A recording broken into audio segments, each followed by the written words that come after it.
All right. Good morning, everybody. If you can hear me and if I sound okay audio wise, hit that number 1, please. And if you can hear me and if I sound okay audio wise, isolationist, Kevin, Pam. Uh-oh. I always like to get 5 ones. Rookie, Johnny, trucking. All right, very good. Perfect. Okay, well, very quickly, for those of you that watch us in the archive, thank you very much. But just to be very transparent with you, if you want to have something continue to watch, then this is completely viewer supported. Code Clay, all caps, so that is case sensitive. It's got to be all caps. Is how you can help support the stream and save yourself some money. I recommend, I love Take Profit Trader as the prop firm, and right now they are running a limited time offer of 40% off and no activation fee. A couple weeks ago, it was 30% off. So you're getting that extra 10%, which is that up. So that's who I use. Like I said, that's who I recommend. I think they're the best in the biz. But I do realize everybody's got different strategies. Everybody's in different stages of their journey. So if you're trading multiple prop firms or whatever, any of these prop firms, Code Clay, again, all caps, will give you whatever their current promotion is. So everybody that has used it, thank you very much. You are making a difference. You're keeping the stream going. And I appreciate that. And thank you for it. So yeah, Code Clay with any of these prop firms. All right. I still wonder if that helps for the people that watch in the archive. I don't know.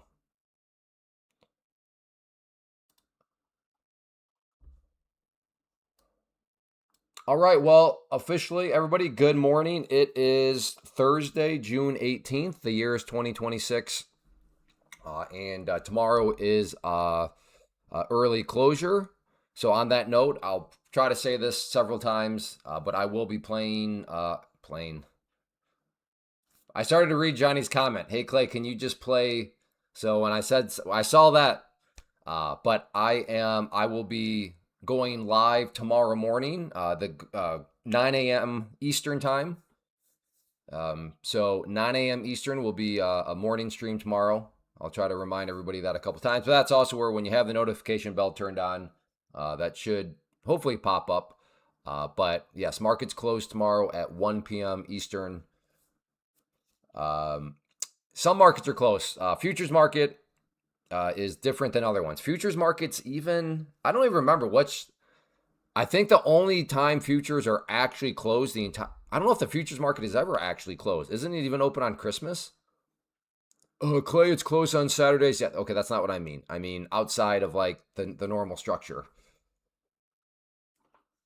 I know hey Z3, you're in the world of futures now. I'm not talking about a stock market. I'm not talking about the bond market, brother. I'm talking about the futures market. All right, maybe a short up around here. This area right here has rejected the price. Fake break right here. What would this stop be? You're close to clearing your first eval. Good job. Working finance so you get the day off. Yeah, still a new holiday that I don't think from a well, I mean, I'll just speak for myself, but I don't know how to handle tomorrow. Like if it was July 4th, like it's kind of just universally accepted for the most part. General rule of thumb, like America at least kind of slows down work-wise because it's the 4th of July, right? Cookouts, blah, blah, blah. Thanksgiving, another one of those. Christmas, those sorts of things where it's kind of like, okay, but like tomorrow, I don't know. Do people celebrate it? I have no idea. As far as I'm aware, maybe tomorrow the markets are totally normal. I don't know. But okay, here we go. Maybe a short here at the highs. Oh, did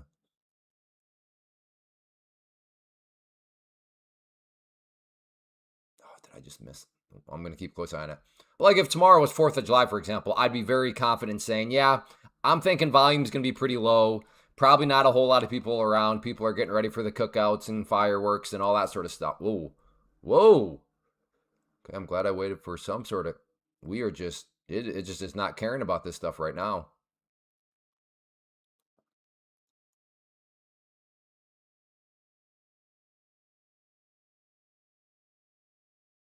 But like, I'll just ask. Like, does anybody here like have plans to celebrate tomorrow? Like, are you doing something tomorrow?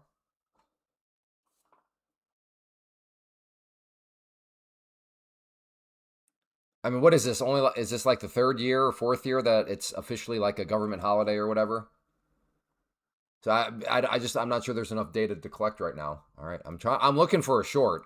Going for a long right now seems like chasing. I'm going to journal. I get the impression you do that every day though. Okay, let me rephrase the question. Is anybody going to do anything out of the ordinary? I'm going to work top celebrate. Slow day today, May 25 on this morning. On CDT, what's CDT? Hey James Page, I honestly keep forgetting it's a holiday. Yeah, I wouldn't realize it was until I keep getting the emails from the prop firms, just which I appreciate, just letting me know the hours tomorrow. But yes, tomorrow I will be live at my goal is 9 a.m. Eastern. It's a stock. Are you day trading stocks, Dash? Please don't tell me you're day trading stocks. Hey, AMS. There are better ways. Oh, which reminds me, we have officially entered into very possibly now people getting margin called on SPCX. Because there's a lot of people out there like, it was so obvious it wasn't going to crash, blah, blah, blah. And that's never been, at least that's never been my point. My point is the thing does not have to crash in the sense of dropping to zero in order for people to get destroyed. All it takes is a bigger pullback, and we've just now entered into the bigger pullback thing, which I'll concede, still in an overall uptrend, but the bigger pullback has now reached the point where it's very possible now people are getting margin called. So I do want to go over that math at some point, but we won't do that right now, which made me just think. But especially when the new pattern day trader rule is gone and people are starting to get access at leverage at way less amounts.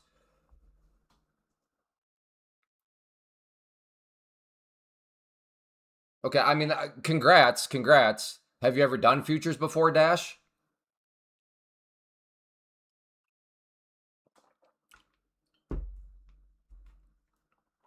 Because again, my argument is not that you can't make money day trading stocks or small caps. My argument is there are way more efficient ways to go about day trading, mathematically proven.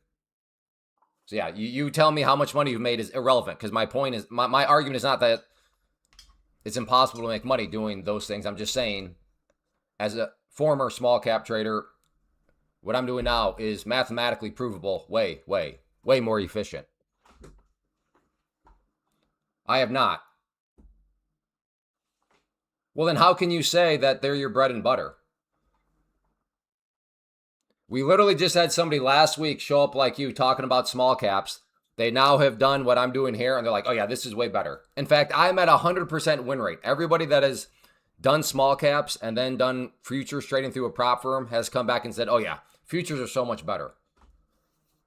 Like if you were doing that well in small caps, meaning you like those very volatile situations, you like things that move quickly, you like the big movers, you have a higher risk tolerance, then my friend, futures it will feel like a scam because it's that good. Yeah, exactly. Never met one person that tried futures and went back to small caps.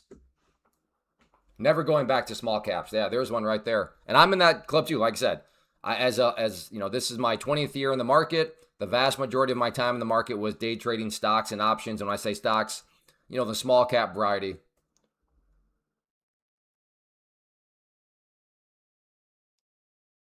Okay, my point is this, Dash.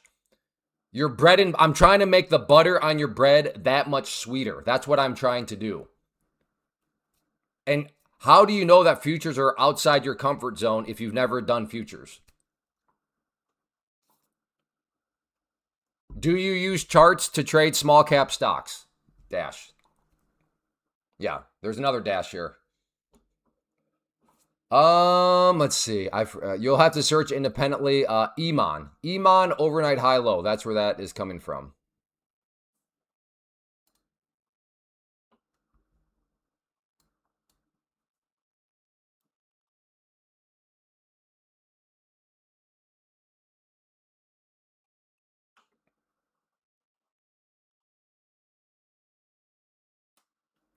You're welcome, Jonesy.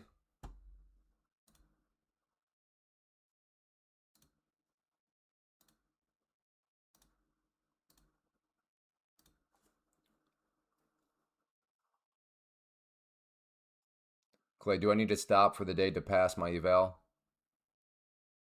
How much did you make, Z3?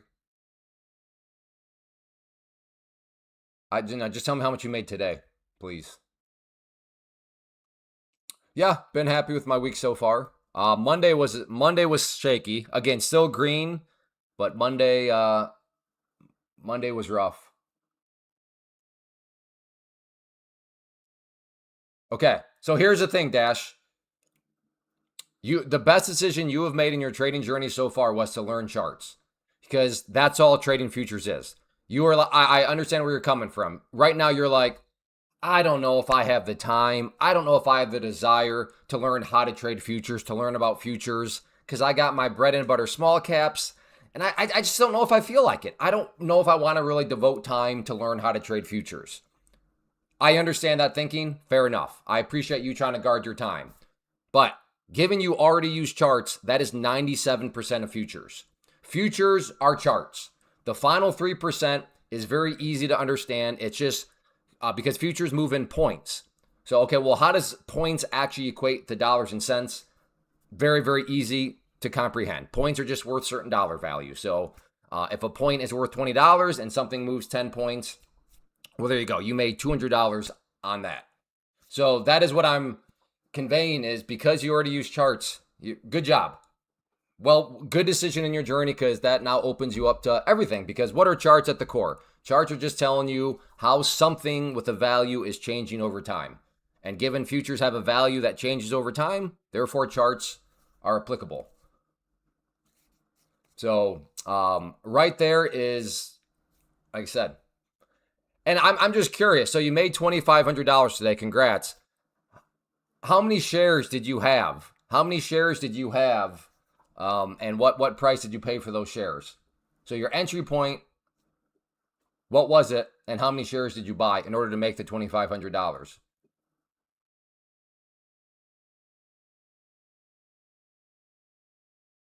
Please, just as an FYI, I'm going to rain on your parade. I'm going to make your results look really bad. I don't mean to, but that it's just going to be the power of trading futures through a prop firm. So just full disclosure up front. Again, congrats on your $2,500, but the math I'm about to show you is going to make you look, it's going to prove my argument that what I'm encouraging you to consider is way more efficient.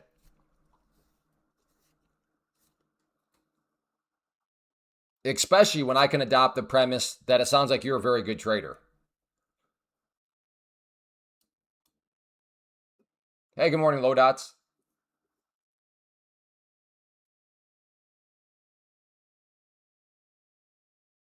Yeah, exactly, Z3. All you have to realize when it comes to the final 3% is just basically ask this question. How much is 1 point worth? Because, yeah, all the contracts, technically a point is worth something different. So if you just start off, how much is 1 point worth? Then you can do the math from there. Hey, Brittany. Good morning. And yeah, new here. Well, welcome. Good to have you.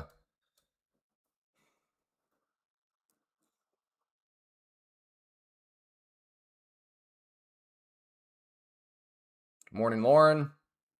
All right, I'm thinking about a long here. We got the move up. It's pulled back.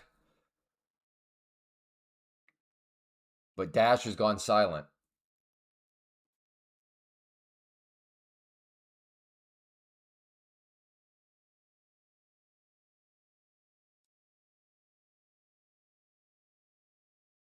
All right, I'm about to try. I don't know if I like it enough for 5 right now.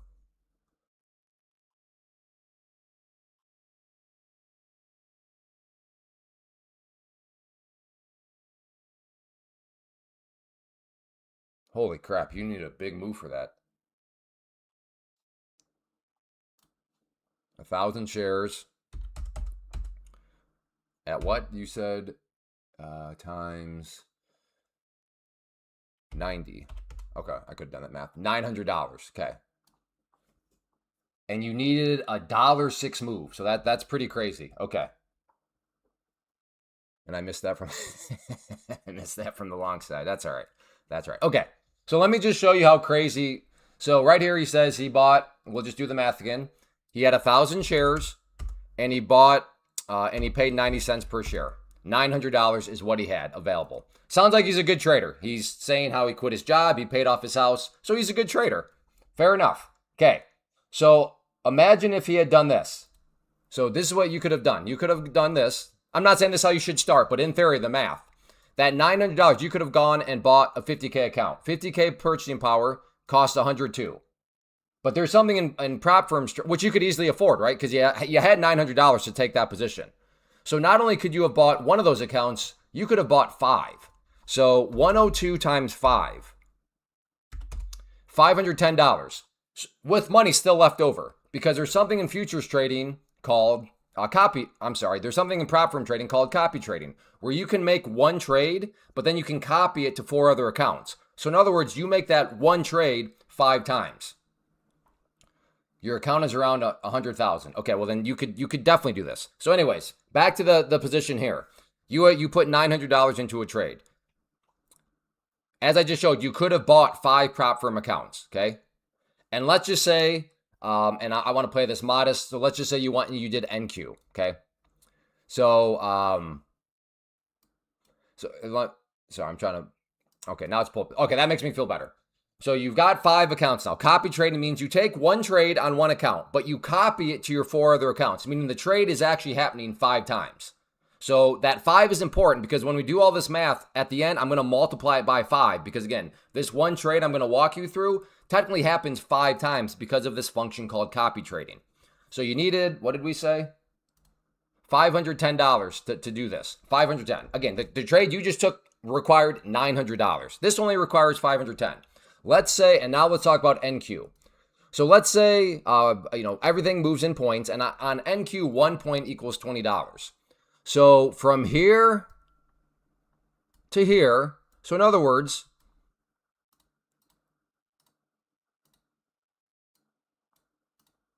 this sort of candle forms. Now, I think we can agree that's not a huge candle.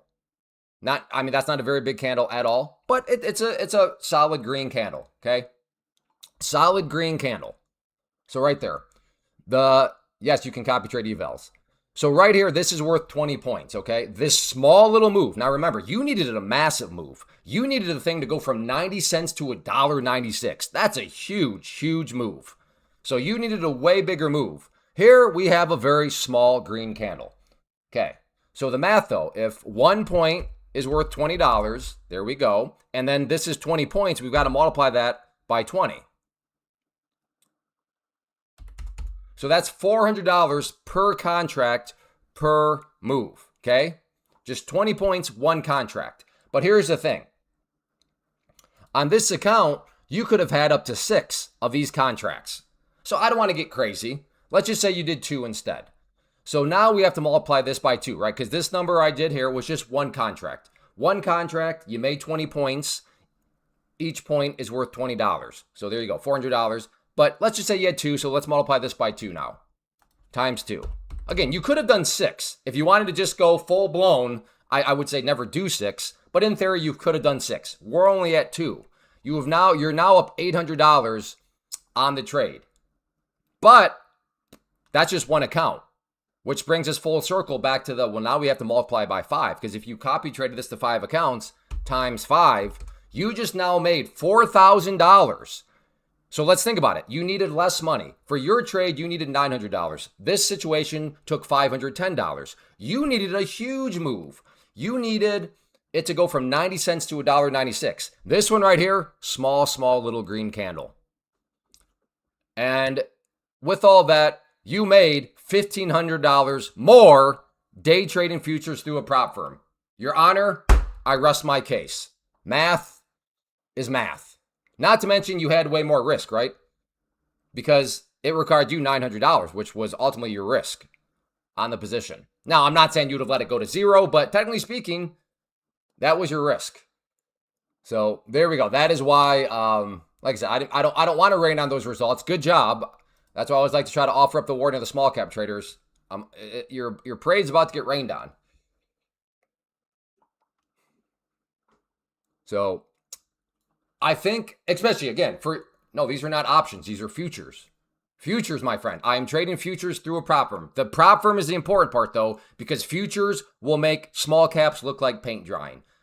What are you talking about, Clay? I made over 100% gain. Well, as I just showed you right here, like small little moves add up very quickly. But that is a two-sided coin that can add up quickly against you, which is why you want to be in a prop firm. Because congrats on having a $100,000 account. But a $100,000 account in futures, if you are not careful, I'm not going to say you're going to lose that in a day or a week or anything like that.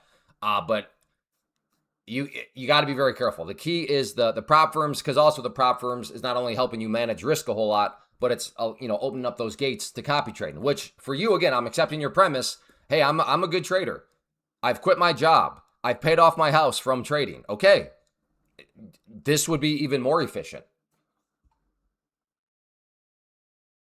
So there you go. Clay just started my futures journey and lost $200 today. Well, my advice would be losing is part of it. You seem to have in your mind, you seem to be thinking, if I lose, I'm doing something wrong. Like, I lost, I guess I need advice. So my first bit of advice would be like, losing is part of it. $200, I would say, seems like that's pretty good risk management. So that's my basic advice. Realize losing is part of it. Just because you lose doesn't mean you need advice because you did something wrong. Now, it could. But with the data you've given me, that's the advice I'll give is you seem to right now be equating, oh, I lost money, therefore I need help. I need advice because I did something wrong. I don't know. Sounds like you did a pretty good job with the risk management if it was only $200.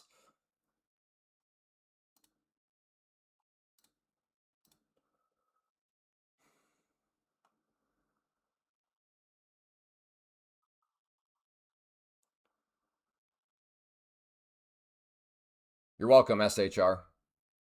Been losing over a year.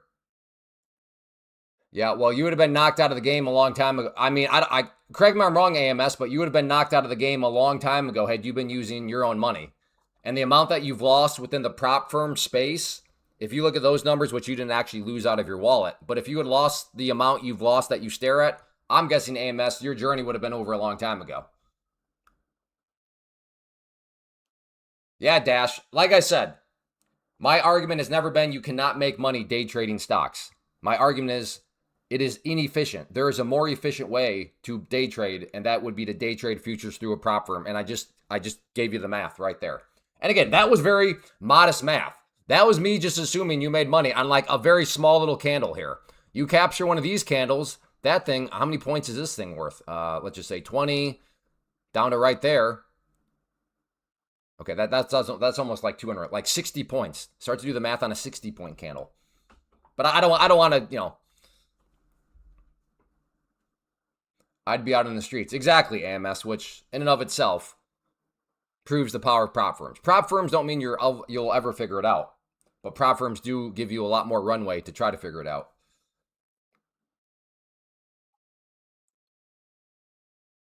I buy market down. I short market go up wild. Well, baller, I have great news for you then. If that is truly the case, you have discovered the holy grail for yourself.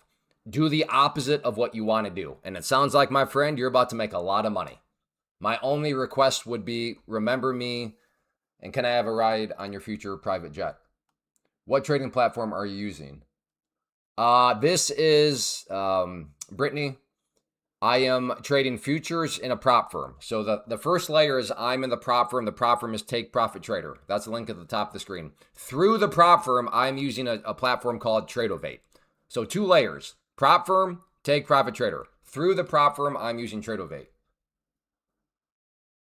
A great book read by this time I thought best. Yeah, exactly. Yeah, it sounds like a great concept there, Jimmy.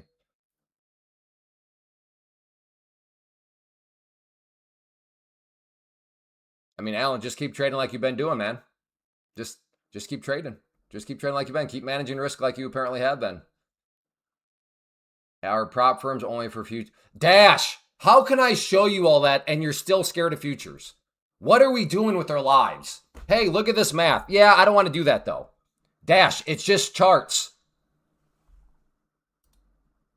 It's just charts. Stop being so scared. It's just charts. What's your favorite pattern?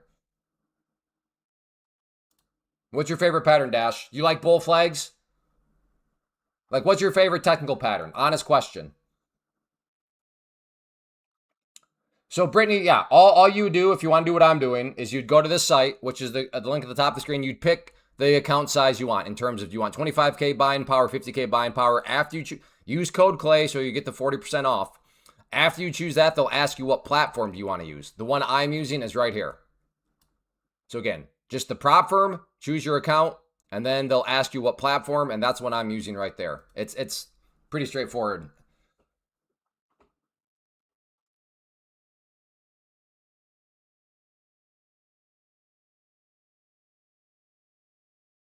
Mine, micro pullbacks, bull flags. You know what, Dash?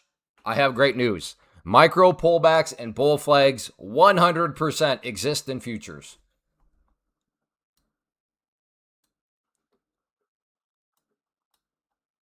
In fact, I could lie to you if I wanted to, Dash. I could say that this is some micro cap stock, and you'd never know. Well, you might know because this looks way smoother. This is a way smoother chart than a micro cap stock.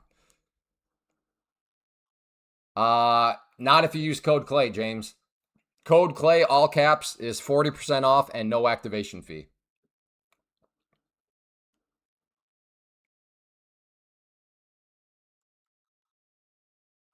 Yeah, Malt, take base hits.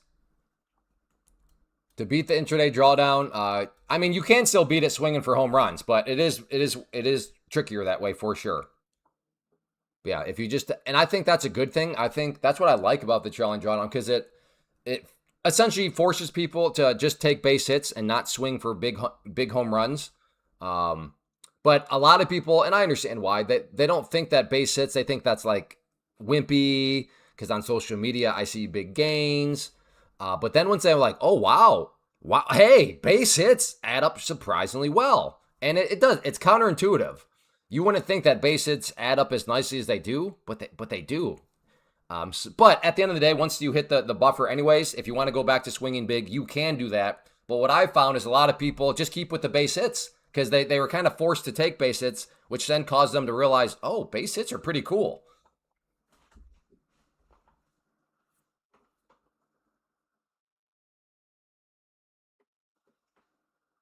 Yeah, Dash. Especially if you have a $100,000 account. Like, dude, this is what if I were you, this is what I would do. I'd go to Take Private Trader and don't do the copy trading right away. I'm not saying to go and buy 5 of these accounts. Go take of your $2,500 gains today. Take 102 of that, buy a 50K account. In fact, here, watch this video. It'll walk you through. So this is going to walk through how to set up the platform. I know one of those things like I don't feel like learning a new platform. I hear you. But as somebody that used the same platform for basically 17 years straight, it's okay. I was able to get wean myself out. So I would do this, Dash. Watch that video and just get one account. Well, I mean, you have $100,000 in your account. You just made $2,500 today. So I mean, if you really wanted to, this would be a drop in the bucket for you too. 150K purchasing power for 216. Again, don't go and buy 5. I'm not saying it's just start copy trading right away, but just get one account. And then you're going to love futures. You will love futures compared to small caps. I know it's crazy to say small caps are like paint drying compared to futures. But it's true. It really is. And then your ultimate risk. So if you go, so there are rules. Like with this account, you can't lose 4,500. Now, if you lose 4,500, that means I take the account away from you. But does that mean you lost 4,500 out of your pocket? No, it means you lost 216 because that's what you paid for the account. So your risk ultimately, Dash, for this account is $216. That's it.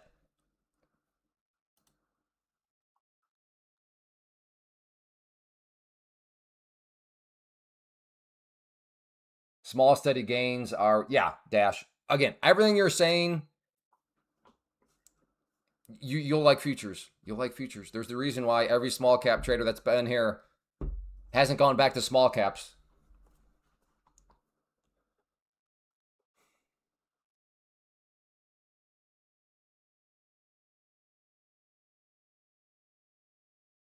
Two NQ is huge size. I mean, kind of. So you're trading on credit. Somewhat, Brittany. But at the end of the day, the main thing to understand is, and this is the main superpower of prop firms. Yeah, the copy trading thing's cool, but the main power is your risk. So Brittany, ultimately, at the 50K, this is your risk, 102. And the per month is only during the test phase. After you pass the test, get your pro account, then that fee goes away. But if you blow the account on the 50K, meaning you're going to lose $2,000, that's not $2,000 out of your pocket. Nobody's going to hunt you down and threaten to break your kneecaps. All that means is they take the account away from you, meaning you're just out, you're lost. Your ultimate risk is $102.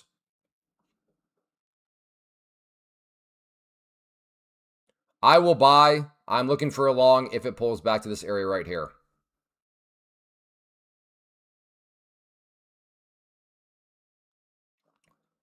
Today's price action, I've liked quite a bit.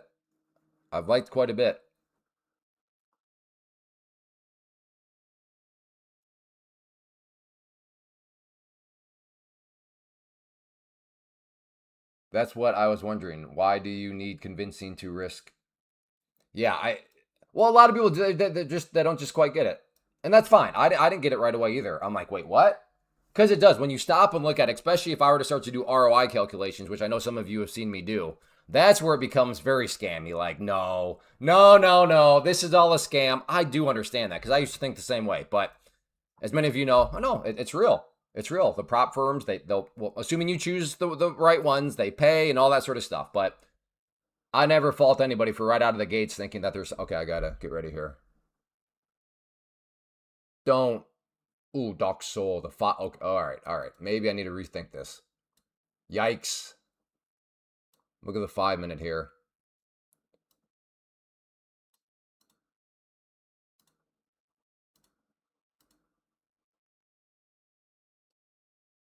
Just real quick for anybody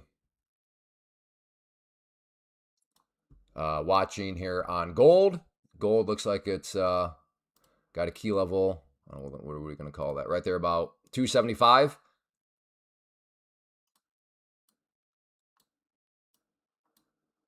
So if you want to call that an overall bear pennant right there. I'm not going to trade that, but yeah, I don't even know. Now that I think about it, when's the last time I've traded gold?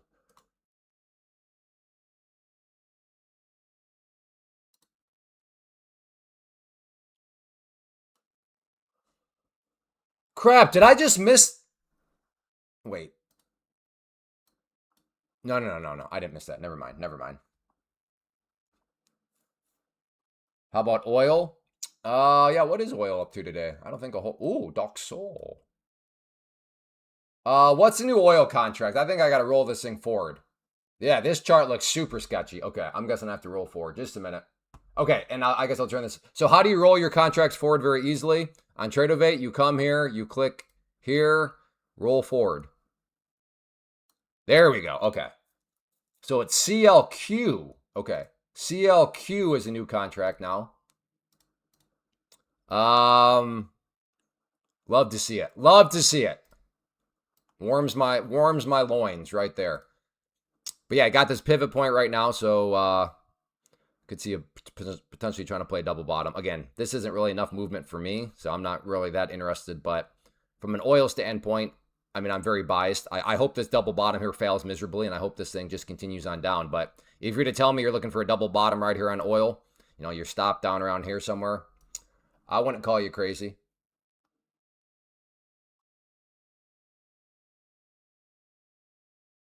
AMS, I say this with all due respect, but you got to first figure out how not to keep going on tilt before you worry about copy trading. Because I don't want you to go. I guess if you're going to use code Clay, then sure, go ahead. Start copy trading as long as you're using code Clay and go on tilt. But that's a little biased in my favor. So don't even ask questions about copy trading right now, AMS. You are not ready to copy trade per your own admission.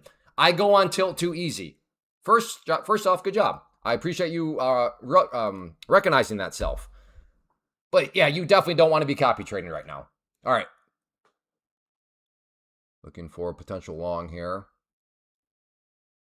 That 5 minutes still got me a little worried, though. With that big upper shadow on it, I think there might be more pullback to come. So I'm going to hold off.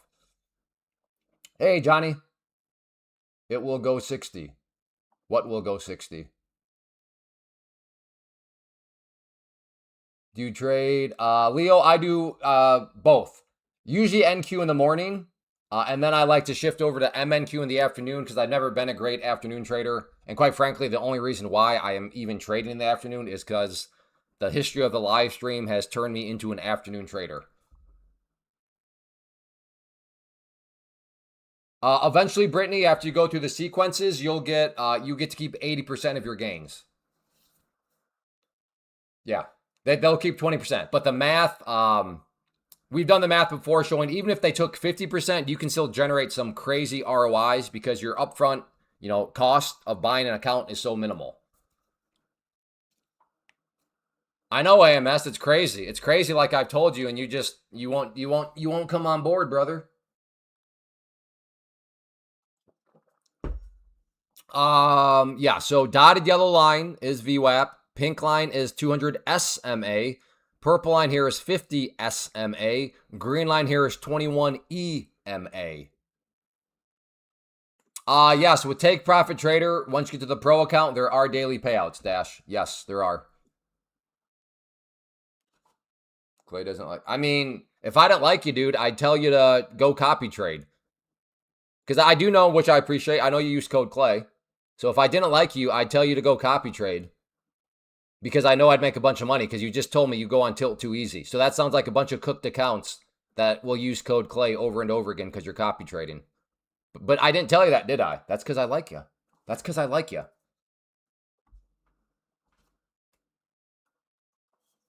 Hey, Raspberry.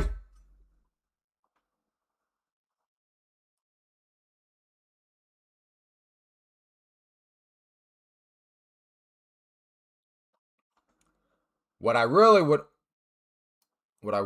prefer on the 5-minute, here, let me just draw a line. Try to illustrate this out here. Like right there. 580 is kind of a double whammy of support. You have the low right here, and then you have the 21 EMA catching up.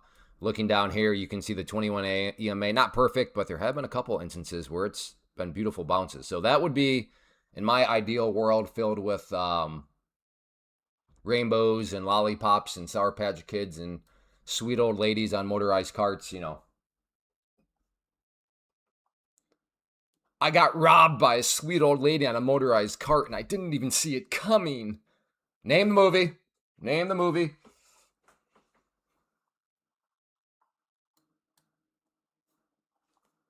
Whoa! Hey, I love to see it. Love to see it. There's oil right there. Down through it went. I'm trying to bounce up a little bit. Come on, keep dying, oil. Keep dying, oil. Correct. Dumb and Dumber.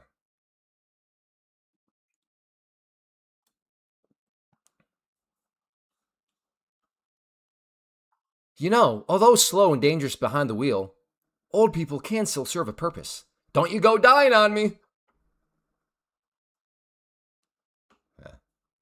Who's the dead man? No, that's not the right quote. It's who's the dead man that hit me with the salt shaker? Get your quotes right, Dash. Who's the dead man that hit me with the salt shaker?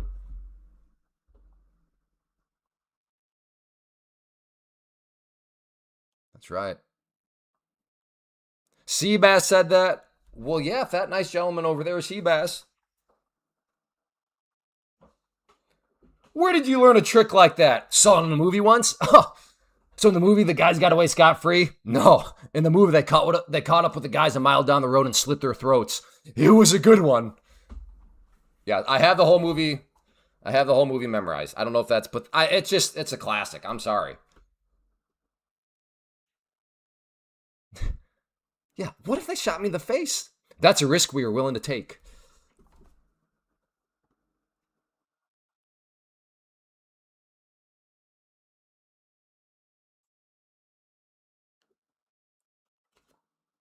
Okay, getting close to my. So the question is, those levels aren't quite at. So I'm going to wait for. In fact, I'm going to try a long right there.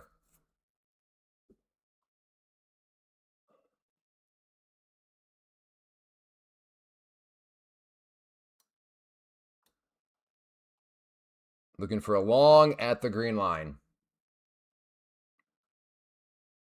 Hey, good morning, Timbo. Yeah, oh yeah, you definitely need to rewatch. I'm due for a rewatch too. Okay, if that green line turns blue, I'm in. Hey, Robert. That's a way. That's a good way to make the entrance, just with the lightning bolt. How are things? Are you guys over there working today? Dog.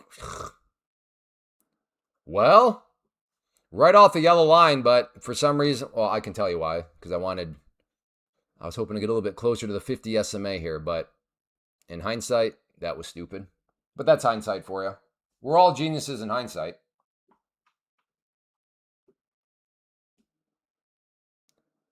Thank you, Sky Mountain. I agree. Code Clay, all caps.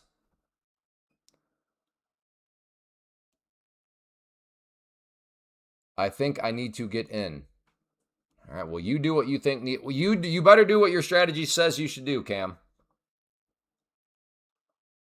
But I agree with you. If your strategy says you should be getting in, you should get in.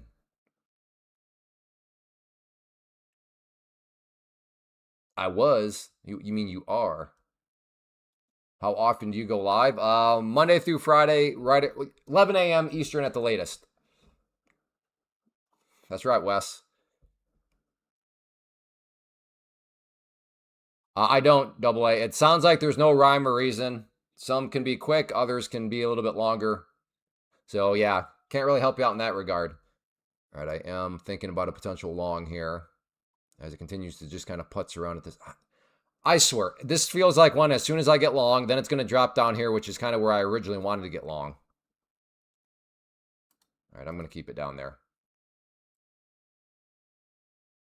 Which means in this situation, it'll probably just go up now, right? Isn't that how it usually goes?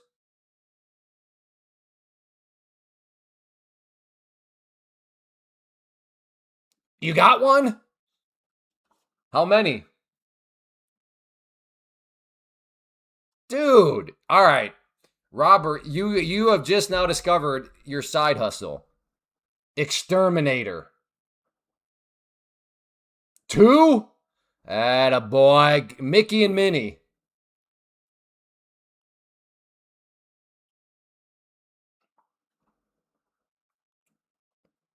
And all kidding aside, I appreciate that. Thank you.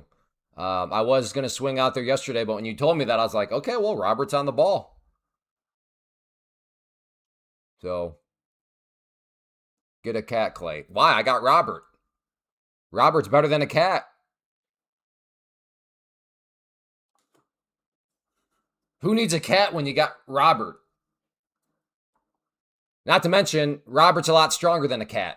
We had to unload, what was that thing? The sink for our laundry room. It's like, because we're going for the farmhouse look. And this sink, I think, was like 200 some pounds. So the electricians were there. Backed my truck up. I was on the side of Robert. Robert basically hockey checked me out of the way on his side and just like beast moded the whole thing. I did still have like a pinky on it because I wanted to show my wife that I was like helping with something. But Robert, just strong as an ox, just carried the whole thing on his side. But who knew that? He's strong as an ox, and he's as clever as a cat catching these mice. If I ever get a cat, I will name it Robert at this point.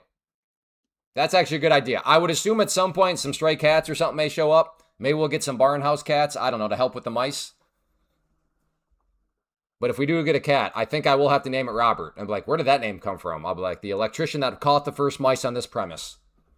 Robert holds the record. He was the first one to get the first mouse on the homestead. I'm not as... yeah.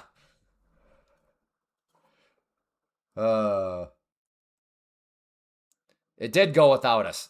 See? So I should have just gone right there. So it's going to be one of these afternoons, huh, Market, where you're just going to toy with us. In SPX? Oh, no. Oh, no. Trades by Zeiss, throwing himself into the cesspool of Theta. So sad.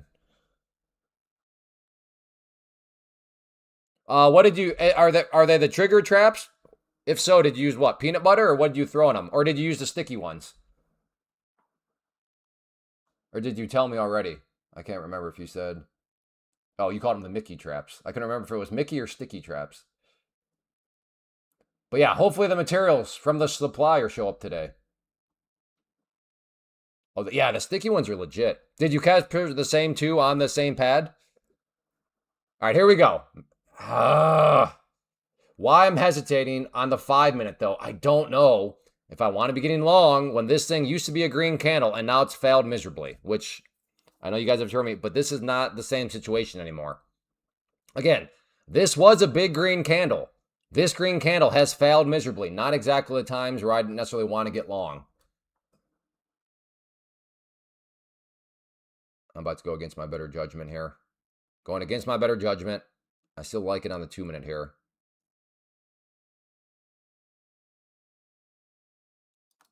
Okay, I'm in. And why are you blinking? Stupid blinking line.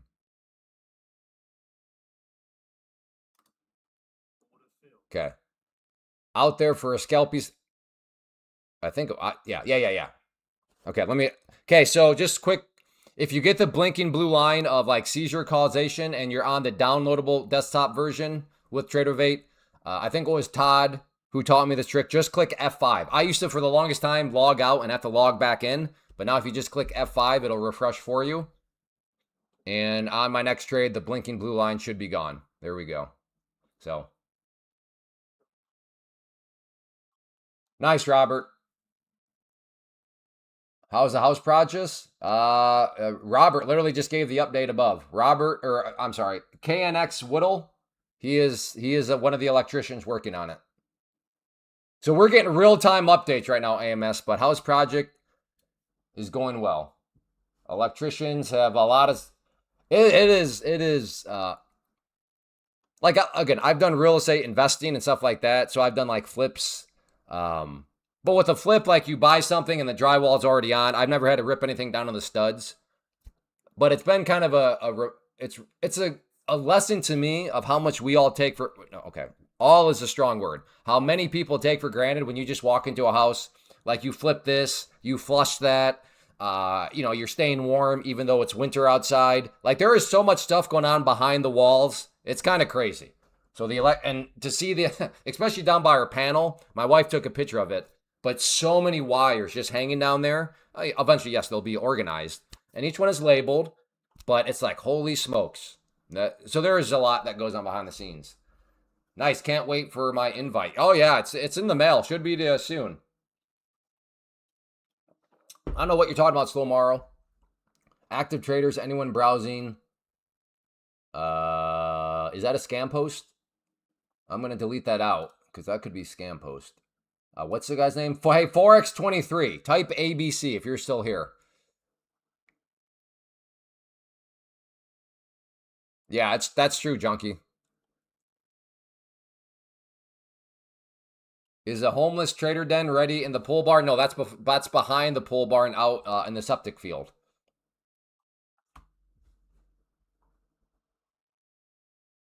Hey, Ace.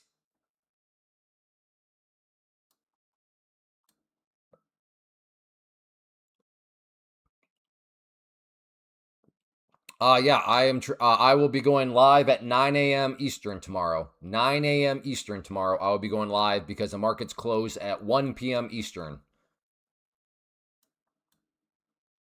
So if you're not aware, to anybody here, markets close early at 1 p.m. Eastern. What app do I use? So what I'm using is 2 layers. Layer number 1, I am in a prop firm. That prop firm is right here. Take Profit Trader.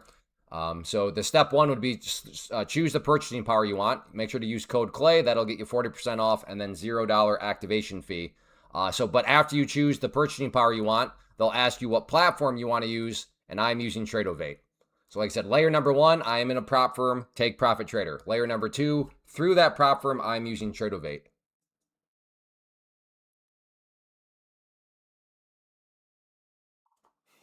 Yeah, I'm hoping it all falls apart. We'll see, Matt. If it holds true, that's got to be, like, in the history of mankind, one of the worst deals ever put together. But to be fair and objective, right now it is not a signed deal. It's a memorandum of understanding.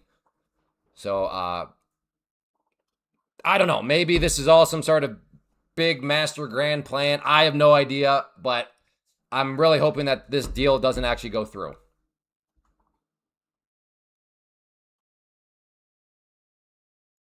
Yes, isolationists. They're again, that's one of the reasons why I love Take Profit Trader. They're a very clean set of rules. One of those clean sets of rules, no scalping. There is no scalping rule. I'm sorry, that sounded bad.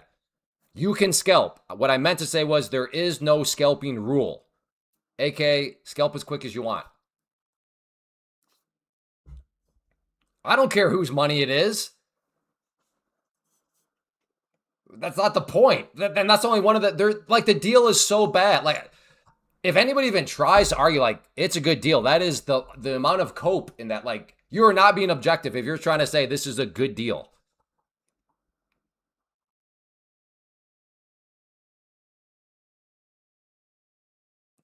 Things unfrozen, this and that. There, I mean, it is just. To be fair, again, I think that like this is some sort of ruse. I don't think Trump will follow through with it. Like surely he's not going to follow through with it. Again, no deal has been reached. It's just a memorandum of understanding.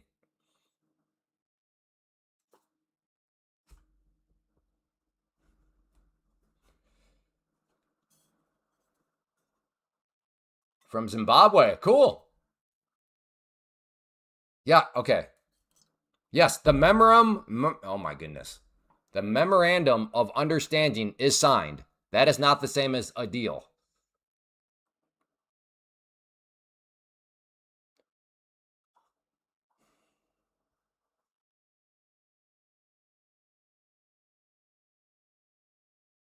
Right? Because now there's 60 days of continuing negotiation. If I there's so many numbers out there, but if I'm remembering things right now, like this, there's 60 days of like hammering out the finer details.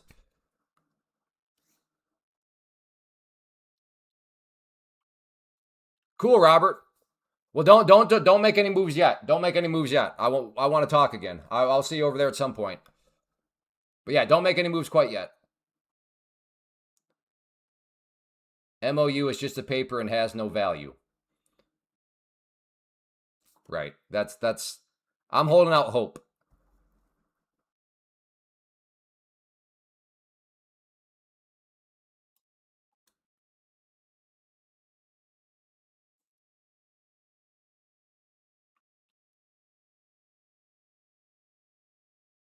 Ooh, that could be interesting. I don't know if it'll get all the way down there, but so this line right here, what I was looking at is okay. Well, in fact, let's do that. So if we look through here, or I mean, if I see a bounce right there, a bounce right there, a little bit of a fake breakdown, and then right now this yellow line is basically corresponding right with the pink line, the 200 SMA, and the VWAP. Does any of this guarantee a bounce? No, there are no guarantees. But is this enough to think that I have an edge and for me to potentially want to take a swing at it? Yep. They also said it was only valid for 60 days. Yeah, yeah.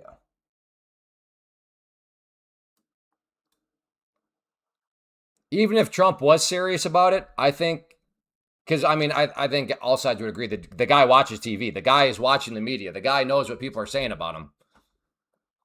Like when you start to see even his side of the aisle, when you start to see like the Republicans and stuff like that, starting to be like, what is this garbage? Maybe from that angle, he decides to renege on it. I don't know.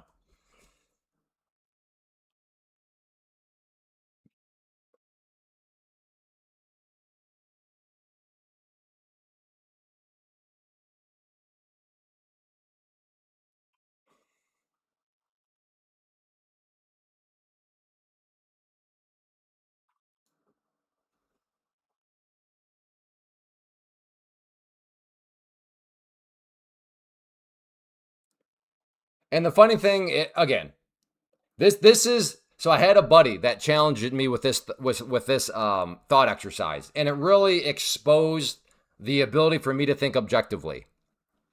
And he said, "Hey Clay, what if the other side did this? What would you be saying?" So just to throw that out there, let's just say that let's say that this was Joe Biden or Kamala Harris. Let's say it was a Democrat that was putting together this deal. and let's say right now you're defending, you're trying to say it's a good deal. Would you still be saying it's a good deal? Would you still be trying to defend it if it was a Democrat that had done all this? Very interesting thought exercise. Like I said, it hit me between the eyes a couple years ago when he would use it on. I'm like, that's a fair point. It reveals biases and it reveals a whole lot. Okay, here we go. Maybe. Wow, I don't think. Okay, let me get my order out there.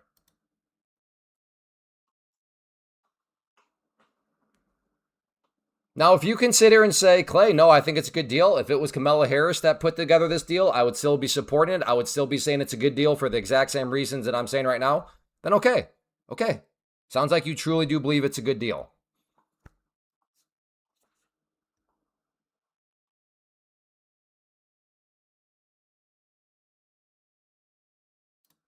No, come back down. Come back down.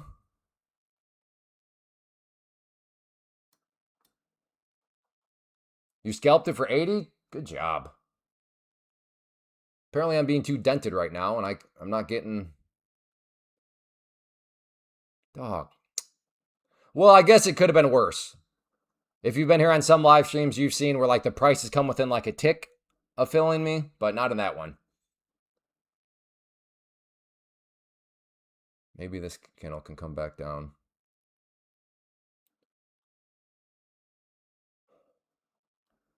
I think it will blow up Friday after close. I think the market will know before close. Know what? No, what will blow? Oh, the deal. You think the deal will blow up Friday, and you think the market will know before? Is that what you're saying, Hoover?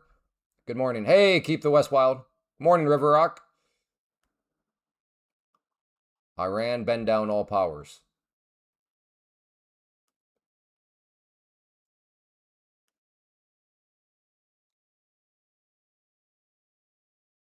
Once again, this is, as soon as I get filled, watch it now drop.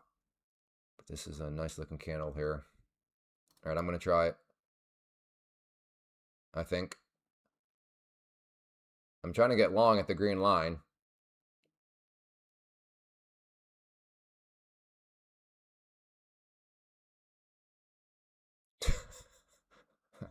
Okay, never mind on that. Oh my goodness. Alrighty then.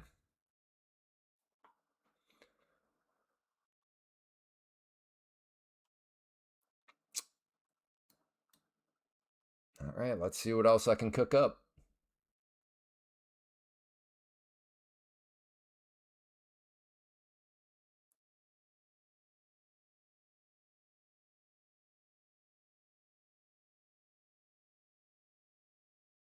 Maybe Hoover. Not if one side doesn't have any other choices. I mean, this is my personal plan. Maybe I'm too simplistic, but I am a baboon. I'm not smart. But there were reports that were coming out, which of course, and I can understand why, but there were reports about like the munitions running low. Like, hey, if we keep up at this rate, like we're literally going to run out, or we're going to reach like dangerously low levels. And of course, which again, I would understand why, and I'm glad they did, because it still at least creates an unknown. People are like, no, those are false reports. Well, I personally think those were true. We are running low, and that's why I don't think we have any choices right now. I don't think Trump, even if he wanted to start bombing them in any sort of significant way, I don't think he could. I think if this was a financial situation, I think the budget spun out of control in terms of missiles and tomahawks and all that sort of stuff. That's my opinion. Again, maybe too simplistic, but I think sometimes a simple explanation is kind of the most reasonable. So I think that's why we kind of, our hands are cuffed. Hence all the hot air, all the bluffs and bluffs and bluffs, and nothing ever really happens anymore.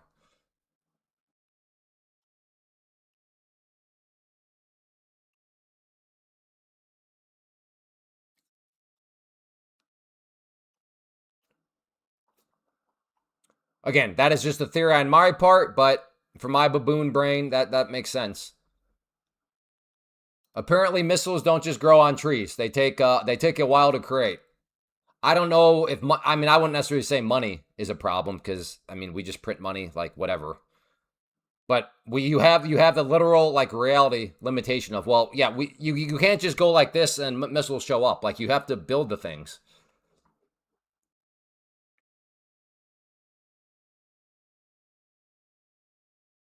What do you think about? I don't have any opinion on that because I trade with Take Profit Trader.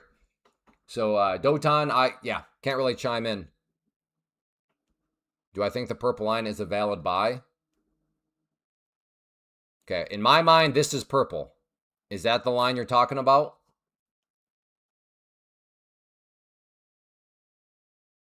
I live by a munitions plant. They have not ramped up production. Just out of curiosity, how would you be able to tell if they ramped up production or not? Like if there's cars in the parking lot, like third shift type thing. Okay, that's a pink line. So River Rock, this is pink for me at least. And what was your question? Do you think the line is a valid buy? Well, I don't know. I'm gonna. What is? Does your strategy say it's a valid buy? What does your strategy say? Or your system, or your concepts, or your method, or your model, whatever you want to call it. What does that thing say? Is this a buy, River Rocks? Is that a buy? So you tell me. What does your strategy say about that?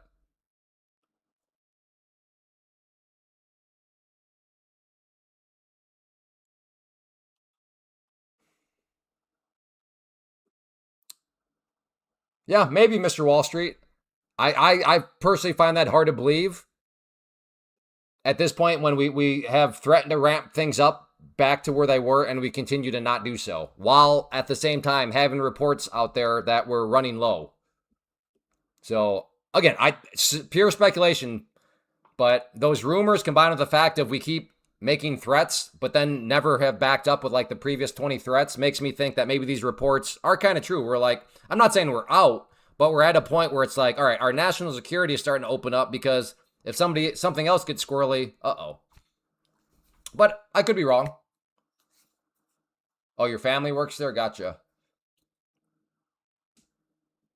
Hey, Matt. For a scalpy scalp, well then why are you asking me, River Rocks? If your strategy says it's a buy right there, then what are you asking me for, brother? Follow your strategy. The power of independent thinking.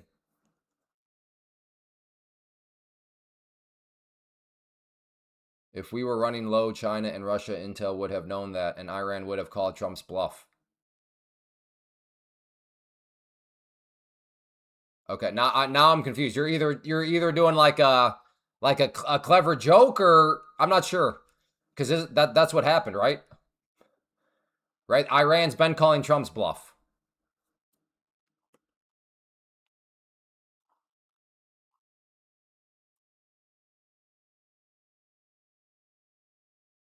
So does that not imply, therefore, we are running low? Like, wouldn't that be the logical conclusion of your statement? Which I don't know. Maybe there's a typo, or maybe I'm misunderstanding. If we were running low, China and Russia intel would have known that, and Iran would have called Trump's bluff. And because Iran has been calling Trump's bluff, it therefore means that we are running low because that's based on China and Russian intel. You don't think Iran called Trump's bluff? I don't know.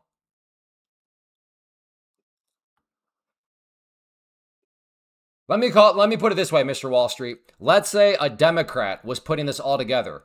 Would you be on board? Would you say this is a good deal? Kamala Harris is the president.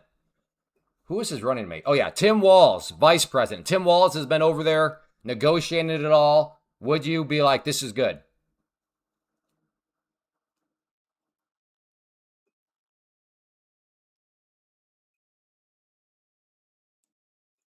We're not on to politics. We're talking about something that affects the markets.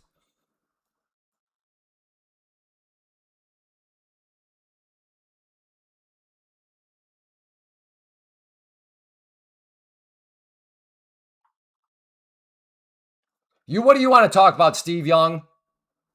I want to talk about trading. Well, if you expect me to talk about trading for 4 hours straight, you're going to be disappointed because that sounds miserable.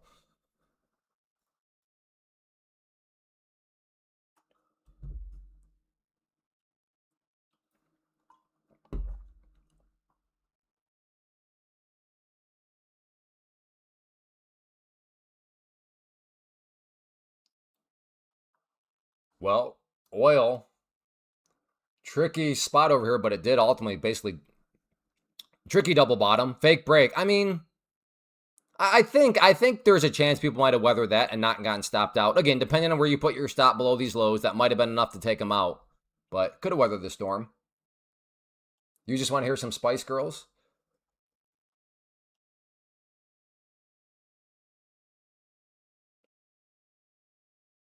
While we were talking about the fun stuff. Well, not according to Steve Young.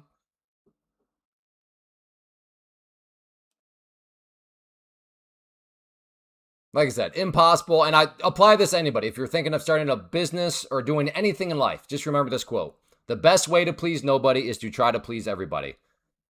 And we have a perfect example of this. Steve Young is decrying, get off of politics. Then John comes in and says, oh man, I got to leave while we were talking about the good stuff. So we have somebody not liking it, somebody else calling it the good stuff. You can't please everybody.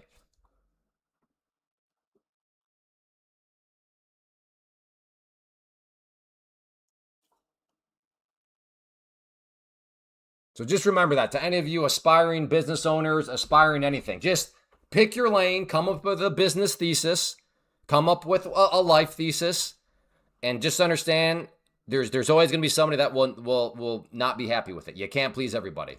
And if you try to please everybody, nobody will be pleased. But you're the one that... All right, maybe a short here now, actually.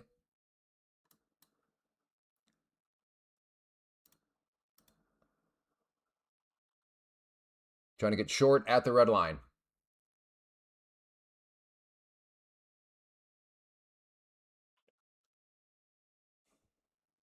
Hey, sugar.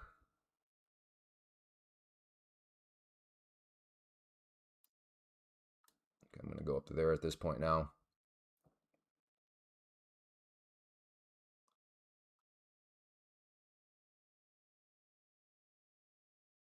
Hey, John, the markets are open tomorrow. You dent.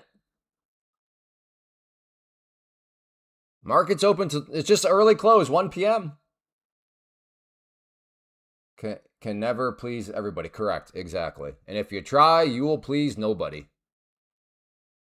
I don't know who said that quote, but it's always stuck with me. The best way to please nobody is to try to please everybody. Okay, maybe a short here. Can I get filled?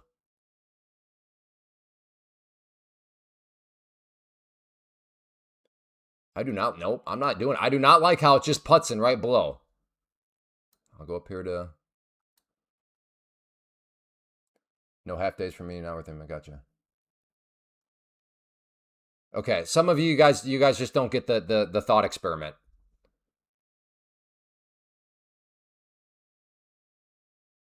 So we'll just move on from that.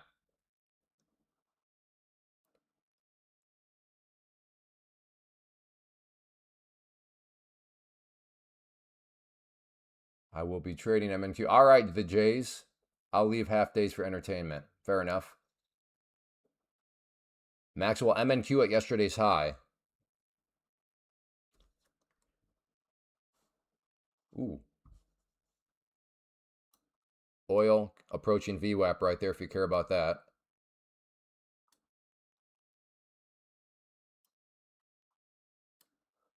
All right. Looking for a short right there at the red line. Did it just pause? Are we frozen? Oh crap, yeah, definitely froze. I'm a little nervous. Maybe that was just a glitch. Here we go, maybe. Whoa, I'm in. Oh, that was actually kind of a nice spicy fill. That was a nice little fill. I'll take that. I've had some kind of rough fills, but you got to give credit where credit's due. That was a fill that was so good, I thought it was too good to be true, and it was about to snap in my face. Hey, Tori.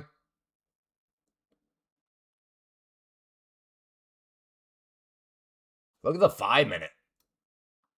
Just, they don't care about anything apparently right now from the short side. We're just up, and away.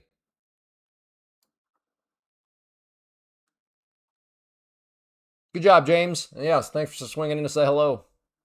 Yours froze too? Okay.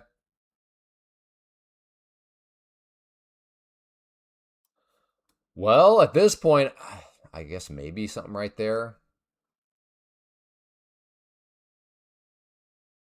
And what would that be? If I got short here, I put my stop over the highs. 21-point stop. Would I want a 21-point stop? Not really, no. So let's do this. Let's do this instead.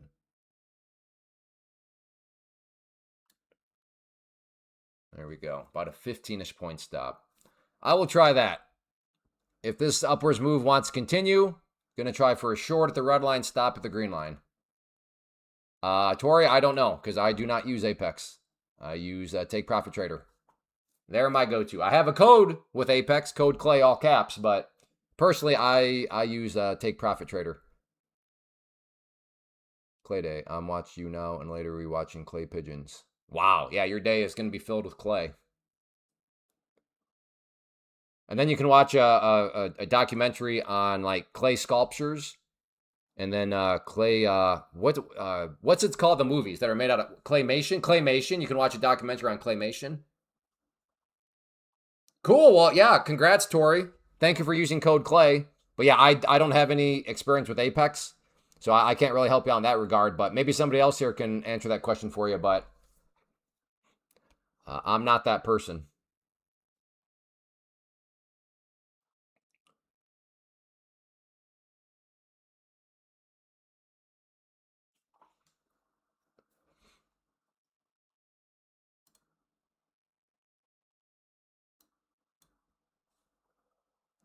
Can go to the range for clay. Yeah.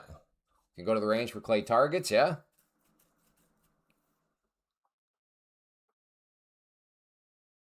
Well, you're welcome, Tori. Glad to help out in the slightest of ways. And again, thank you for using code Clay. That's what keeps this ad free and keeps the live stream going. Anyone having issues lately with NinjaTrader 8? No.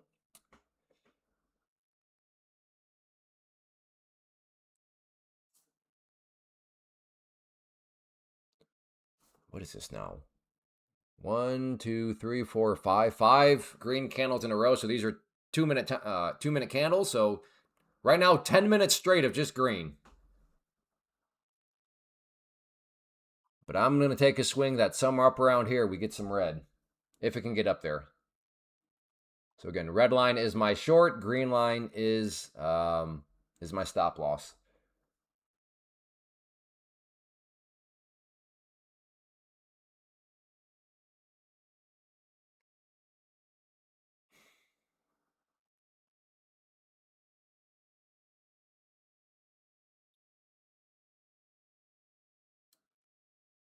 I'm getting a little tempted to maybe try something around here, but I want to just stick with the plan. Stick with the plan.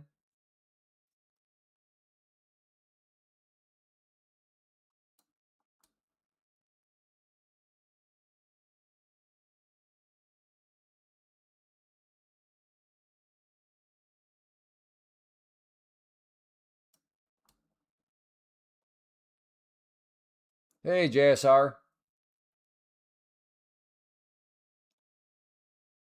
How about them Atlanta Braves? I don't know. Don't know. And if I can be extra honest, can't say I care. I like the short for a scalp around your level clay, but I also like possibly long. All right, Daniel. I will have to run through your videos. Been meaning to for a while when some. Yeah, Brittany, well, it's been good to have you. And yeah, hopefully we'll see you around some more. Squeeze these bears. Yeah, I agree. Squeeze them until the red line. And then stop squeezing so the price can come down. But yeah, so right now, Harper, I'm in agreement. Squeeze the bears. I want the bears to be squeezed until the red line.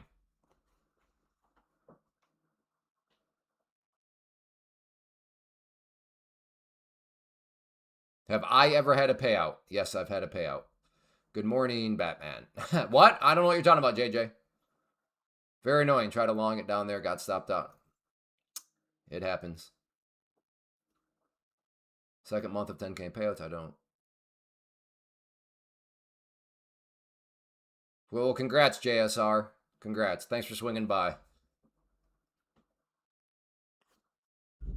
Yeah, you got me, David. I do. You busted me. I watched those 11-minute highlights. Cool. Congrats, Game Boy. Squeeze the bears or a bear hug. Yeah, right now I want to squeeze. I have two t-shirts on right now. The first one right now is squeeze the bears, squeeze. But as soon as if that red line turns blue, I'm ripping off that shirt. And then my new t-shirt says, die, bulls, die. But yes, we traders, we need to be worse than politicians the way we flip-flop. So right now, yeah, I am all for the bulls. Go, bulls, go. Because I need the price to get up there to fill me. But if that turns blue, oh my goodness, I'm gonna flip-flop so fast your head's gonna spin.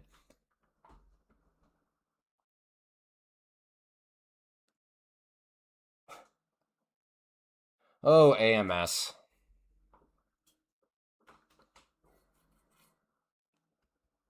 If somebody showed up and said, I own a fleet of private jets, AMS would be like, hey man, could I have a ride?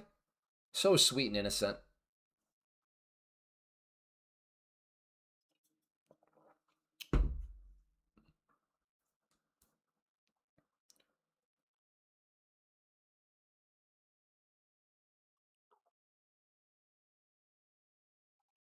All right, here we go, maybe.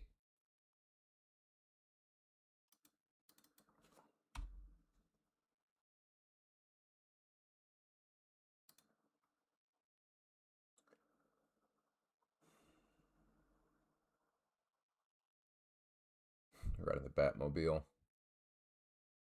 No, no! You gotta be kidding me. Stop. Oh, please. Oh no. Oh great. Now it's gonna fill me and just go straight up.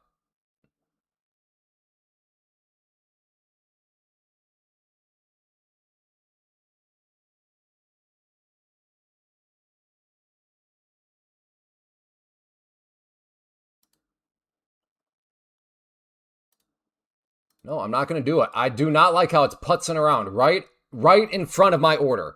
It's going to be one of those where I get filled and then it like goes and then I'm underwater. That's what it really seems like at this point. Do not like those at all.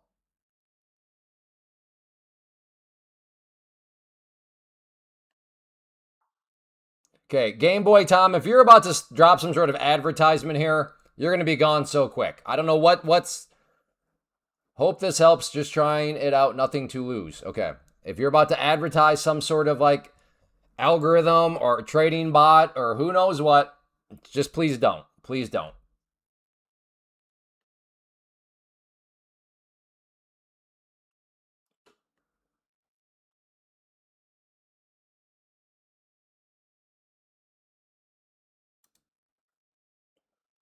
All right, see you later, Cam. All right, all right, I'm gonna try it. I'm short.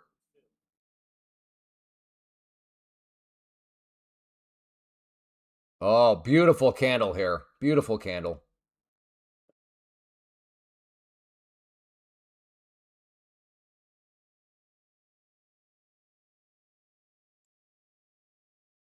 Come on.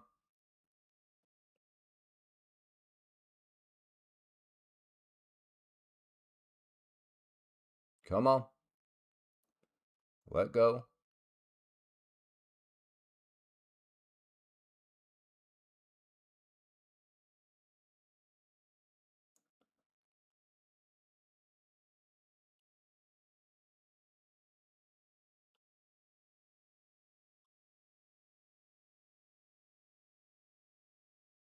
Oh, okay. Yeah. He's one of these guys. See you later. We'll give him I thought he sounded a bit of a troll.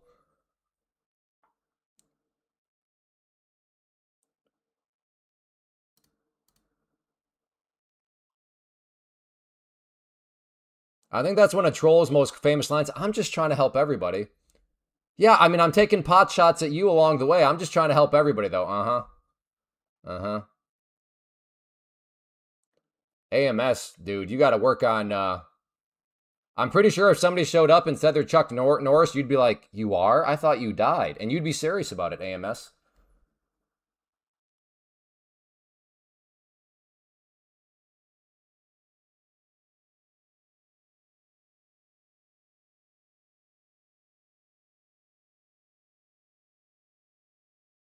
All right, I'm starting to lose faith here. This thing is not letting go to the downside, which makes me think there might be some underlying strength here, but I'm trying to be patient about it.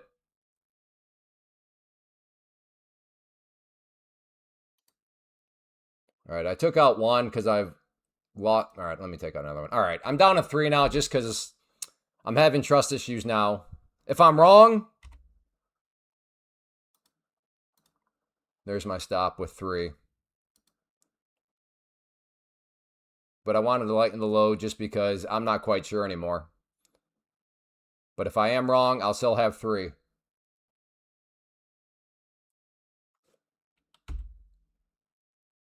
Yes, AMS, you are the exact people who buy my system, buy my bot, buy my algorithm, feast upon those that are desperate.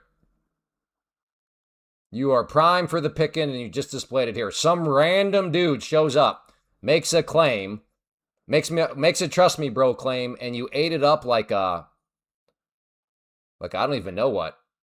Like you are desperate. So on that note, I would just say take a walk for a while until you become not desperate anymore. Because you are a prime picking to get worked over.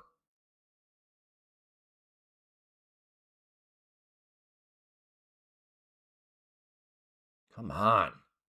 Let it go.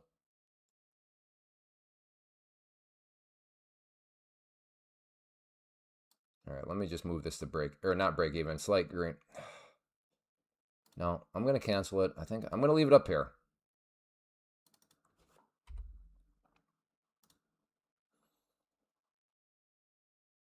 Yeah, I would have been stopped out in slight green. So hindsight will be the judge. If this turns out to be a loser because it goes up there, then yeah, I'll be saying there, Clay, you should have left your stop right there.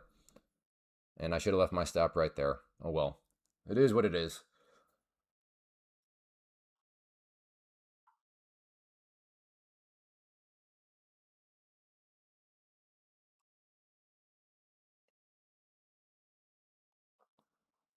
My indicators, I don't see my indicator showing an uptrend right now, Leo. I see no uptrend here. I see what I would call is just kind of a range right now.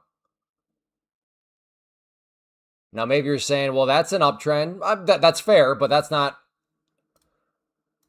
A channel can have miniature trends in it, right? If a channel is going like this and it's just chopping around in a range, well, yeah, if you want to narrow it down, then I can see somebody saying, well, there's a downtrend. Okay. Okay, here's the uptrend. All right, well, there's a downtrend. Okay, well, there's an uptrend. Well, there's a downtrend. Well, there's an uptrend. Well, there's a, you know what I mean?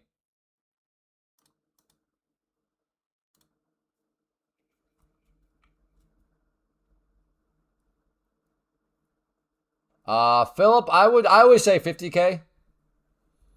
Will you ultimately decide 50K is best for you? I don't know on that, but I think 50K is a good starting spot.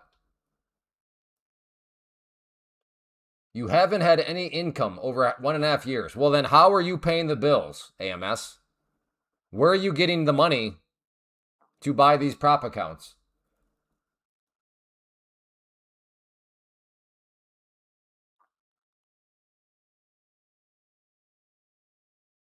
Yeah, Leo, there's nothing wrong. If you want to deem that, if your strategy deems that like an uptrend, go for it. That's your strategy. No problem there. We all look at that, have our little different approaches and such.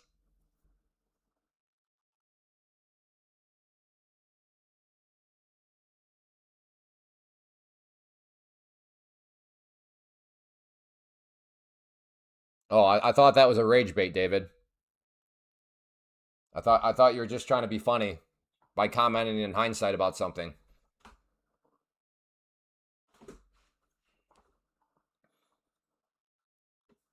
He sounds maybe he is.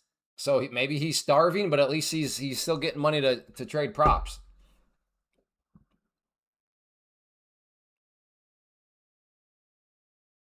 No, I can't do that, Daniel. No offense, but if I start to do that for you, then I'm gonna like be doing that for everybody, and then I'm gonna have 8 million lines all over my chart.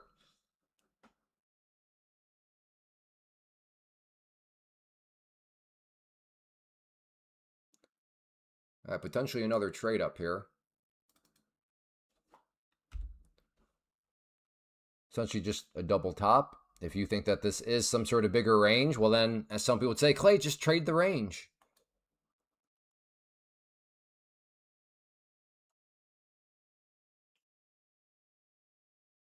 Okay, well then you do have income, AMS. Congrats as a business owner, good job. But you can't sit there and be like, I don't have any income. What are you talking about? You own a business. You got income. That makes more sense now.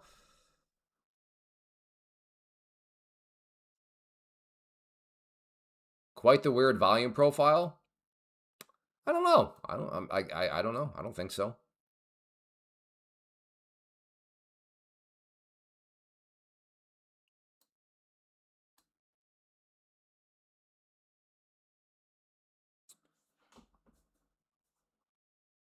How you trade tomorrow?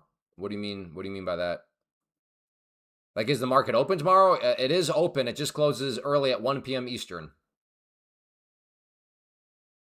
And on that note, I'll keep trying to remind people I will be streaming the open tomorrow. I'm going to start at 9 a.m. Eastern.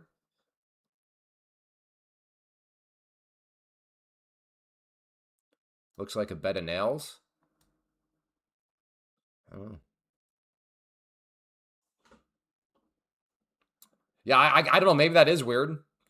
I don't know if that's the description I would use, but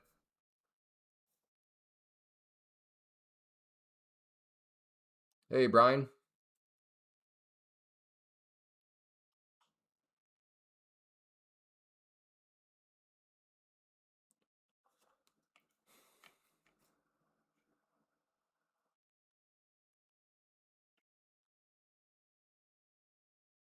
Any flip trades, Clay? What do you mean, JJ? David, I've addressed everything you've said. You're about to get thrown in timeout for just being obnoxious at this point. What is my crime? What is my penalty? Gaslighting, David. I feel totally rejected after replying to everything you've said. You're about to get an all expense trip paid. All expense paid trip to a little place we call the VIP room. Are you interested? Yeah. The markets, it is a government holiday. I think what is this going to be the third year or something? But yes, now futures market is open until 1 p.m. Eastern. Stock market, bond market, options market, they're all pretty sure they're all closed. I decided I want to trade your way. All right. Yeah, it's one of those that I think a lot of people tomorrow are going to be caught off guard when the market closes at 1. If there was ever a day where people are going to think there's a platform issue, it would probably be tomorrow, because this is a new holiday.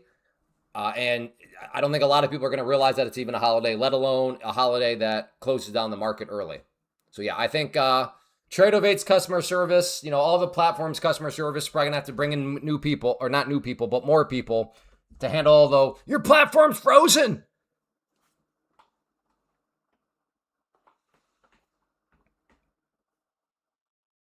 Like test counts that are already at the target, so we just flip trade until they're passed to pro. Yeah, I guess I don't know. What are you asking me for, JJ? Like a flip trade? Okay, this is why I'm confused. Because in my mind, well, flip trade, just do one MNQ, buy sell real quick. What are you asking me for a flip trade? As if like you need to have a trade plan for a flip trade. Just go buy sell real quick. So which makes me think I must be misunderstanding what you're asking. Do your call Tradovate skit? I just did it, didn't I? Oh, or do you mean tomorrow? You mean tomorrow where we should gaslight people? Oh, that could be funny tomorrow. We could all conspire right now that tomorrow at 1 p.m.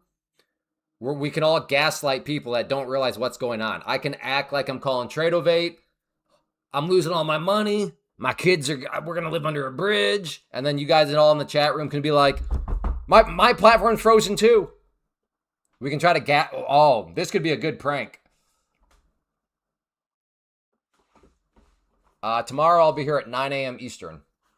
Usually I get started at 11 a.m. Eastern.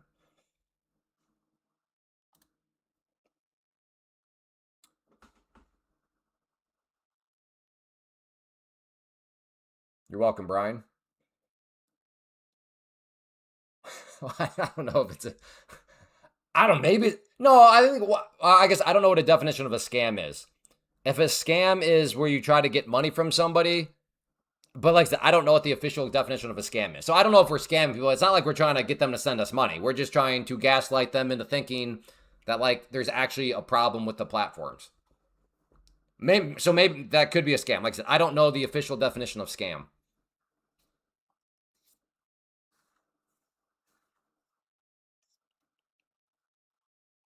I'm having to sell mom's meatloaf because I don't know what's happening. Yeah, there's gonna be a lot of meatloaf selling tomorrow.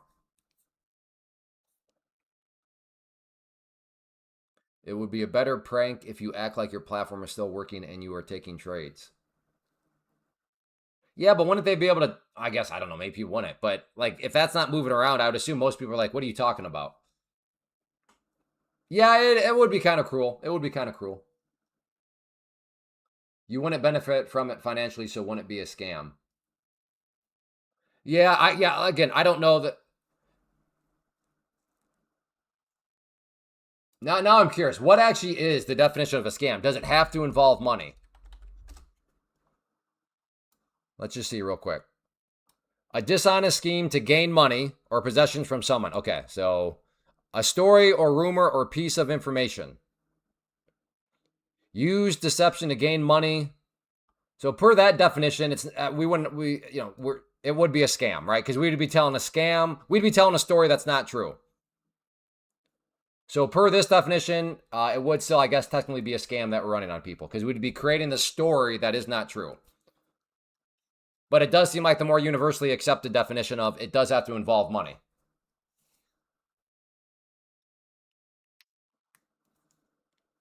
Oh, I see. Yeah, but wouldn't they be able to see that it's not working because these numbers up here wouldn't be moving? So all pranks are scams. Yeah, I guess in a sense. Well, I don't know. That like I said, we all did. I did about 3 seconds of research into that. So I don't know. Who knows? Maybe that definition comes from Billy Bob's butt crack. I don't know. But again, so I'm not willing to die on any hills right now. Oh, Brittany, you're kind of you're Brittany is here to really freak people out tomorrow. She's not messing around. She's really thinking ahead now.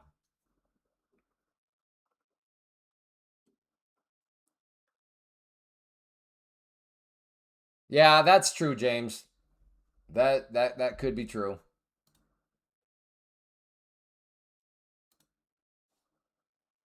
Which who was it yesterday?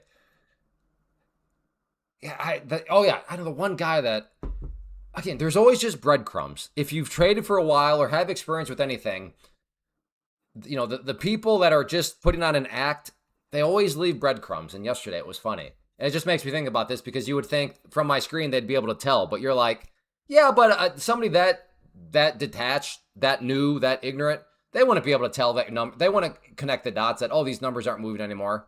And it was like the guy yesterday, like supposedly doing all these bots and all this stuff, and then he's like, "Are you long right now?" And I'm like, dude, for somebody as supposedly advanced as you are, how can you not tell that because none of these numbers are moving under the open P&L? No, I'm not. I'm not in any trade right now. But the mere fact that he didn't realize that, again, it's those little breadcrumbs of how you can tell people are trying to are trying to behave as if they're a little bit more advanced than what they are. That's a prank, not a scam. Well, not per the one definition. From Billy Bob's Butt Crack Dictionary.com, it says it could just be a false story. But I do understand if you reject Billy Bob's Butt Crack Dictionary.com. I do understand if you are rejecting those definitions. Yeah, maybe slow. I think some people tried to mess with you, Clay. No, not that guy, though. Not that guy.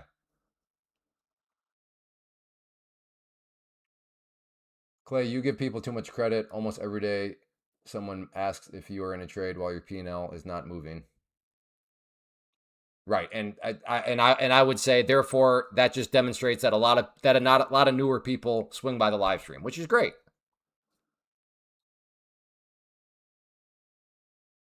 Is Billy Bob dictionary? Well, that's not what I said, JJ. I said Billy Bob's butt crack dictionary. So I don't know about Billy Bob dictionary. I do know about Billy Bob's butt crack dictionary.com.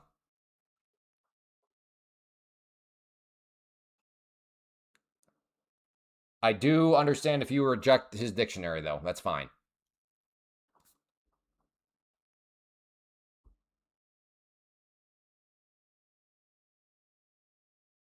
No, what do you make it from, Soul?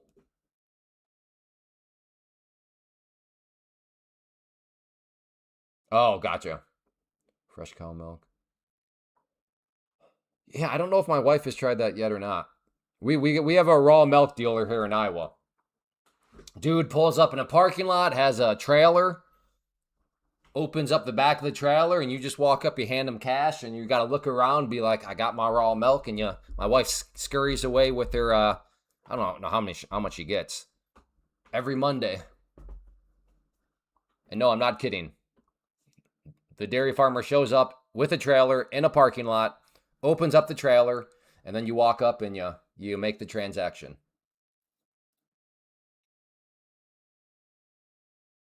Yeah, that's true, guitar guy. Probably a good call on your part. Funny story though. So my wife was like the first time my wife went to do it, a cop car pulls up and my wife's like, "Uh-oh." Like, is this guy? Uh-oh. Uh-oh. And then yeah, maybe you know where this story is headed. The cop walks up, gets his milk, goes on his way. That's small town America for you right there.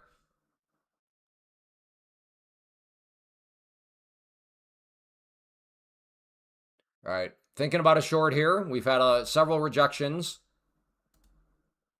Rejection, rejection. Do we get another rejection? That's the question on my mind.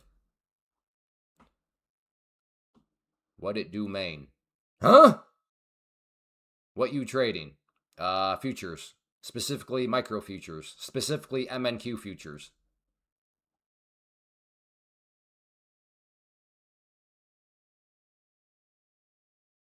I wonder if the top of the news hour might be. I mean, I think most of us are operating under that traditional definition that it's used to exploit money from somebody, but not according to that second definition we saw. I am using a prop firm. The prop firm I'm using is Take Profit Trader. That's the link you see across the top of the screen. And then through that prop firm, I'm using Tradeovate. So two layers to what I'm doing. Layer one, prop firm, which is Take Profit Trader. And then through the prop firm, which is layer two, Tradeovate is the platform.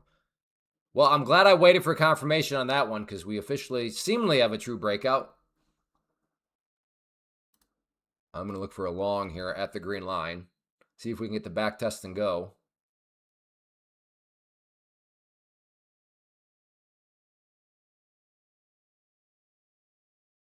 Again, looking for a long at the green line.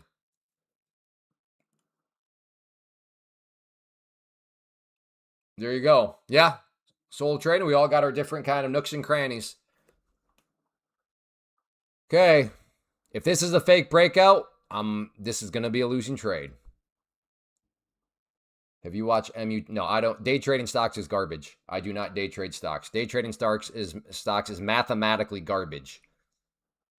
As we actually did the calculation earlier when that one guy showed up and was like, I made $2,500 today day trading stocks. And then we did some math and we like, yeah, see, that was not even close to the most efficient way. So no, I have not watched MU today because I do not day trade stocks. As a former stock day trader, yeah, absolute garbage compared to day trading futures in a prop firm. You went short? Okay.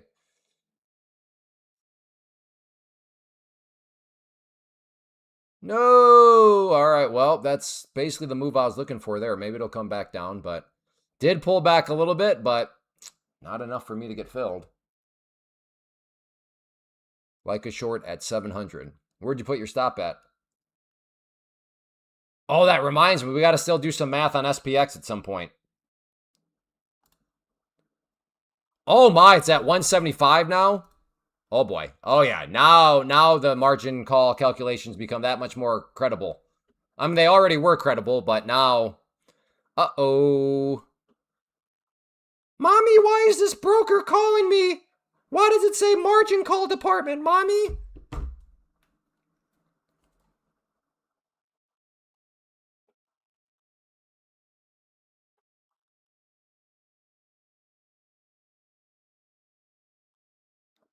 It's a discount. We got to buy more. Yeah, that therein lies the rub. All these new people have access to margin that who knows if they know how margin works or not. They already bought. That's the point. And they're because it's margin and because they're using leverage. Uh-oh. I'm flexible, but $200 is stop. Roger that. Still trying to get long at the green line.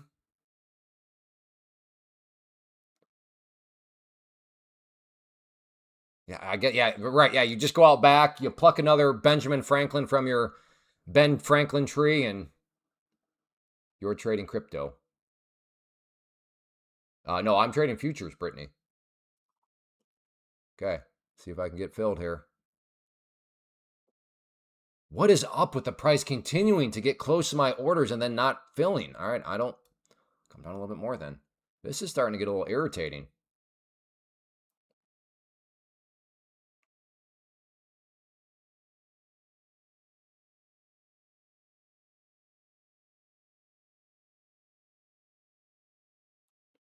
I have shares at. Well, is it an investment or is it a trade? And did you buy on margin, Z3?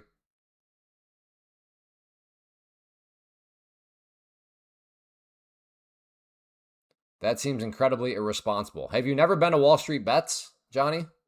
Are you new around here?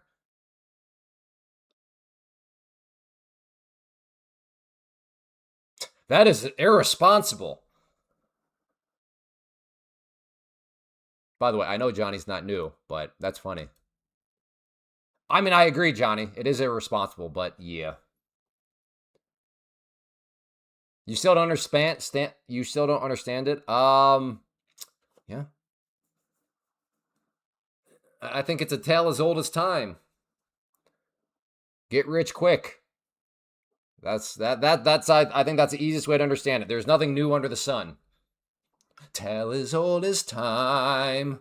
I want to get rich quick. I don't care if it makes no sense. If it seems pie in the sky. Beauty and I'm about to get eaten by a beast. I am no Brittany. Okay, Brittany, I just answered this. Brittany, can you please give him a 1 so that I know you're here to hear my answer? This is now the second time I'll be telling you this.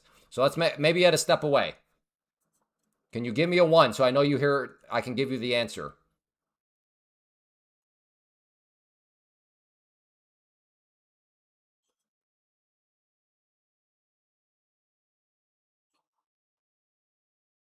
Well, I mean, Wall Street is kind of who's given the margin, so kind of Z3, but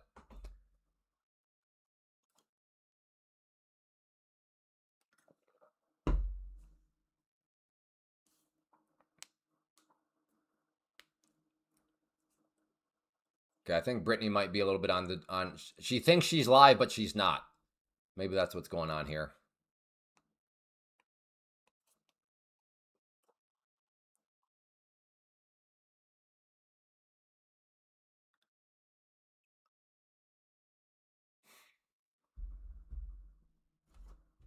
Who said I had a love? You know what? Unkillable soul. That's the most true thing that will be said all day today. Lovely voice.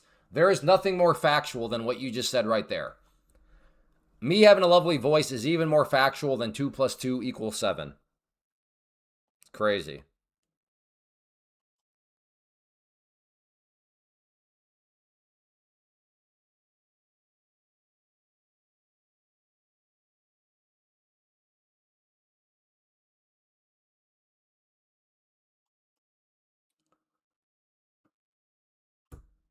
They will not let me sing in Broadway. I would create too many injury hazards because I would create riots because they only have certain seats, and there'd be too many people that would want to watch me sing. And because they could not keep up with the man, people would riot.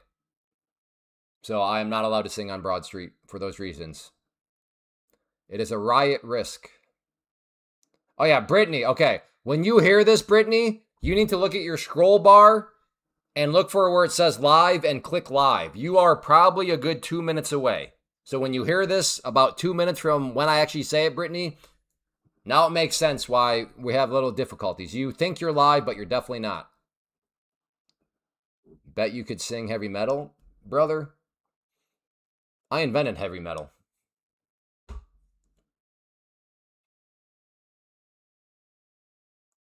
She just put, right, that's hence me saying I can tell she's way far behind.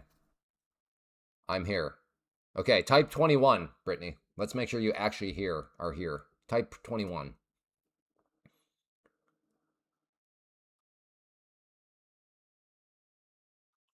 Well, I guess you're not going to pull back to where today is just, man.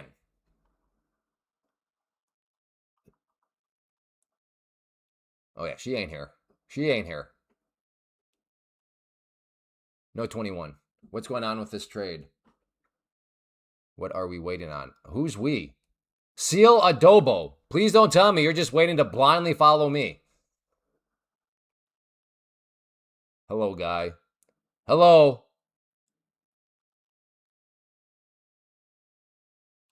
I know, I realize she says she's here, but I asked. Again, we'll see when the 21 pops up.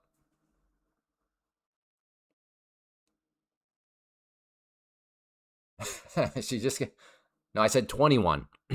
21, Brittany. Okay. All right, there's 21. See?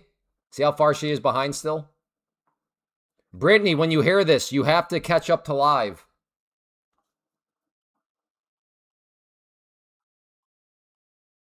I wonder why YouTube does that. You would think YouTube would be able to figure out how, if somebody falls apart, how it can just like skip ahead. I'm short at 680. Hey, I like this. Look at Santa. Santa, baby. Giving us 3 numbers. Respect, Santa. I like that, brother.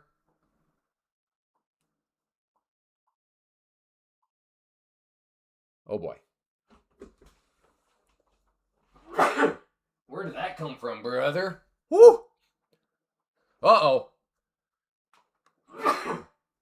What in the world?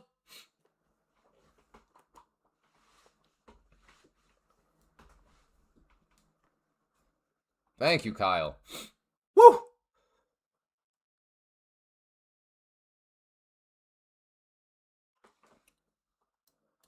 So a miniature bull pennant here. Are you? No, you're not. You're kidding me.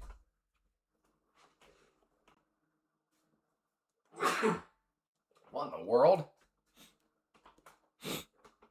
Usually I'm like a 2 sneezer. But the 2 sneezer with a pause and another sneeze, what's up with that, brother?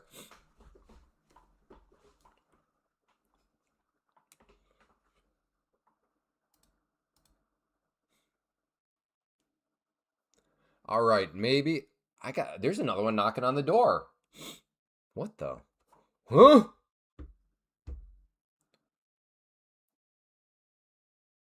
Yeah, that is like a double bottom with a fake brake sneeze or something.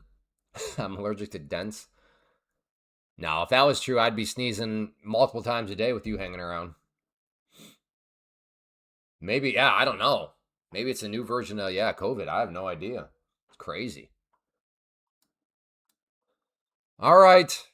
Trying to be patient. Would prefer this thing pulls back. Well, actually, do we have a rising wedge anywhere? This is starting to seem like it could be some kind of rising wedge territory. No. I'd need a little bit more of an angle on that. Although I will say, this catches my eye a little bit. Okay, so here's how I'm going to draw this trend line. All I'm looking at are these 2 points.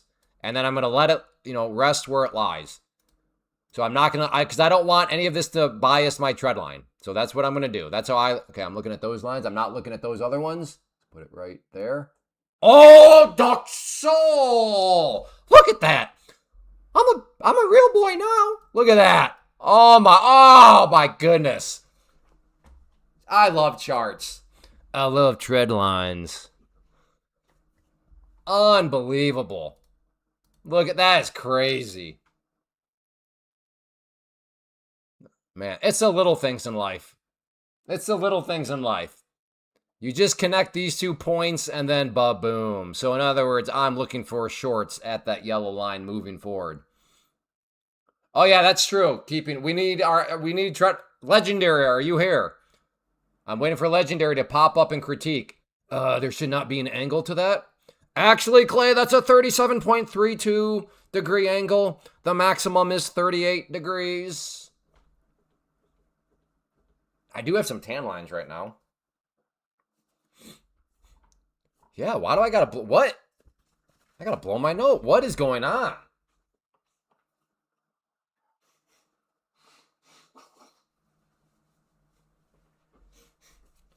This is crazy. This is crazy.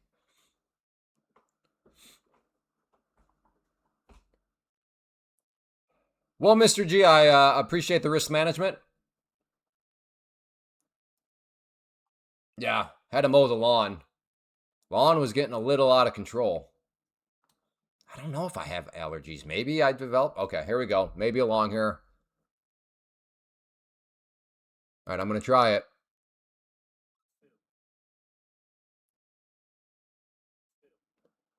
All right, let's see if we can get the breakout up towards that tread line.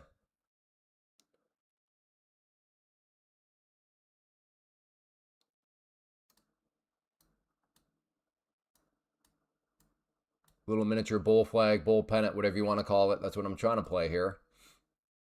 Although, as of now, did it just sucker me in?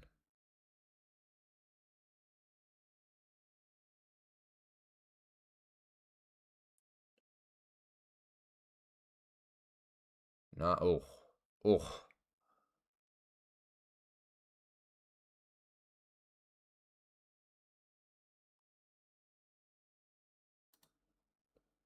I'm going to add some more right there. I still like the pattern, so I'll add some more if it comes up to that green line.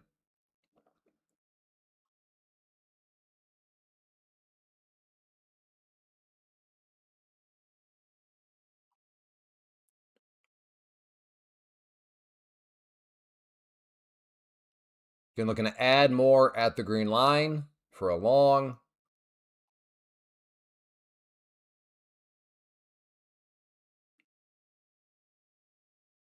I have added.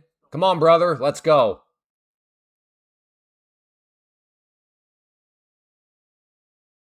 Let's go. Get above that blue line. That is my average price. Come on, push. Get up through there.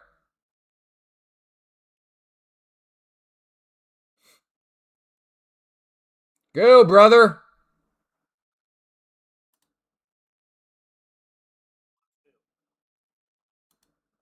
Okay. This will be a green trade now. Got my stop above. Okay, good. Oh, crap. Oh, crap. Oh, crap. Oh, my goodness. I was in like 50. Did everybody see what happened? You guys see that? The typo got me again. The typo. What? I blame all of you.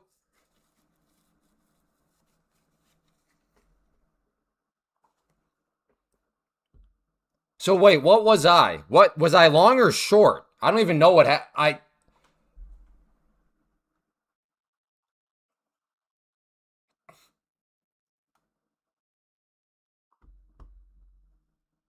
It flipped short. Okay, so I was short. So that is good that I hopped out because my whole premise was long. Yup, that is why all traders need to have this. All day traders, yeah, you need a good internet connection. Yeah, maybe you need a couple of monitors. Yeah, you need a good CPU. But there's nothing more important than what brand toilet paper you use.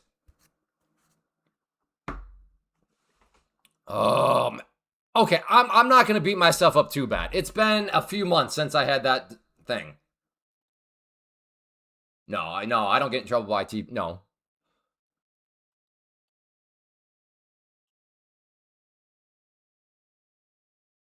Clay, that happens a lot to me too. There's nothing wrong. I didn't click right.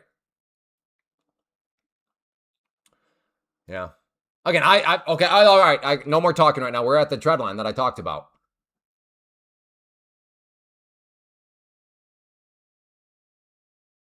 Okay, 5. That's what I want. Not 51. I want 5. Okay, I'm short.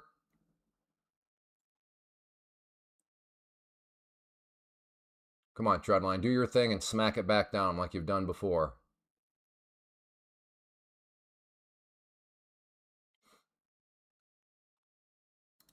I'll take that. Scoopy scoop. Scoopy scoop. Oh, Doxo. Scalpy scalp was not the right move. That's why independent thinking is smart, folks. Some of you hopefully are like, hey, Clay, I agree with that tread line, brother. But you know what? Because I'm an independent thinker, I'm not going to scalp it. I'm going to let it cook a little bit. Guess what? You chose wisely. I did not. Power of independent thinking. Congrats. Thank you. Come again. How much do I pay for internet? I don't remember now. Way less than what I will be once we move out to the homestead. And I'll have slower service. That is one thing I will miss about the neighborhood. Having fiber is pretty sweet. Look at it. Look at that tread line. Look at that. It's crazy. I would say we have a rising wedge though now. So upper part of the rising wedge, which is bearish, is right there. And then if we just use a 21 EMA as our lower tread line, there it is. That's a rising wedge. That's a bearish pattern.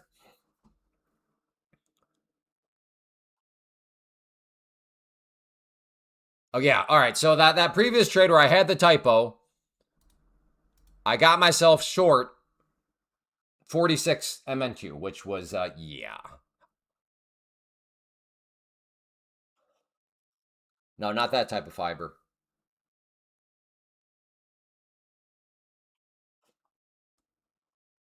All right. I gotta take a step back though.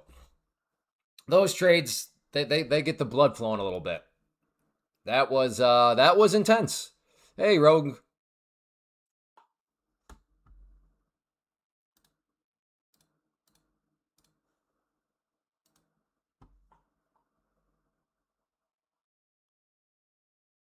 Now, why can't I have that work the other way? So how did it get down there? How did it get to 51?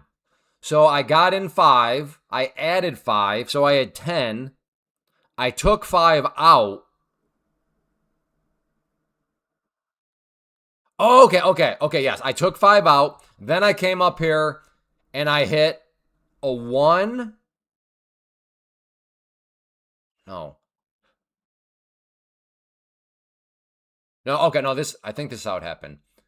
I bought 5. I added another 5. As it came up, I sold 5. And then at that point, I'm like, okay, now let me scale out 1 at a time. Okay, so that's one. So the guy came up here and I thought I changed that to 1, but I went like that, 51.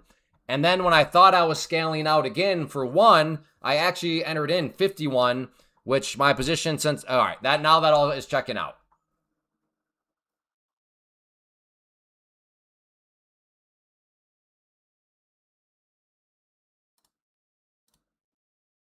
Let me get that. Okay. Look at the trend line. Still doing work. Crazy. Long 5, sell 51. No, I was long 10. I started at 5, then I added in another 5. So yeah, no, that you're missing a little sequence in there, David. I can relate my mind. Well, I don't know if that was my mind. That was just an honest typo.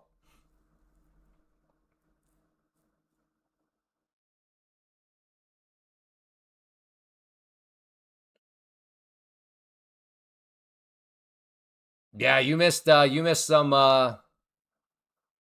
drama.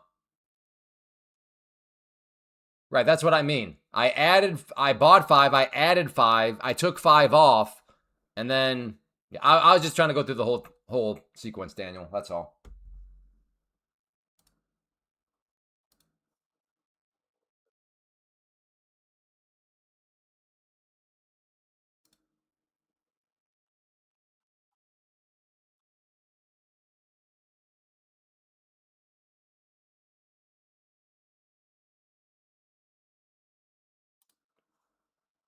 I think I got to be looking for another. Look at this trend line continuing.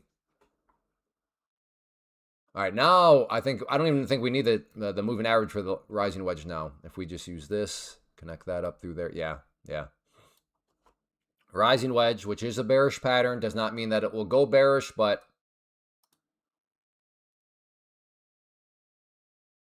all right, let's see what we can cook up here.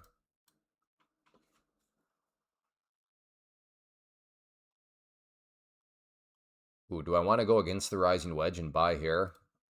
I am. I am.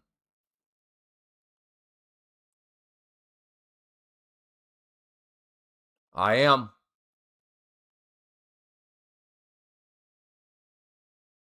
What's the song? I have the song from Hunger Games. Are you? Are you? Da-na-na-na-na. Da-na-na-na-na-na. That's what I have right now. I'm here. I'm here. Are you not intertwined? Huh?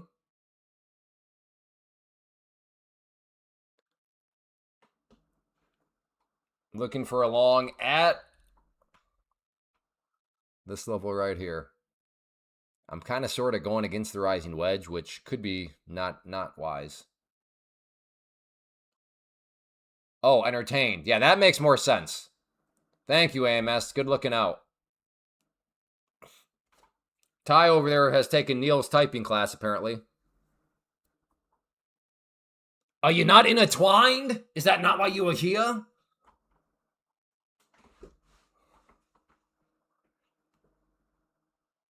Oh, that was intentional. Gotcha. Okay.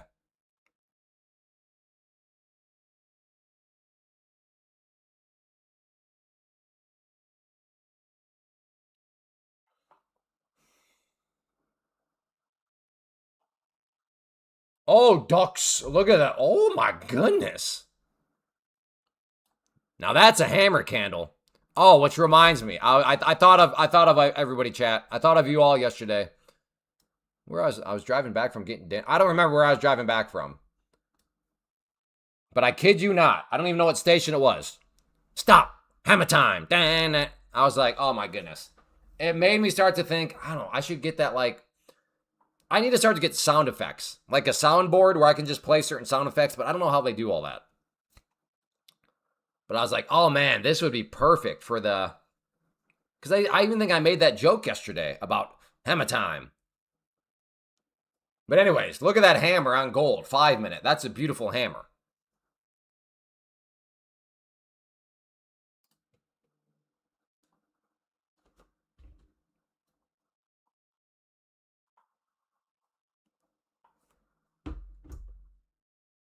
What are you using to stream?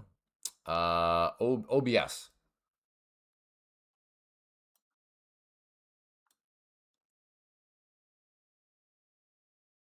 I stand by Jeopardy music when waiting for trade plans from Limp. that would be good, actually. When you ask a lip flapper for the 3 numbers.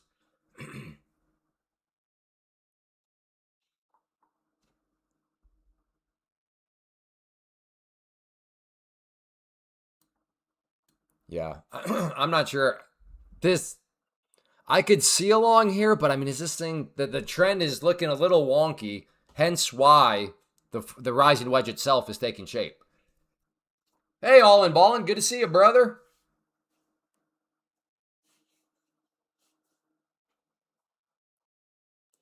If you use StreamYard, you could do all kinds. Yeah, I don't know. I'm kind of technologically dented. I have looked at Streamlabs and then Stream. What did you said? StreamYard though, right?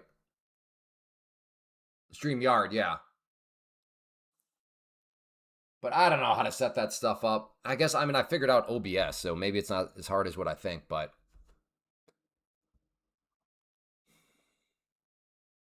StreamYard is made for the dented.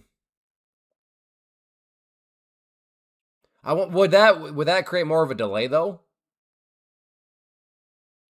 I want to see you not go on tilt, AMS. That's what I want to see. Maybe that's why you're going on tilt, because you're enthralled by big numbers. So I think you're revealing more in your psyche of what your problems probably are. Maybe you go on tilt so easily because you want these big numbers. Yeah, but what I'm saying is maybe that's why you do go on tilt easier, because you have been corrupted by social media and you think making $300 in a day is like bad. Because I saw somebody else make $30,000. Clay, do you ever YOLO? Only when you tell me to, Matty Futures. Do you ever YOLO, Matty Futures? Do you ever turn into Matty Dent and then YOLO?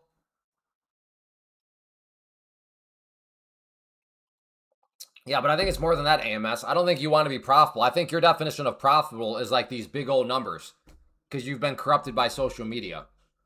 That's my theory after that comment. I just want to see you have a $5,000 day, which implies that you think my days are actually not that good. Which implies for me, you have something in your mind, which again, like I said, I think has probably been corrupted by social media. So I think if I had to take a guess, that's why one of the reasons why you go on tilt so easily.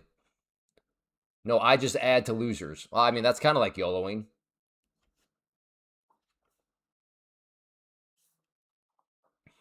You really should change your name, though, to Matty Dent. That'd be funny.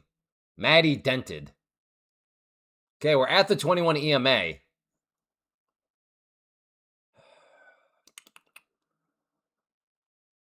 You could be right. Well, like I said, I've been in the mentoring game for a long time. So I'm not going to say, therefore, I'm right. All I'm saying is I've come across lots of people. And that'd be my guess with you. You have, I don't know. You tell me, do you cruise around Twitter quite a bit? Okay, maybe along here at the 21 EMA. It's just, technically speaking, this is the rising wedge that I'm going against, which is a bearish pattern. That's why I'm hesitating. So technically speaking, oh my goodness, look at that rising wedge. What am I doing with my life? You guys all know I love a rising wedge. What am I doing?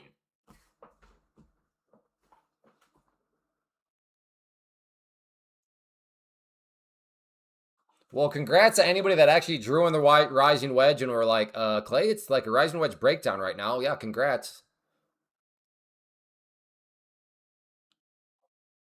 There is I know, that's why Matty Dented would be a very accurate name. Well, but in all seriousness, you guys saw when I drew that trend line. I drew it when it was here and did a fantastic job. Power of the rising wedge. Took that short from 689. Good job. At least somebody traded it. Who was that? Good job, Force Fed. Failed breakout. Brother, Harper, were you not watching the upward trend line of the rising wedge? Come on, Harper. Show some respect to the rising wedge, Harper, or else it's going to make you respect it.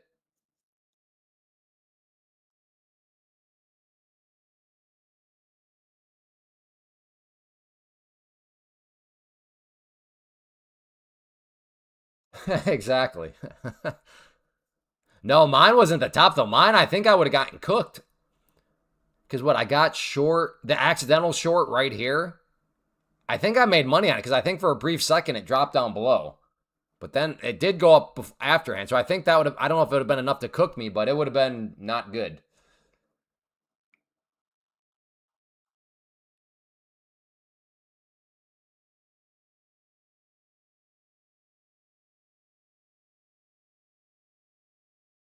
Ooh, the rejection back down. I don't know if I like it enough for 3. I mean, for 5. But I think I might try with 3. Again, If I had it in here, this is still basically looking for a continuation of the rising wedge.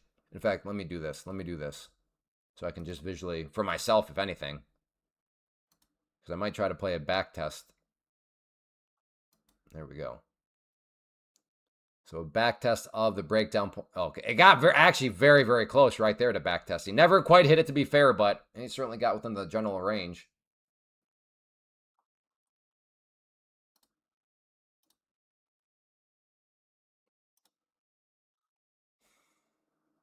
Well, there the rising wedge continues.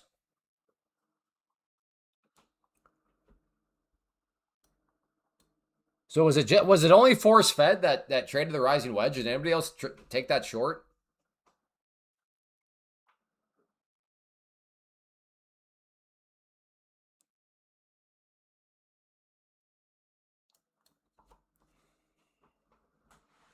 Strange things are happening. Hazu. I took it. Nice job, Johnny. Look at that. That's amazing. Maddie Dented Futures. Let's go. That a boy. That's a classic move right there. That's what true baboons do. Don't tell me you're a baboon without some proof. Maddie just proved that he is a true dented baboon. That's good stuff right there.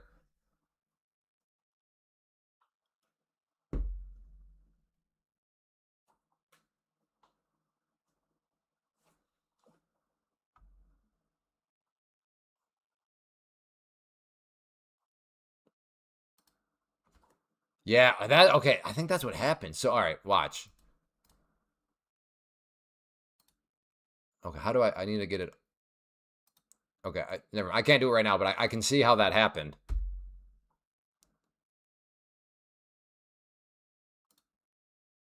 Okay, I'm looking for a long at the green line down here if it wants to keep pulling back.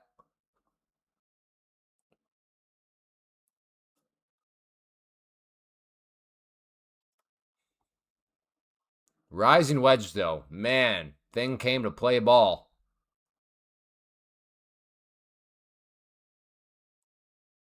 Maybe a short up here if I think it could come down here. I'm going to lunch. Oh, Harper, don't go to lunch.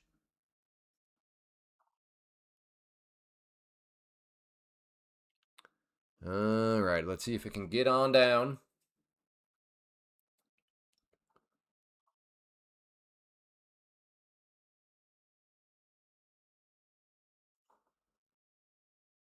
Are we going back down to 550? 550? Oh, I don't know about that one. I mean, where's 550? All right, I guess that's not terribly far away. It seems like it is, given that's over 100 points away, but this is still pretty volatile environment, so.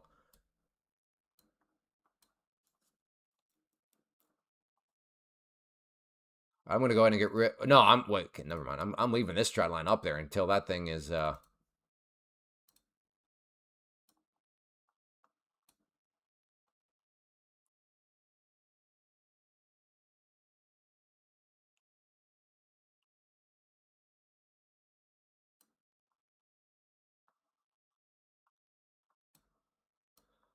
right, we'll keep that. All right, as we bounce, so never mind for that one.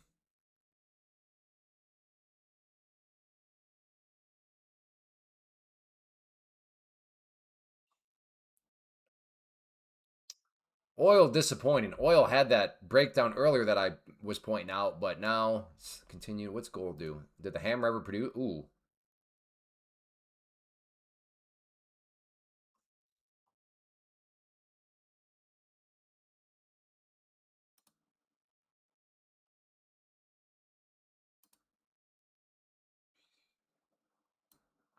I'm a little interested in maybe a gold trade here. Been a while, though. Been a while since I've traded gold.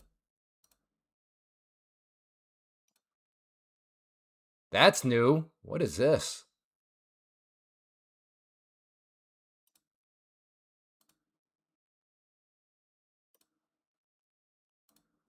Yeah, all right. Okay, that is usually not there. I did not add that. So that must be, I did install a new update to Tradeovate's platform yesterday.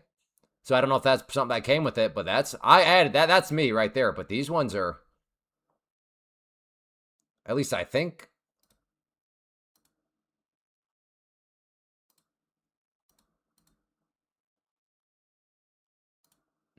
Yeah, I don't know. Wonder if there will be heavy selling soon or end day knowing tomorrow. Tomorrow's not closed. That one dude, this is futures trading here. Futures are not closed tomorrow.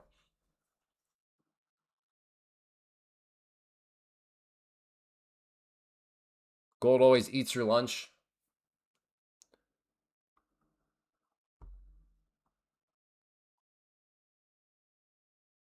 I don't know. This now, as I look at these numbers, it's like, yeah, that's kind of why. Not now. Granted, I know the contracts are leveraged differently, so, but I mean, it's just not the most. I mean, it's moving, but it's like, eh.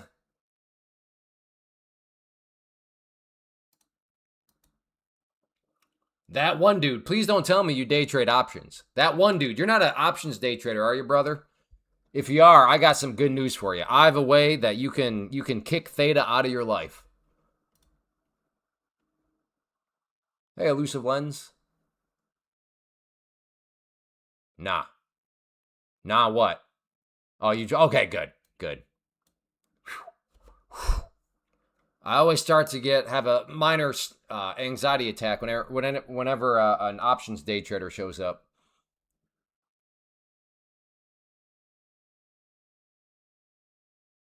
Clay, I'm $7 away from. All right. Well, but how much have you made today, Z3? Weren't you asking me earlier if you had made? How much have you made today, Z3? Let's make sure you're not doing something you shouldn't be doing.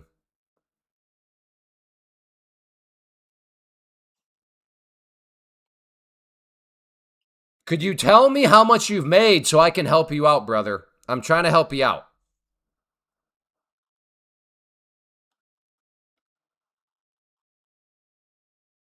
I know, Brad, it is. That is the easiest way to prove that futures are better than options in the day trading category is just to talk about theta.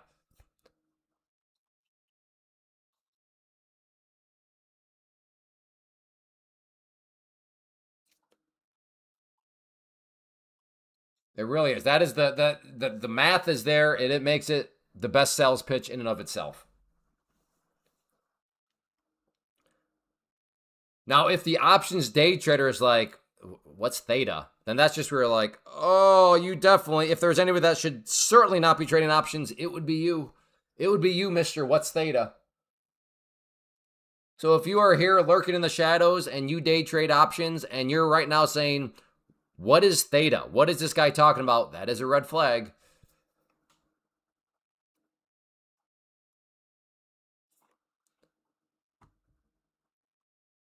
And then Z3 just disappears. See, I'm trying to help the guy and he just disappears. It's live streaming is the craziest thing ever. Like if this was the real world, can you imagine what this would look like in the real world? Z3 says something to me. I ask him a question, and then he's like, he says something else that is not answering my question. And I'm like, no, can you give me the number? And then he just like turns around and walks away. Like where is the day's P&L? Oh my goodness. Z3? Brother?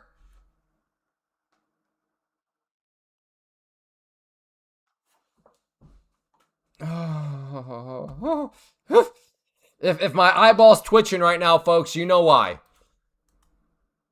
Please watch this video.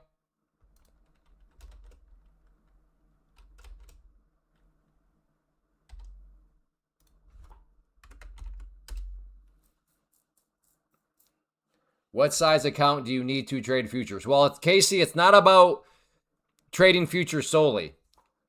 My argument, backed by math, is in the category of day trading to day trade futures through a prop firm. So not just futures straight up. Don't do that, especially as a beginner, because futures move and they can eat your lunch so quick.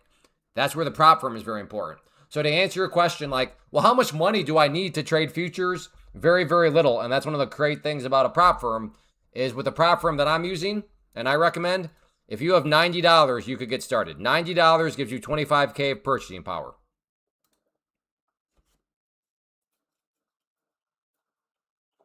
Options traders always have to option to quit options. Yeah, they do have the option to quit options. Okay, I need to know how this number. Okay, if you made 30, like you made 34, I don't even know how to answer that. I need an, I don't know, Z3. I'm trying, but yeah. I see I trade options daily, looking to trade futures. Yeah, Casey, you will enjoy no theta. And not to mention futures move way better than options anyways. But yeah, as far as amount needed, like I said, the prop firm that I use that I recommend, you would need. Now, if you want to go have more purchasing power, then having 50K is 102, and so on and so forth. But yeah, day trading futures in a prop firm, very little capital is required. Therefore, very little capital is at risk, and that's the key thing. The at risk part, very very insulated with prop firms.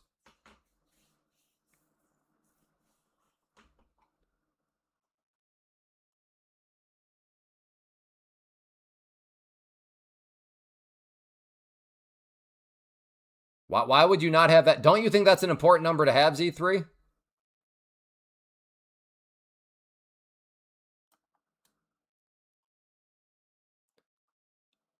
Breakout or trust it? No. I'm still looking for a short up around that yellow line if it can get up there. Well, again, I sent you a video, Z3, that would show you how to set up the numbers that I would need. So, I mean, if you don't want to watch that video, I'm not sure what to tell you, brother. Well, I don't know how to get that. Yes, that's why I sent you the video, brother. All right. Oh, okay. This is seeming a little powerful.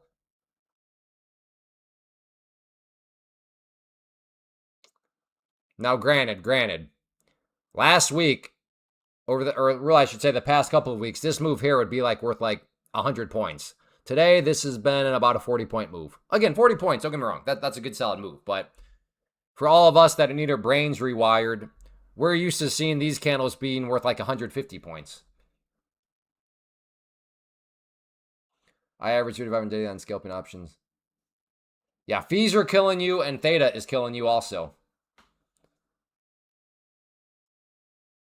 But yeah, if let me put it this way. If you can make money day trading options, all kidding aside, that is very, very impressive because you are competing against theta. So if you can make money with something as annoying as theta, imagine how much more efficient things can be if you don't even have to worry about theta.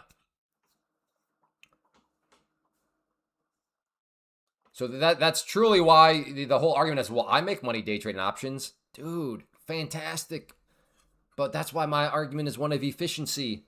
Imagine how much more efficient you'd be able to operate if you didn't have to worry about theta, brother, sister, furry.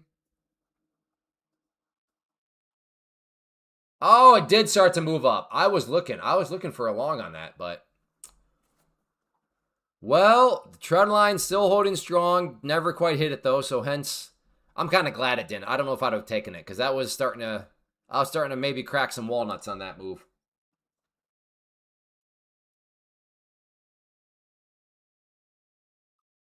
Just can't trust anything today? Why not, Neil? Why can't you trust anything today?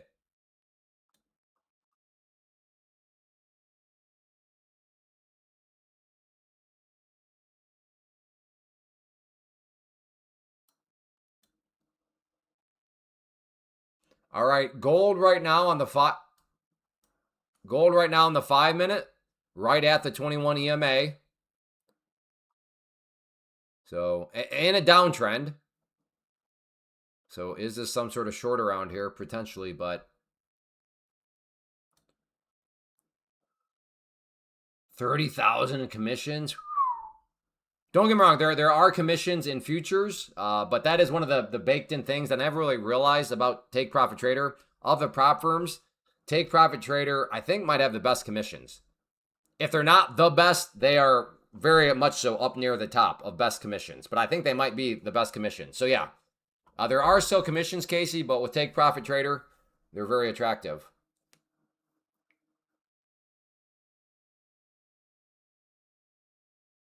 No, Roku, you're not wrong, but I disagree with your premise. Many traders prefer, no. Vast majority of traders are buying options. Especially those that are beginners, and especially those that are more likely to be here. Selling options requires quite a bit more money and is quite complicated. So yes, but that is certainly, we are talking about outliers. So yeah, I reject that. Many traders.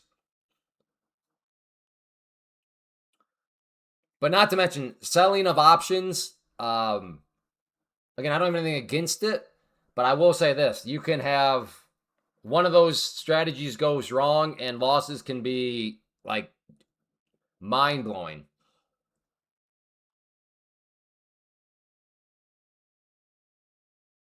Bitcoin's dropping today.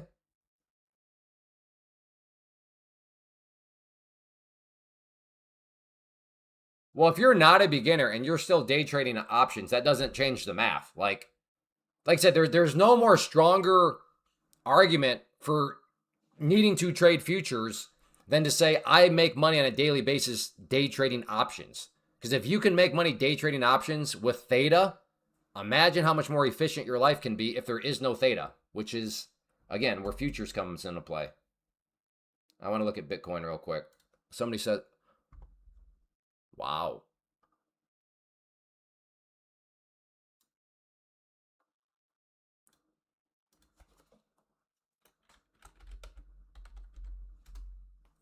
Oh, wow, it did drop, huh? Let's see.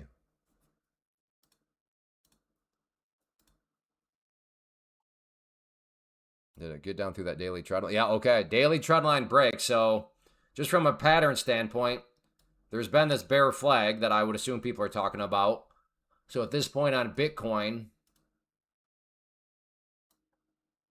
the big question right now is this a fake breakdown? Which it could be. It could just be a fake. Maybe it snaps back up, tricks some people. But, I mean, equally, if not more valid, uh-oh, are the floodgates going to open? Is this going to be a bear flag with continuation? That is the big question mark right now. So potentially on Bitcoin, buckle up.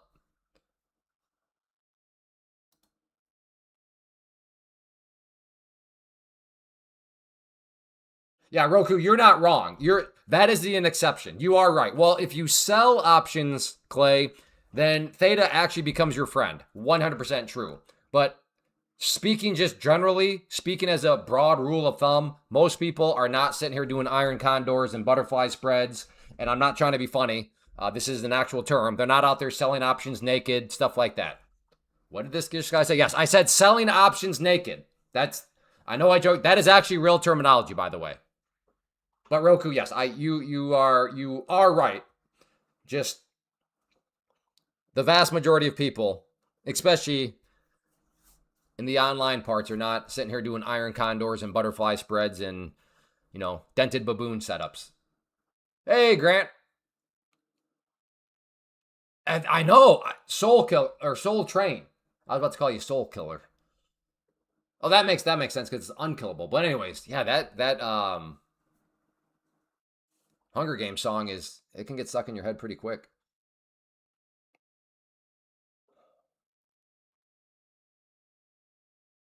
I'm also dented, so selling cash secured puts I like on stocks. Yeah, Kyle, and that is a completely different category. In the category of investing, options are very cool.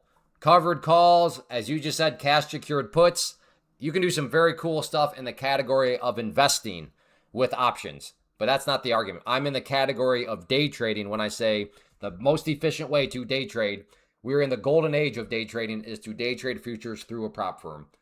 And we arrived at that with the genius invention of micro futures and then prop firms. Because think about it before micro futures. Could you imagine telling a beginner, hey, go trade NQ? Oh my goodness. Death sentence. But yeah, that invention, what was it? So, no, I can never remember. Time flies. So when were micro futures invented. Introduced. Micro E-mini futures were introduced on May 6th, 2019. All right. Man, okay, so about 7 years ago now. 7 years ago, that was a game-changing invention. Game-changing in the category of day trading. And then with prop firms and getting more established, getting more commonplace, still a lot of people don't even know about this stuff, which is ultimately the core or the point of me live streaming, is I want to make people aware of this stuff. But yeah, we are in the golden age of day trading right now.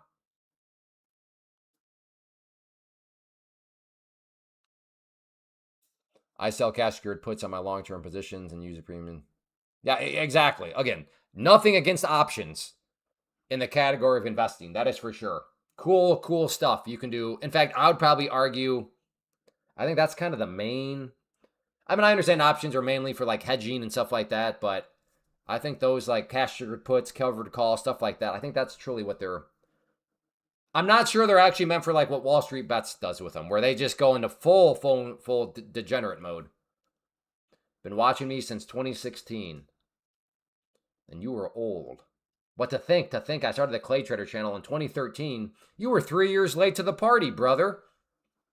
3 years late to the party.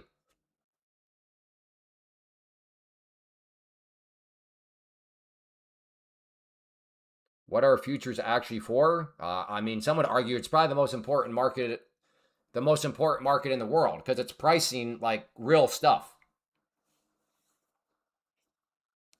Like it's literally pricing orange juice and cattle and lumber and oil and gold. And I mean, pork bellies.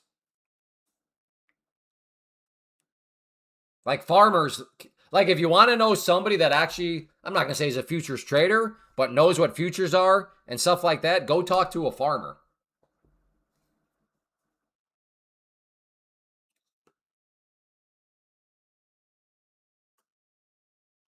Well, rookie, you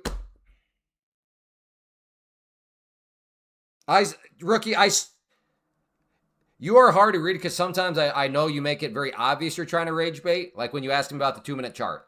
I get it. Very obvious rage bait. But then in this situation, don't stop moving the goalpost. You say, why do futures matter? And then I answer, what? No, what? So what you actually meant was index futures. That's what you meant. Why do index futures matter?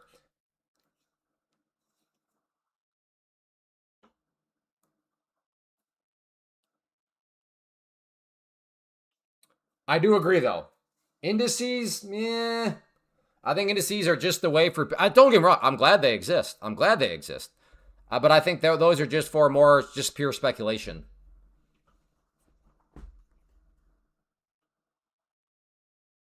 I could be wrong. I haven't thought deeply through it, but yeah, I don't know what like the practical effects of like having futures for the NQ would be, other than just flat out speculation.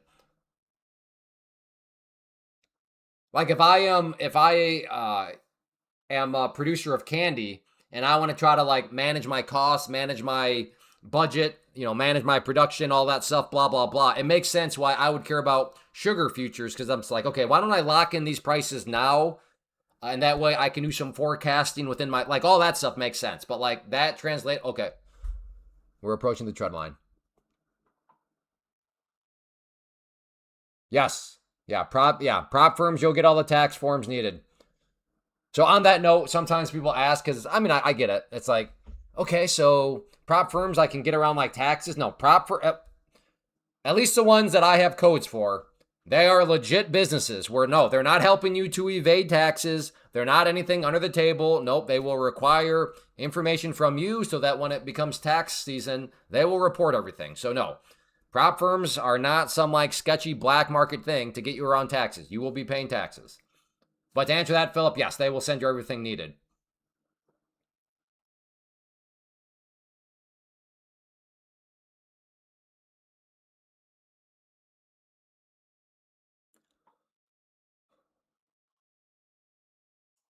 And that is one of the great things also about prop firms is super, super easy tax stuff for your accountant. All you do is hand them a 1099 form, one piece of paper. That's it. So that is also one of the cool benefits of the prop firm is tax reporting becomes very, very straightforward. One piece of paper, the 1099. Yeah, no wash sale. I mean, just, yeah. Good point, Matt.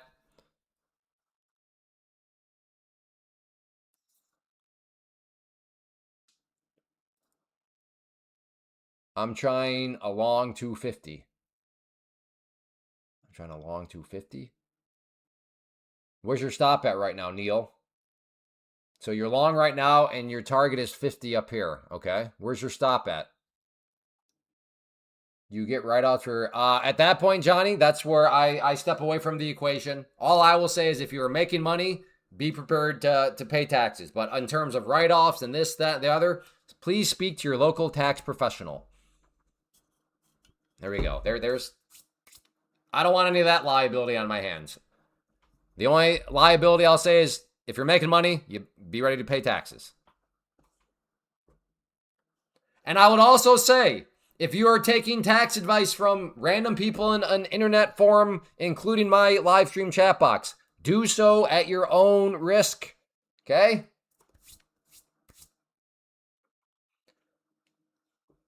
That does not mean that it's wrong, but this is the internet. So yeah.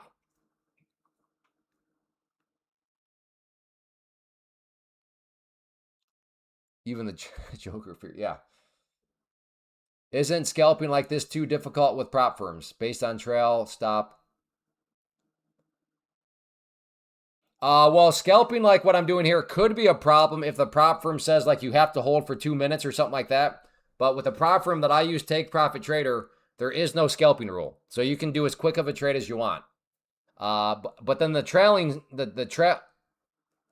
I'm not sure, is trailing stop allowed? Yeah, you can do trailing stops if you want.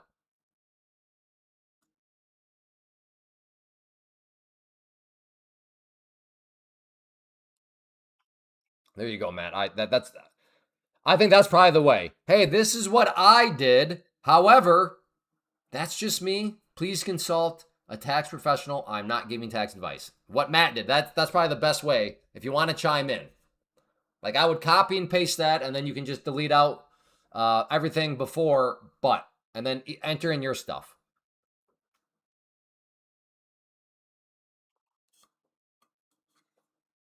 See, Judd, I would have copy and pasted Matt's, and then I would put everything you just said in front of the but. And then you said, but that's me.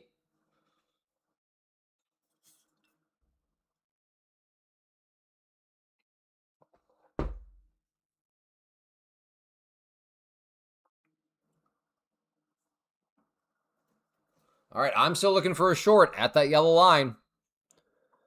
The trend line so far up here has treated me well, and it's treated others. Well, I don't know about others, but others here, but just other people in the market as a whole.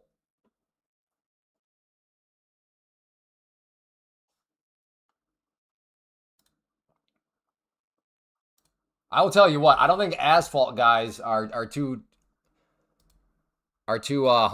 hungry for work. So I want to get an asphalt driveway. And one guy, I mean, I did get a hold of him. He did come out and look at it. He was pretty on the ball, but for him to send me a bid, he's like, all right, I'll get you some numbers. And then he texted me that same day, what's your email? I text it right back to him. A month goes by, nothing. I text him yesterday, hey, were you able to put together some numbers? Oh, hey, sorry, I'm booked up. And he just lost track of it. I was like, okay, fair enough. That was yesterday. Still nothing. So we'll see how that plays out. And then another concrete guy, or not concrete, asphalt, I reached out through their website. And it was a pretty cool system. I reached out through their website. Part of it was putting in my number. And then as soon as I hit the submit on the website, I got a text. Hey, let us know if you have anything here. So I replied back, gave him a little more details. Nothing. I replied back, hey, I was just curious if you got my text and my submission. Replies back, yeah, how did he say that? Yeah, or something like very basic, like, yeah. I'm like, okay, great. Nothing from him. I don't know if it's the fumes from the asphalt, but good grief, you asphalt guys, what are you doing? Maybe you're just that, maybe I just chose the wrong career path. Maybe I should. Maybe I should start an asphalt company because apparently these dudes are like, nah, I don't want your money. No, don't need it, brother. Customer service, what's that? Promptness, huh?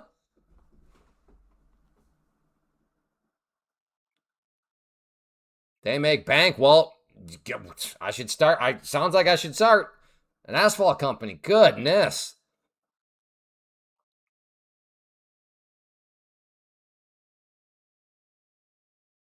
Hey, Papacito.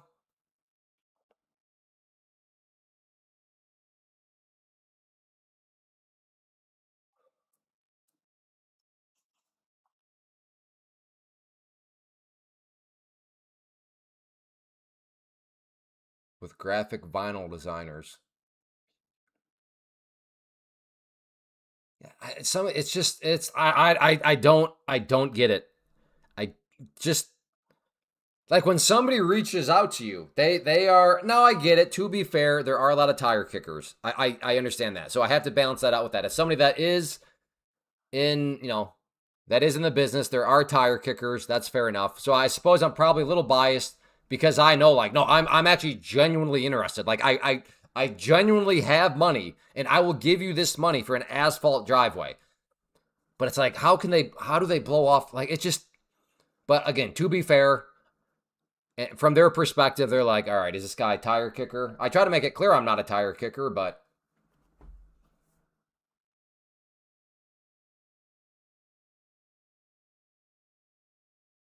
I like that compound. I should just text a picture of like, yeah, briefcase filled with cash and me in a Speedo like this, just next to it.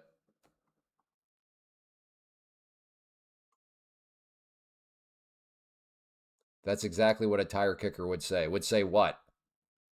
That they have money and they want to give the money to somebody?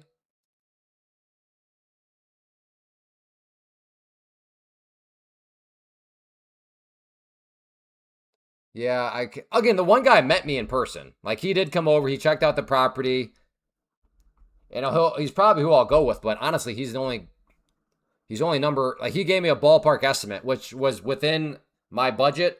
So I'm like, okay, good. They have good Google reviews, but like there's a couple other that have good go. So at some point, it's like, do I leave a Google review? I'm not gonna 1-star the guy, but like I don't know, like a 4-star. Be like, I'm not sure if they're good or not, but one thing, pretty bad at getting back to me. But I don't know.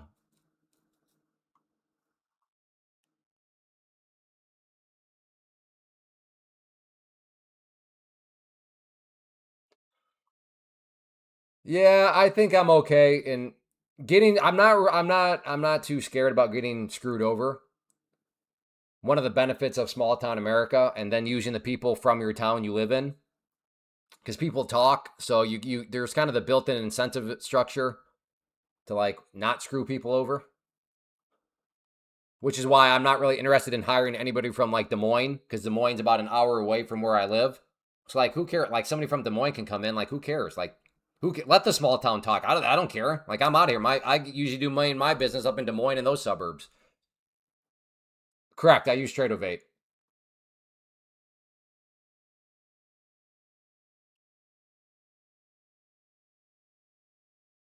They have to do as I understand all that. Like, I understand these guys are busy, but to send a text back to read just to communicate with somebody, I don't think takes hours out of their day. So I'd understand your point, Mountain Homer, if what I was expecting right now took hours. But like a quick text at a lunch break,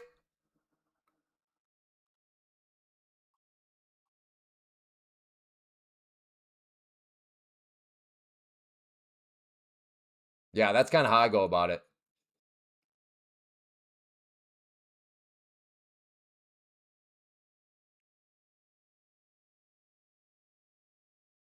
Ghosting is an epidemic. Well, I do get it. That's why I think, in theory, I could beast mode it in the contractor region because contractors, like, they're just built a little different. They're like hands on. Let me get the work done. Let me figure this out. Let me work, which is a great attitude to have. But like that mindset, not really fantastic for the world of customer service.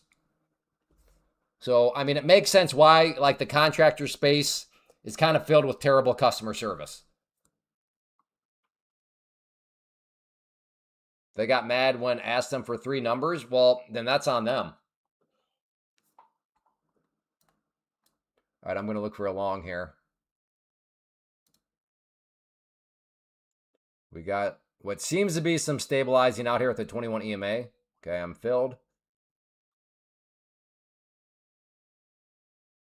All right, 21 EMA, do your job here, brother.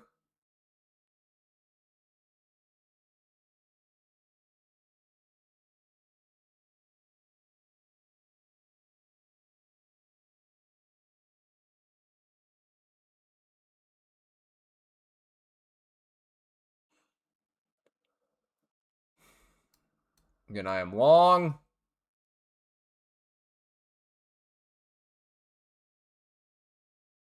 Come on, give me another push.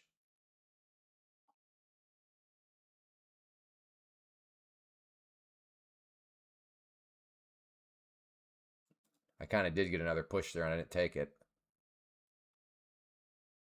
Oh boy.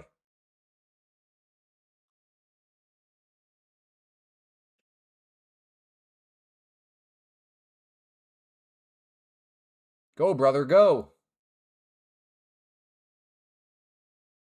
Come on.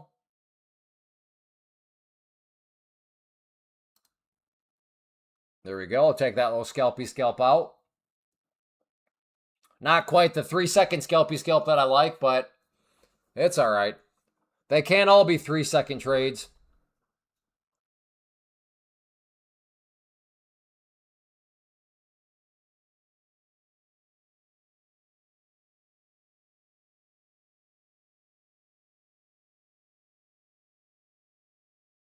You're hanging on by the skin of your chinny chin chin.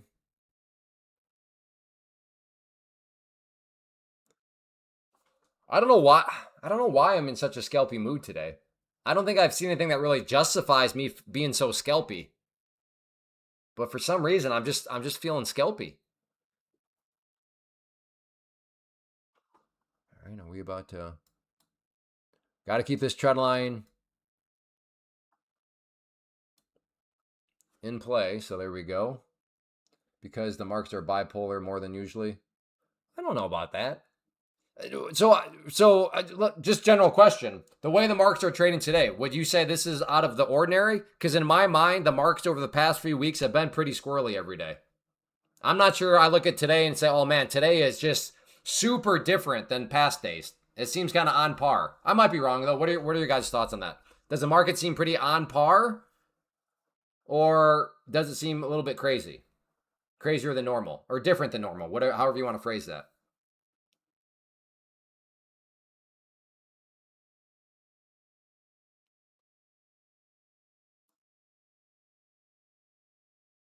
I don't think so crazier than normal. Yeah, agreed. Like, yeah, there's been some moves and some swings and stuff like that, but I wouldn't say like today sticks out like a sore thumb amongst the past few weeks. If anything sticks out like a sore thumb right now, I would say Monday. Remember Monday?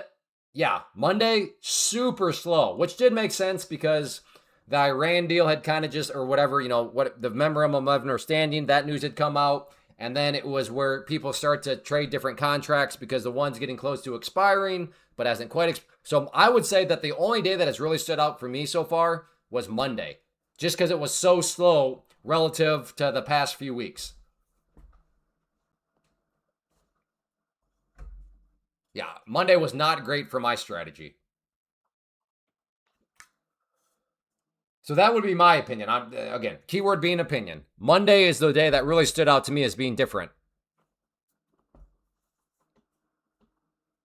Should be selling off. What makes you say that? Why should we be selling off, Whoa? I'm not saying you're wrong. I'm just curious. What makes you think that we should be selling off?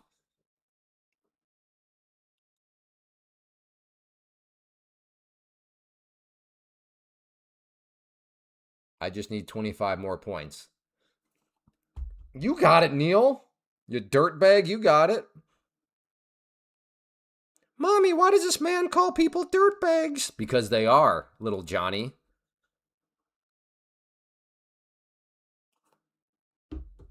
Economic outlook is garbage. What about the economic outlook is garbage? Again, I'm just asking. I don't know. Oh, sorry to hear that, Evil. I guess there's still a chance, kind of, sort of. Do you think the price action sucks? Man, I think today's price action has been just fine. But yeah, Neil, we're apparently very different traders. You're calling Monday great, and I'm like, Monday? More like snooze day. And then you're saying today is garbage. Yeah, Neil.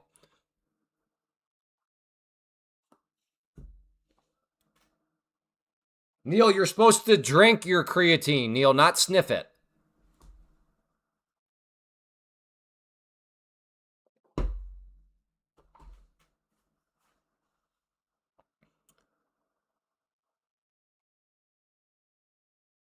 No cuts, hikes.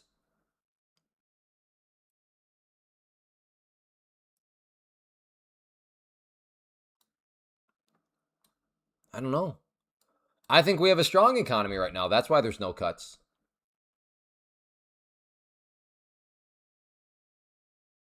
I mean, according to the jobs report, things are doing all right out there. If anything, I would be on team raise rates. If I just accept the premise that it's a strong economy, which I'm told by certain politicians, it is a strong economy. We also just, was it last week or 2 weeks ago? We got a strong jobs report. Okay, well, let's raise the rates then. Jobs are good, economy's strong. Let's raise the rates. They should raise the rates. Agreed. Agreed, brother.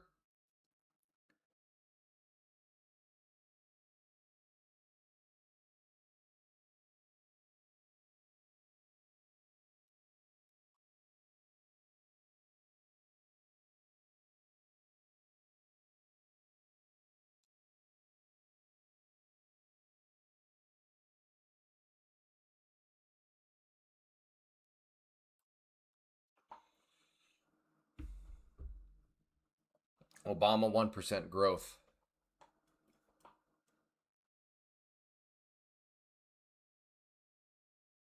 Well, here's the ultimate thing. Okay. Let's say this real quick. You meet somebody. And this will by the way, this will encompass all sides of the aisle. Like wherever you fall in the political landscape, you're about to get cooked. Okay. You see somebody. Fancy clothes, fancy car, vacations every couple of months, etc., etc., etc. Just wow. And then you find out, holy smokes, that person is drowning in credit card debt. Is that person actually doing well? Is that person's financial picture actually doing well? I would say, well, no. That they are not actually doing well. They are, in their own life, essentially printing money with this thing we call a credit card. So we can all print money as consumers if we have a credit card, right? That's technically just printing money. It's spending money that you do not have.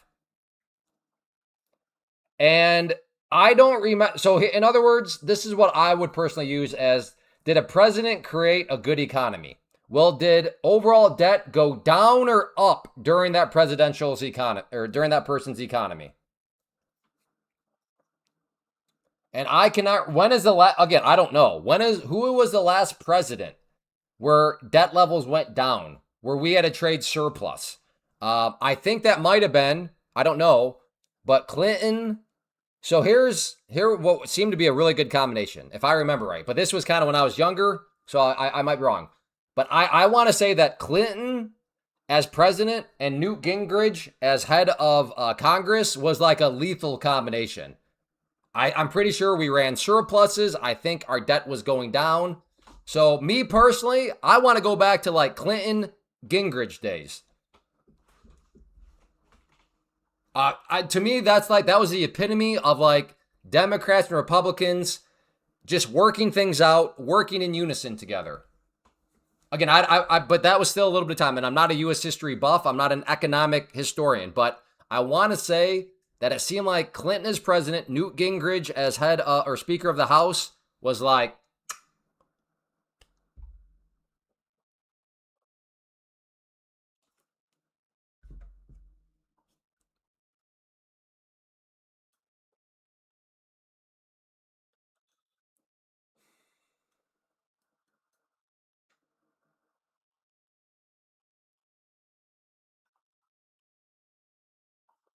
Sure, we can go back, Ty. We can go back. But being able to go back and choosing to go back are two very different things.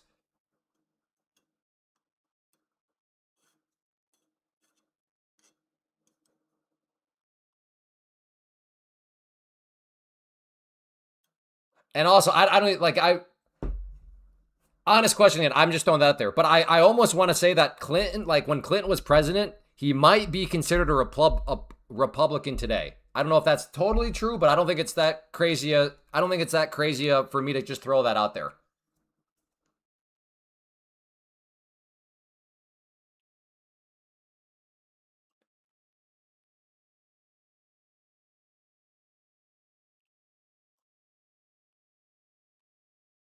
Well, again, I think it's a two-person talk keeping the West wild. It's Clinton and Gingrich.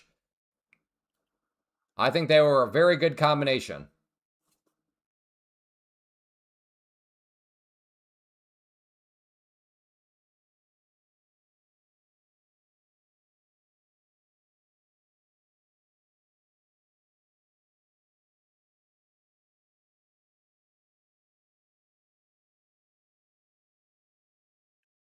Yeah, Ty, you're not hearing what I'm saying.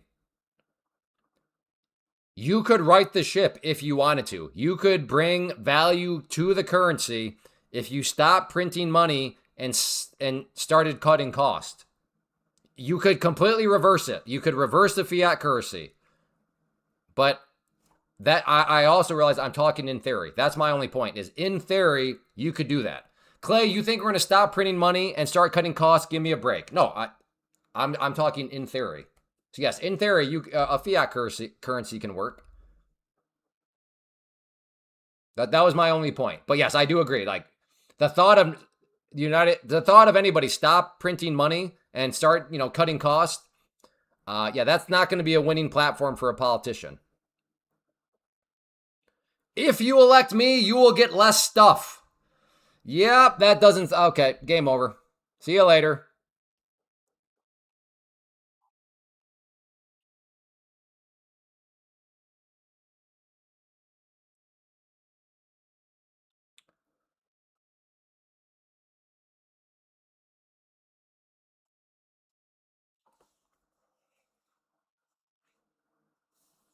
Yeah, I mean, I like this. I mean, can you imagine? Yeah, 21 EMA doing work so far. I don't know if I'm going to take this trade.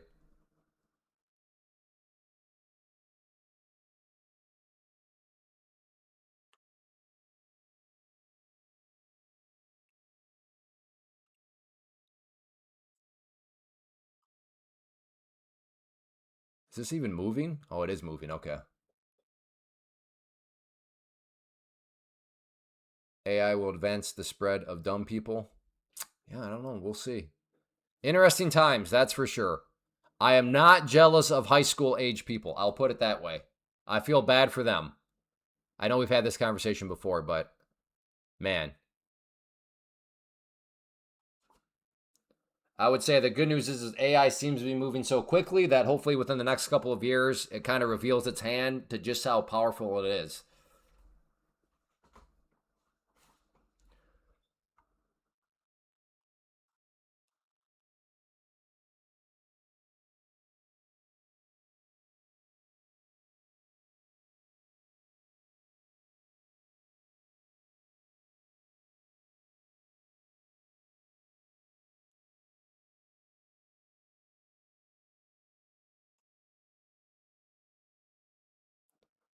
Yeah, there's fraud out there, no doubt, but just percentage speaking, like even if we just and I don't know the math. I don't know the math on this, so maybe it would make a difference. I don't think it would. But if just for argument's sake, we just said, okay, all fraud has been cleaned up. Down to the penny, there is no more fraud. Like, what do the numbers actually look like? I'm still pretty sure there's a lot more work that needs to be done. In other words, I'm not saying that fraud is not happening because it is, but like, even if we cleaned it all up, what do those calculations look like if we assume zero more fraud? I think they're still pretty bad.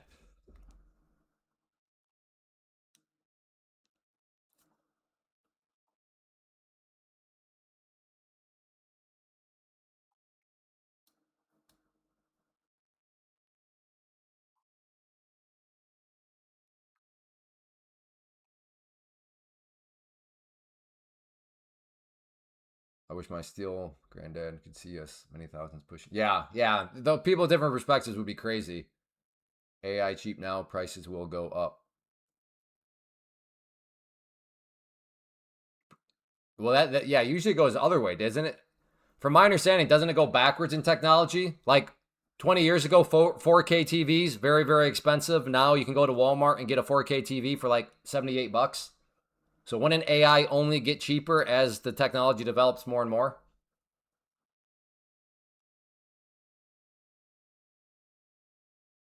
Practice. Who needs practice? Don't it worry you to go long when it's 200 points above VWAP? No. No. I mean, I'm on the 2-minute chart, dude. So no, for me, I don't really care that it's that far above VWAP. I care more about the 21 EMA. If it's very far above the 21 EMA, then yeah, that's where I get a little sketched out.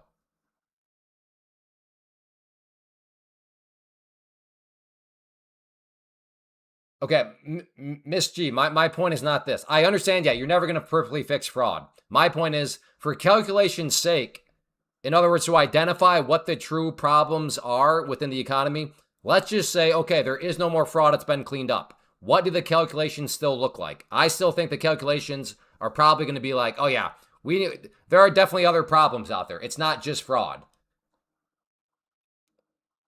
That is what I'm curious about.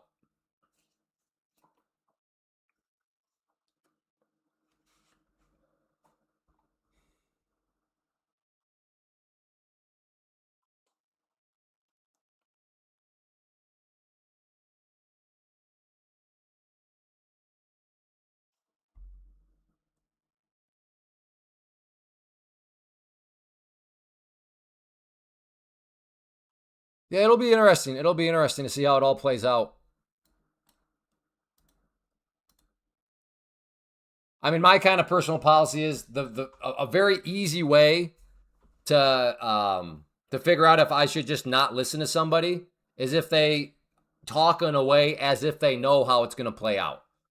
Now, if somebody wants to buffer their statements with, well, in my opinion, or I think, or I'm not quite sure, but potentially this, if there's a little bit of humility baked into a comment, I'm all ears. But anybody that tries to say they know how any of this is going to turn out, for me, it's like, all right, yep, those are not the people I want to listen to. The people, because this is one of these topics where nobody knows, and anybody that says they know how it's all going to turn out, no, not for me.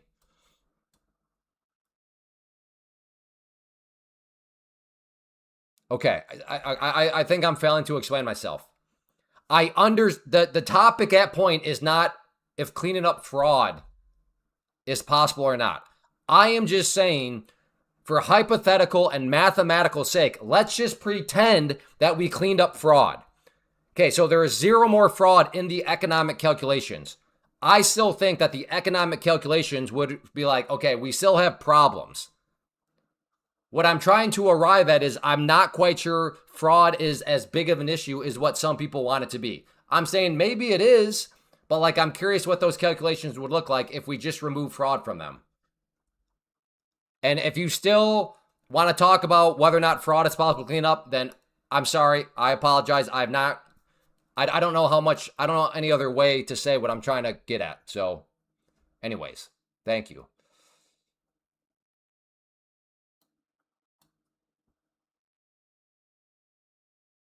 Okay, I like a long down here around 690, if it can happen.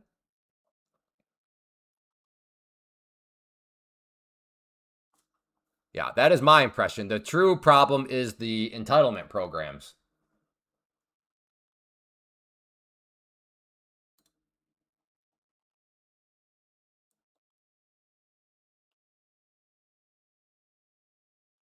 Correct, JJ. That is what I'm exactly. Thank you. At least one person here for sure understood what I was trying to get at with my questioning. So I don't feel like a total failure, JJ. Thank you, brother. At least one person understood what I was trying to say. I was starting to question life choices at that point. Felt like such a failure.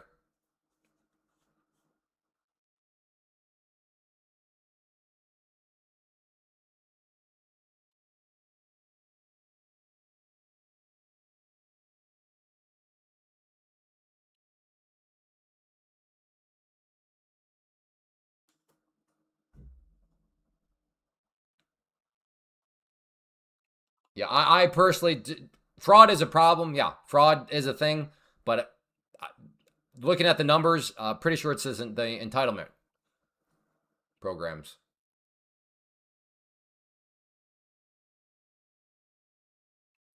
Thank you, Scott. I appreciate that, brother. Thank you.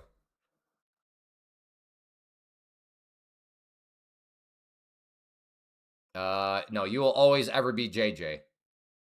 Even if I remember that I'm supposed to call you Robin. Oh, never mind. I get sorry. I get the joke. Never mind. Never mind. I get it. I get it now. Sorry. Sorry, brother. Well played, sir. Well played.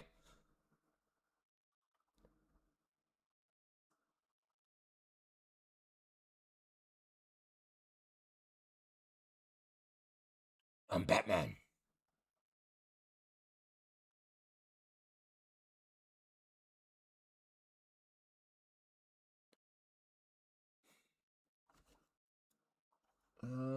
What's oil doing?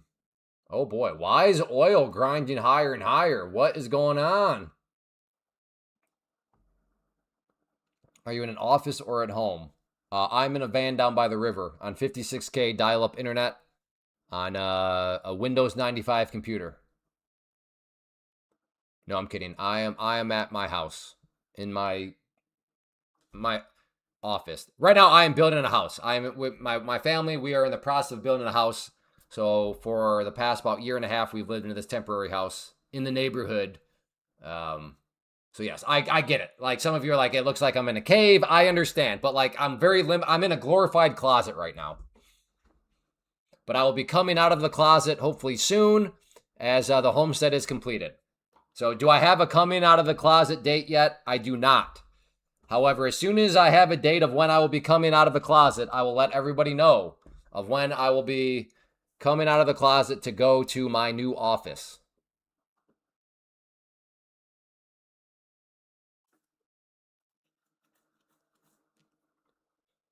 So please do not ask. Clay, when will you be coming out of the closet? I don't know yet. I don't know yet.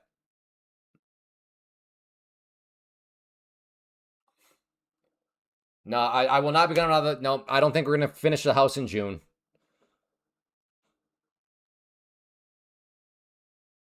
My wife is aware that I'll be coming out of the closet because she is helping me design the house. So she knows that as soon as we are done with the house, I will be coming out of this closet and moving my office to the new location, which is not a closet, which will actually be an office with windows and lighting. I'm in a windowless room. Like literally the only light I have is from the monitors. So I try to keep as much white stuff on my monitors as possible to create the white. But like there are zero windows here. But yes, my wife is on board. She wants me to come out of the closet as soon as possible, as I want to come out of the closet as soon as possible, because that would imply our homestead is complete. I thought, no, I'm not in a car. I'm in a glorified closet. Again, I wouldn't call it I mean, you could use it as a big, big closet if you wanted to, or you could use it as a little bit of a live stream studio.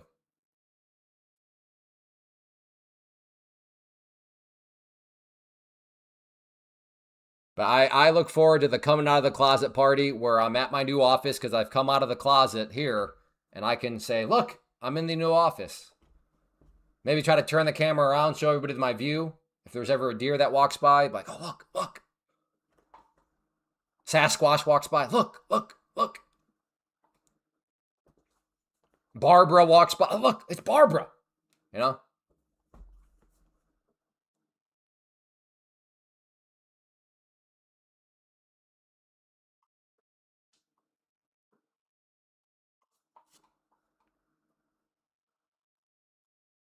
But yes, you are all invited to that event. I just don't know when that event will occur yet.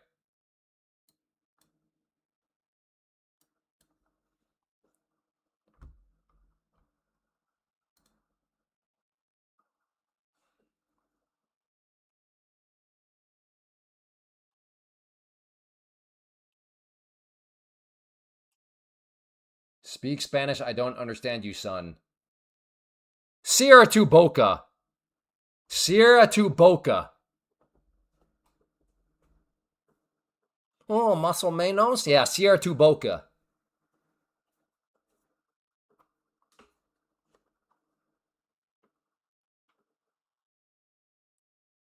Es no escuela. You know soy mi amor. Tu perro. I think that's dog. I don't know what dirty is though. I'm trying to call him a dog. Is perro dog? Perro in Spanish. Pretty sure that's dog, isn't it? Oh no, that means butt. What's dog in Spanish? Oh, perra. Perra.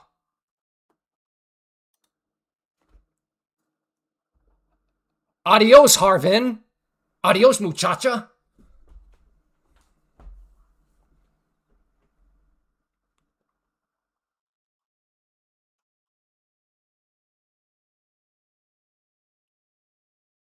Yeah, but in Spanish you have to say the adjective after the noun, which is always weird. So for me, you'd have to say Clay beautiful. Clay bonita. Wait, no, I'm a dude. Clay bonito. All right.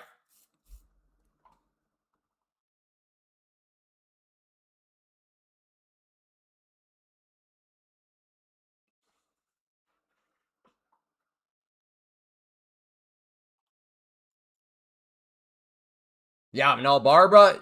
Most trolls, we forget about them a week later. For some reason, Barbara has stuck around.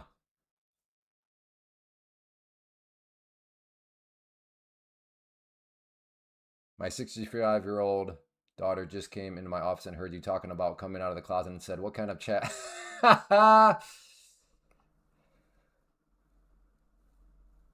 Did you explain the context, Rambo? Did you give more context?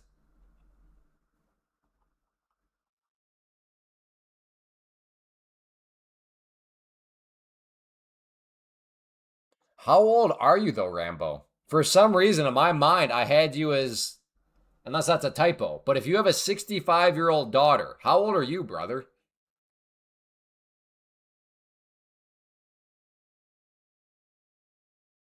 Yeah, well, thank you for explaining it.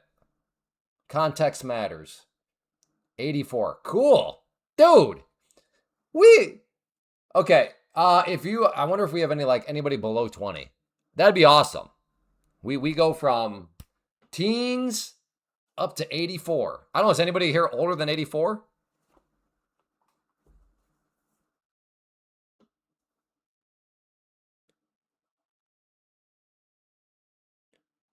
There's been another Rambo. Okay. Well, I don't know. When I see the word Rambo,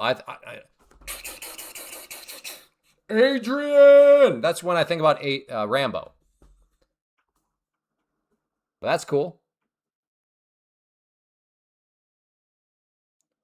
Clay. That's Rocky. I know it was Rocky. Yes, Rocky from Lord of the Rings. I know.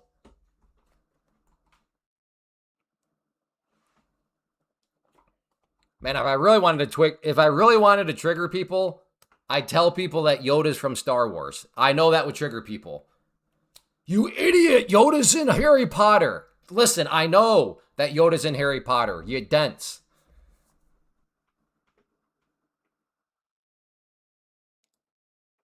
It's so crazy how easy you can play people. Like it's wild.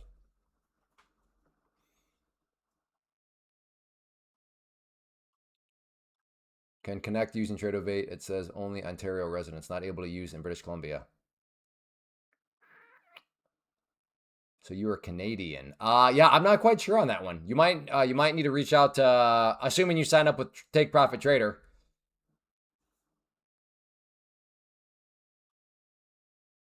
Neil, are you trying to irritate me? In fact, I got to delete that comment out. Sweep. I can't stand. Just what a dented term. Goodness, that's very triggering. Good grief. Ha ha ha. Yeah, ha ha. Enjoy your vacation. Enjoy your 10-second vacation. There you go. Ha ha ha. Go laugh in the VIP room for 10 seconds. All right, I'm thinking about a long here maybe if it wants to come back up. So I will get long at the green line, looking for a bounce here off the 50 SMA.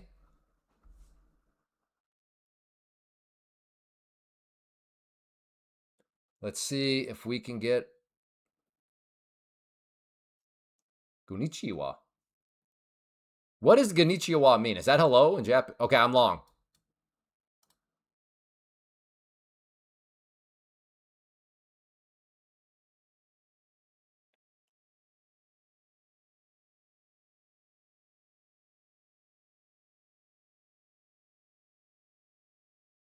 This is a true reversal. It's going to fall further. Oh, speculation, of course. Nobody knows anything. Yes. It will for sure fall down, I think.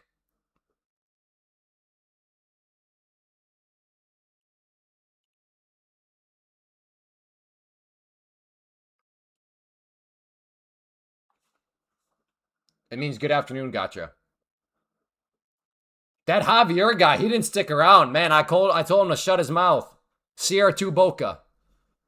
He didn't think I could speak Spanish, but man, that guy needed a reminder telling me to speak Spanish. Boy.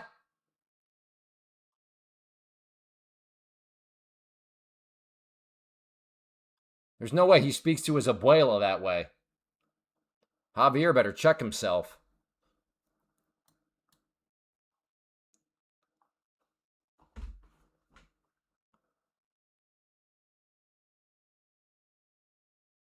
All right, well, let's see. Uh-oh.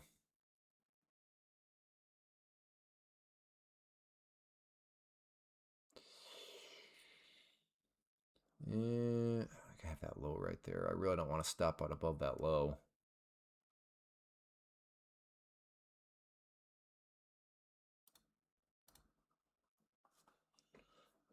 There's my stop. It will for sure go down, but maybe it won't. Yeah, exactly. This thing is going to the moon, I think.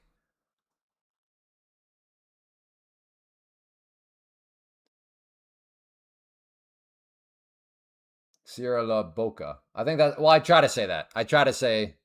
I might have mixed up a couple of words. Solo cuatro años en escuela.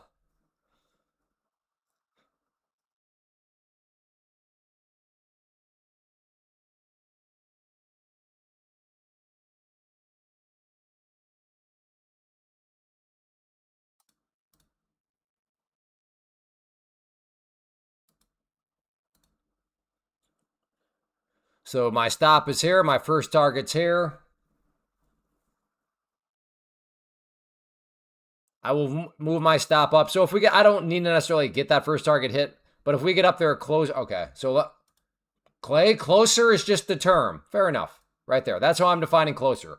So if the price can hit that yellow line, that's how I'm defining close. I will move my stop to slightly green at that point.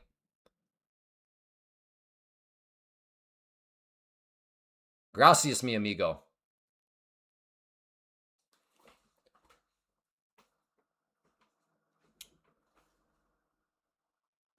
So it's a very simple premise right now. If you were to look over at the 5-minute, you will see a nice bounce right off the 21 EMA. Will this bounce now produce a curl back up? If yes, I should have a winning trade. If no, I will have a losing trade. So I'm trying to trade the trend. I bought the pullback. I got the bounce off the 21 EMA, but will the bounce produce more continuation? Nobody knows. So we'll see what happens.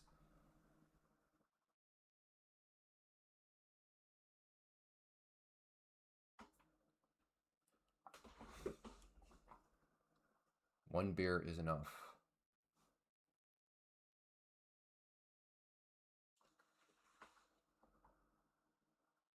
Okay, Steven, when you type that, did you copy and paste that in Spanish?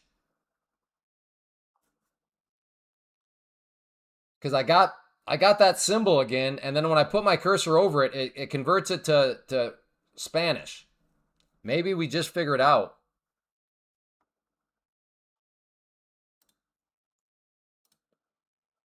So there's what I see, Steven. I see the little, did I just get stopped? I did get stopped. What a dirty rat. What a dirty rat. Oh, now you're going to get bounced back up, huh? My loin said we are going down. Well, hopefully you're short then.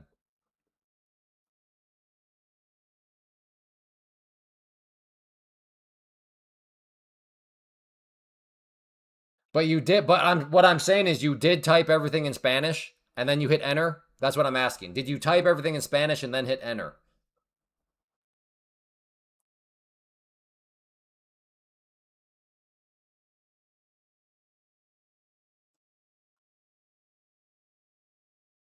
Okay, cool. So this, oh, that's neat. That's a neat feature. So right here, look. You typed it in Spanish, but it showed up to me in English. It showed up as one beer, but that symbol must mean that you typed it in Spanish. So if I put it above, see how it now changed to Spanish? So that's a pretty cool feature.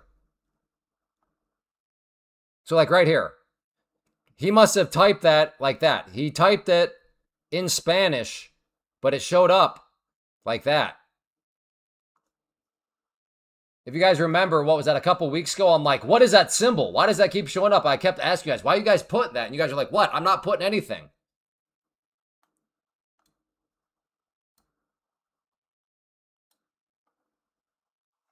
But the translation is bad. I don't know. I think, I don't know. Well, the point is getting across.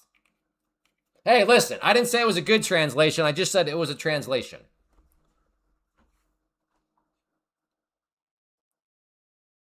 Okay, Z3. Okay. So how much money have you made then? Now that you have the numbers, Z3.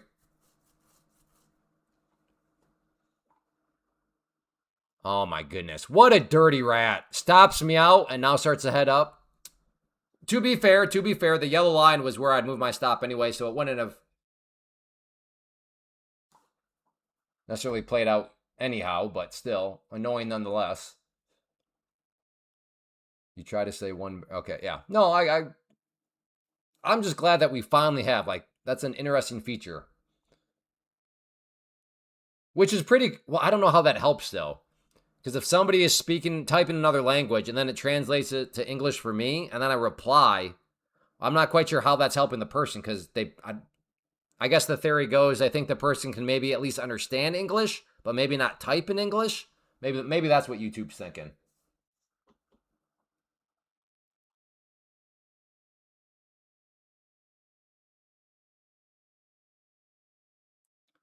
You made three. Okay, what size account are you using? Z3.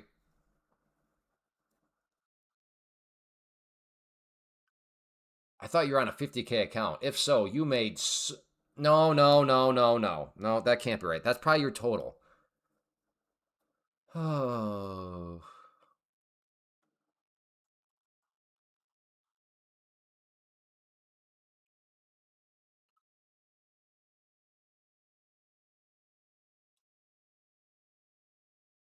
Or does your realized P&L literally say 3590 or 3490? Like your realized P&L for today says that number?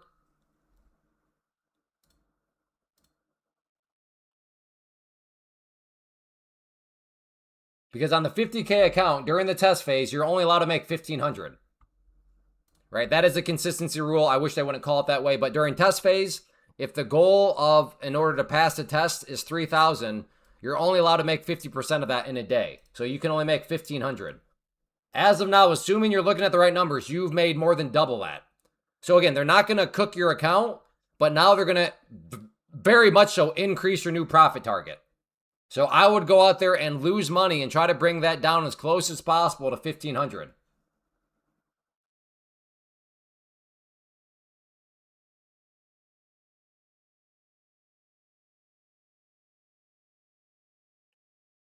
Yeah, I don't know Z3. I'm confused. I'm very confused. Maybe somebody else can look at your numbers and what you're typing.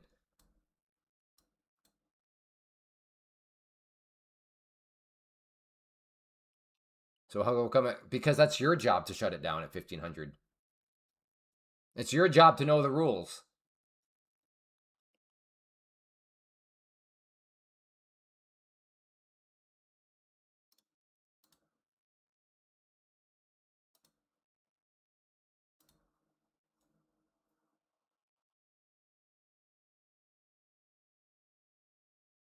But I don't even know if that I don't take my word for it. As I've said before, I'm trying to do a million things right now. I'm trying to live stream. I'm trying to analyze the market for myself. I'm trying to make trades. I'm trying to be halfway entertaining. So I cannot devote full brain power to crunch the math.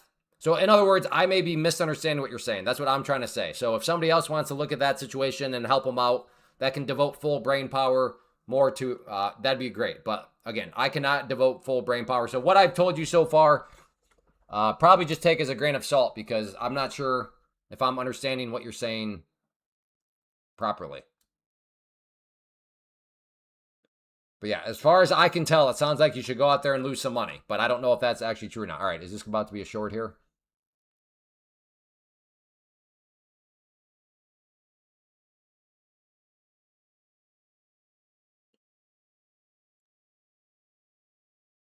Wait a second. Wait a second. I think I messed up big time. What was that number before? Wasn't this like up in the threes? I think yeah, I definitely did lose track of things. Even now, I just realizing, holy crap. That was way too big of a stop for my position size. I did not really want to give up that much. Yeah, 350, that's what I thought. Crap. Whoops. Whoops. Hmm. Shame on me. Yeah, that's bad. I lost 250. Yeah, yeah. Thank you, Reaper. Crap. Yeah. All right. Well, I definitely lost track of the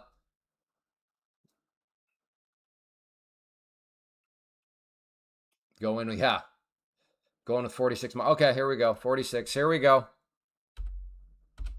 Let's see what we can find. All right, going to. I'm sure I'm sure I didn't get anybody there.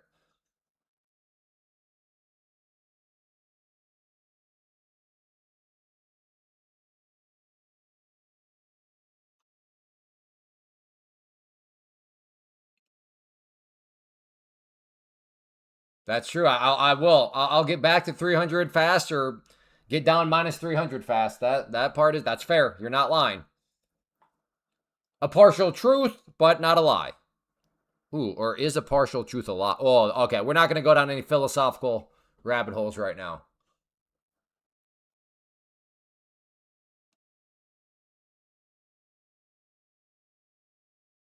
Mm.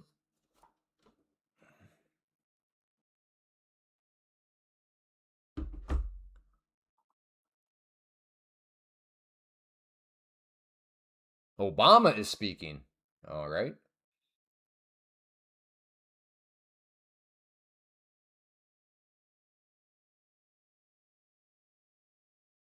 Thank you, keeping the West wild. I really appreciate that. What about dented baboon rabbit holes? No, not right now.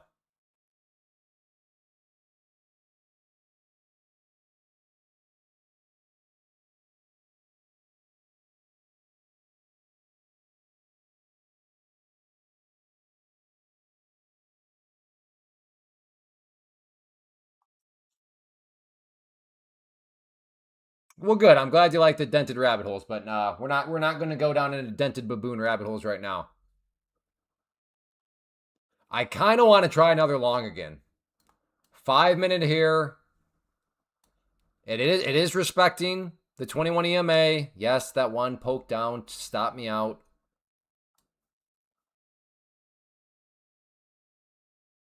I guess Obama sued that UFC fighter. Is that true? Really? He sued him?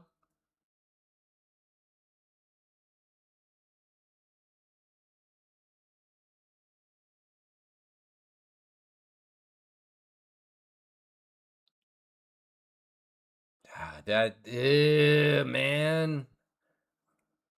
I kind of.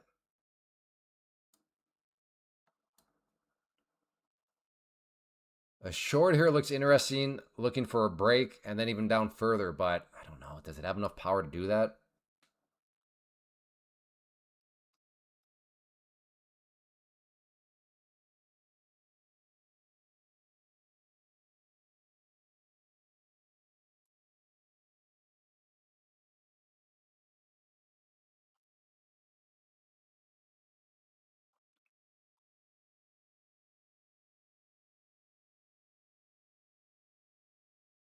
Okay, that's weird. So I just got a translation.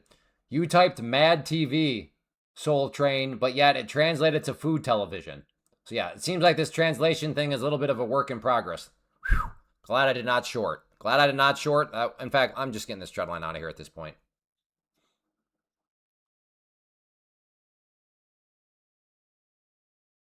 Oh wow, he not messing around.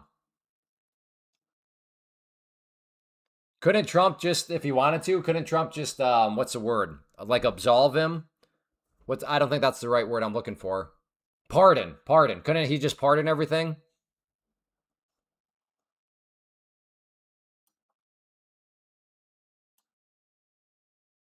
Well, there it is down through there.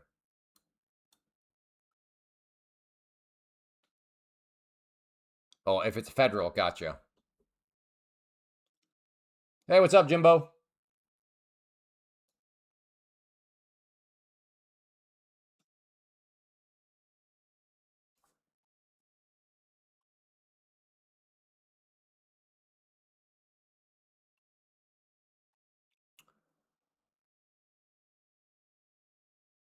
Ugh. When I'm this unsure, I need to just sit on my hands. But I'm a little irritated about that loss. Just mainly because, not because it was a loss per se, but because I'm upset at myself, I guess, that I kind of lost track of the numbers. All right, have a good one, Soul Train.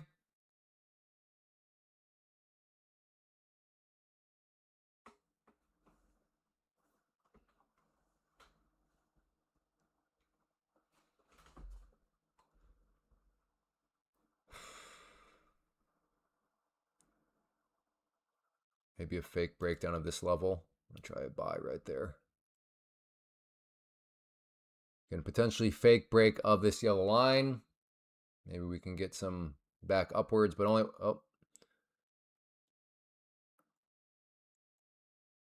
All right, never mind on the fake break. Well, at least I waited for some form of confirmation. I guess I can move my entry. Okay, I'm going to try right here now.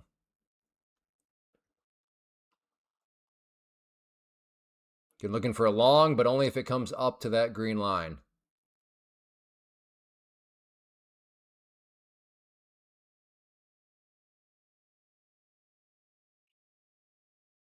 Hey, AJF, a name I have not seen for a while. Good to see you.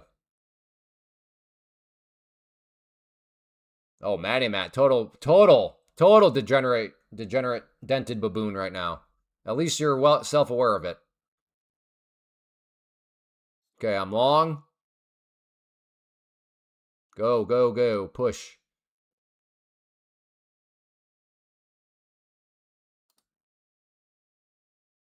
Are you kidding me? No, you're not kidding me. Too slow on the exit.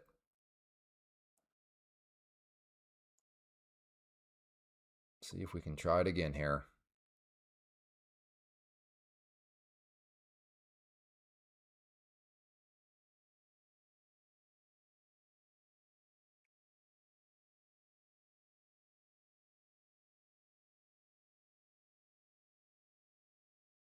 Come on. Been in CDL training classes. Gotcha. Hey, when do you take the test?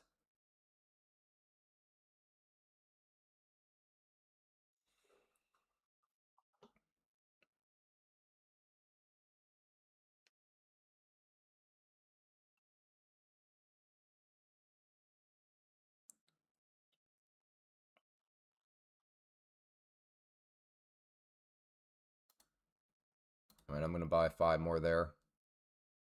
If I can get filled, be looking at a very nice candle. Okay, let's go, brother. Get back above that blue line now. Come on. Come on.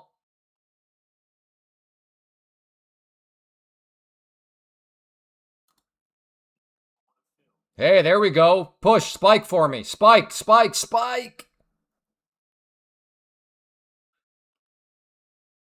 Go, brother, go. Go, brother, go. I better just scale out here, huh? Took one out. That one out.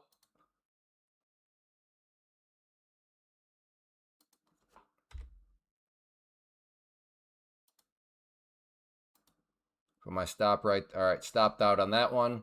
Hey, ooh, there's a little bit of delay there. What? Okay, at least you guys know that was not a P&L trade. I thought I would have made way more on that. How did I only make like 70 some bucks? What?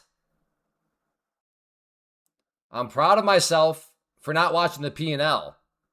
But man, I thought that was going to be a way better trade when I added 5 more.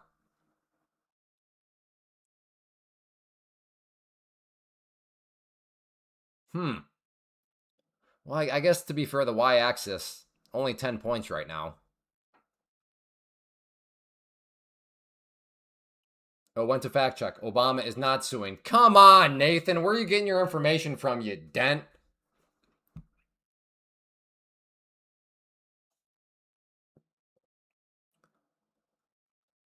Well, that was fun while it lasted, but I don't know. For some reason, I thought it was going to be more than what it was.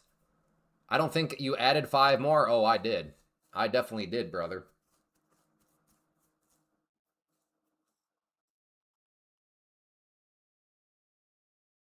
Okay, Z3, would you like me to show you how to lose money very anticlimatically, brother? It's not that hard. You saw it on YouTube.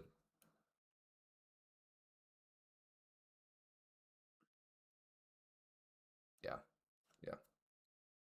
That is. I cannot think of a more credible source than that, brother.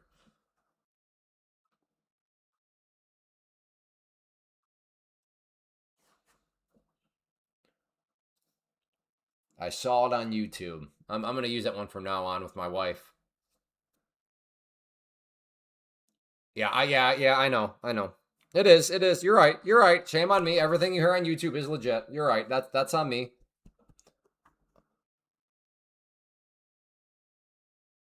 Z3, where did you go?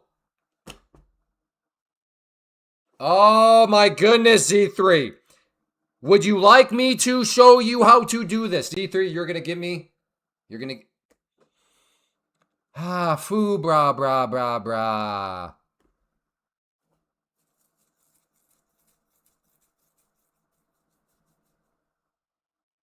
You can see it, so you have. No, that's the thing, Scorpion. I don't want to see P&L. Seeing any P&L numbers messes with my mind.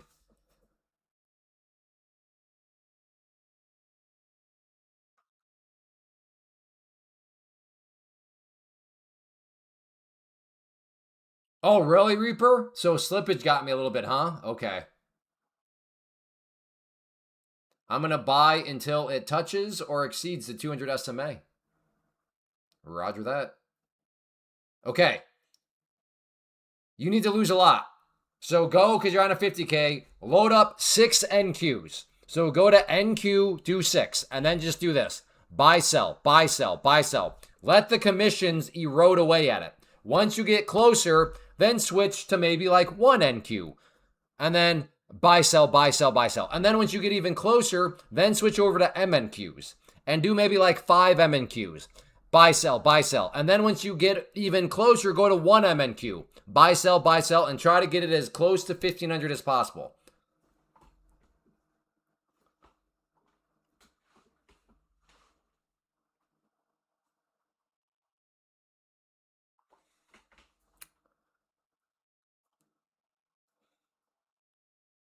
That's all you got to do. Let's not make life more complicated than it needs to be, everybody. Trading's already hard enough. We don't need to make it harder on ourselves. And to illustrate how hard it is, if you find yourself needing to lose money, it's shockingly hard how hard it is to lose money if you try to lose money. And if you think I'm joking, go ahead. Go try to lose money.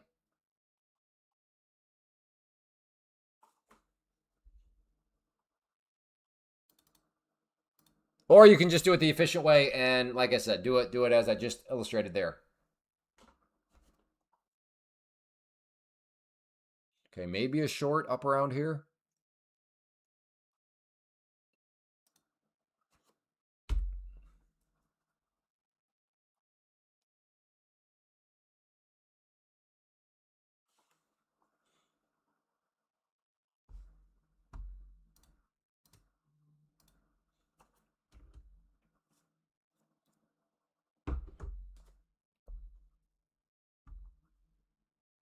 Exactly. Yeah, right. Try to lose money and then watch you like nail a massive winner. But obviously for you, that would be bad if you're trying to lose money. But then you go and like,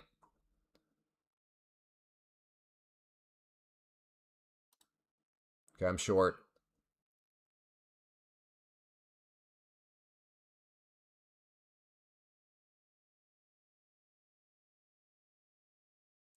I think the 21 EMA in the 5 minute is done.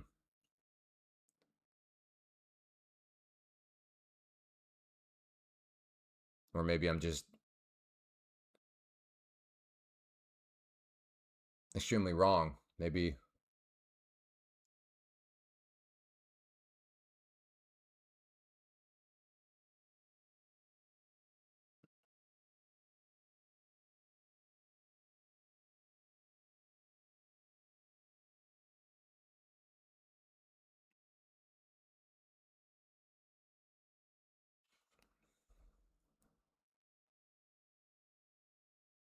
Come on.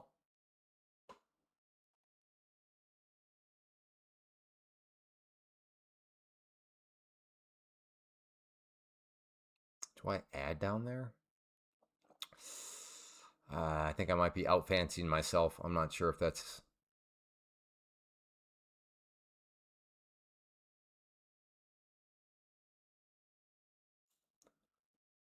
Imagine going on tilt because you're trying to lose money, but can only. Yeah, exactly.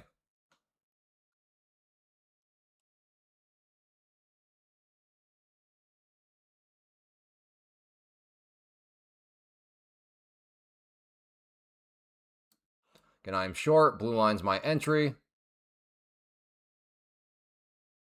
What would be nice is a breakdown of that level right there. Kind of like a little bit of a bear pennant, bear flag type thing.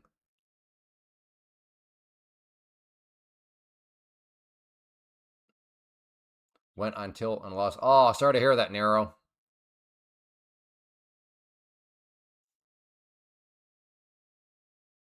All right, can we get the breakdown? And the breakdown will also get me back into green territory. Again, I am short, so I want to see the price go below that blue line. Get out of the way, tread line. Why did I draw that line there? I'm screwing myself by drawing that yellow line. Now the market sees it. Whoa, what? What is this? What is this nonsense?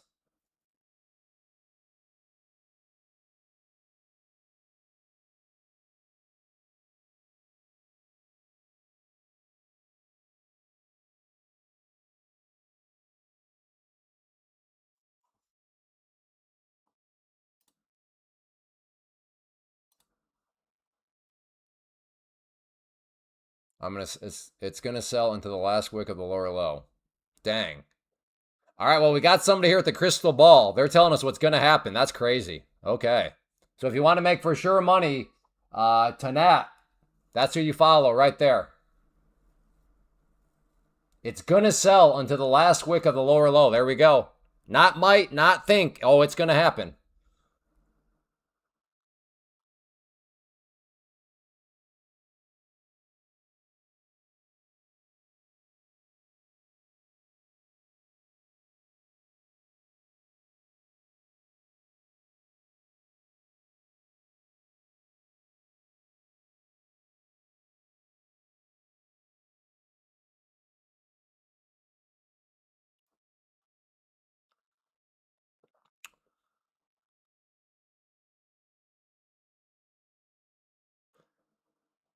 So what? I mean, what is the call? Is it's coming down here for sure?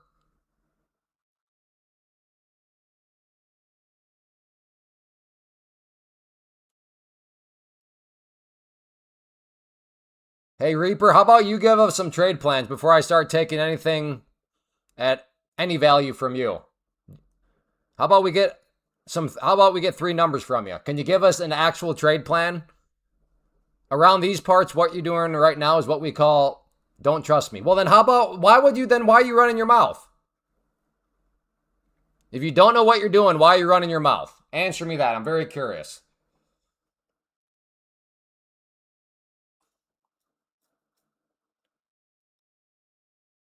That's true. At least you're honest. I will give you that. At least you're honest about it. You're telling me to add more to the sell, bro. It's going to shoot down. Here it comes. Add to that short. And then truth be told, because again, to your credit, at least you're honest. I don't know what I'm doing.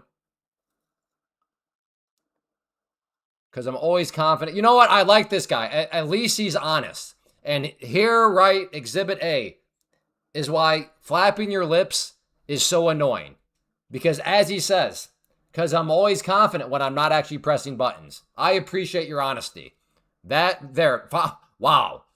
The brutal honesty here is of epic proportions. So shout out to you in that regard.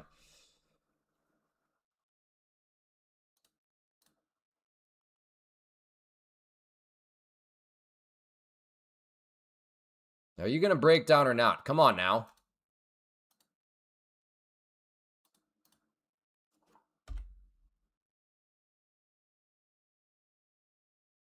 Come on, hit that first target. Get down there. Little bit more.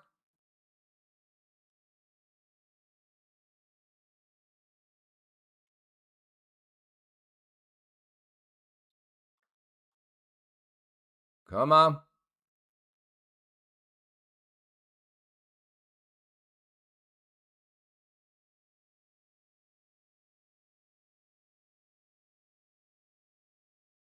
All right, I'm putting in my stop now. If this thing hits that target or if it, I'm not going to let this thing come all the way against me at this point now. Either hit my target or stop me out. It is what it is. Come on, a little bit more.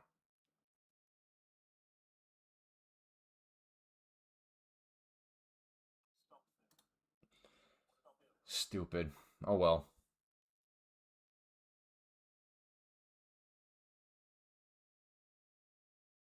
Okay, Tanat. Same with you. Around these parts, what you're doing right now is just flapping your lips. Okay, let me check. I think this person's been here before. I think they're just trolling. Let's see. Let's see. When did you create this account? Let's have a little gander. Oh no, 2021. Okay. Okay, well, Tanat, what you're doing right now is what we call lip flapping.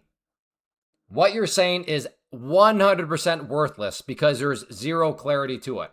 So if you want to just offer any sort of value, please give us a practical trade plan, a clarified trade plan. How is a clarified trade plan defined? 3 numbers. Please give us these 3 numbers ahead of time. An entry point, a stop loss, and a target.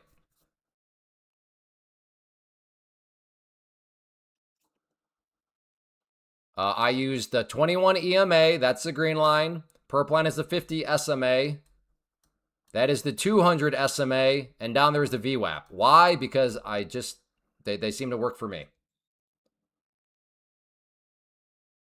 How much margin or cash? Very little, tax, because again, power of prop firms. So what was your question? To have 5. So if you want to have 5 micros, then it would cost you $90. Because for $90, you get 25K. So that number that you saw as a 5 could have been high as 30 if I wanted to. So $90. That's the power of prop firms right there. Okay. Don't even get upset about it. I wait that whole time. I let it get very far away from my, the break even. I put in my stop and it still comes up and gets me. Oh well. Blew my pro. Oh, sorry. No, I would not reset it. Do not. Josh Sharpie, do not reset pro accounts. This is the entire point of the racehorse model. Start the racehorse model now. What is the racehorse model? To pass multiple tests before you even trade a pro. Think about it. Think how many test accounts you could now buy with that $6.95. You could get like 6 accounts right now. So take that instead of resetting and getting 1 account. Take that and now try to pass a few more accounts. I'm sure you'll blow up a couple more, but with that $600, let's say you buy 6 accounts and let's say you toast 4 of them. Well, that means you still have now 2 pro accounts compared to the 1 pro account you would have right now if you reset. Oh my goodness, you got to get out of QQQ options, brother.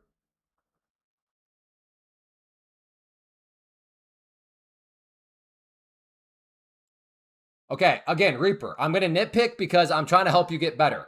That's a bad trade plan. Why is it bad? It's not clear. Why is it not clear? I would think of entering around 705. What does around 705 mean? That's not clear. Give an actual number. That way we can eliminate the word around. And then you say, stop above 715. Again, how do you find above? Is that 1 point? Is that 2? But if you just give an actual number, you have now clarified it. You have eliminated the word above. So there you go, Reaper. If you want to have good practice, be able to hold yourself accountable. You hold yourself accountable with actual numbers. Avoid around, above, below, near.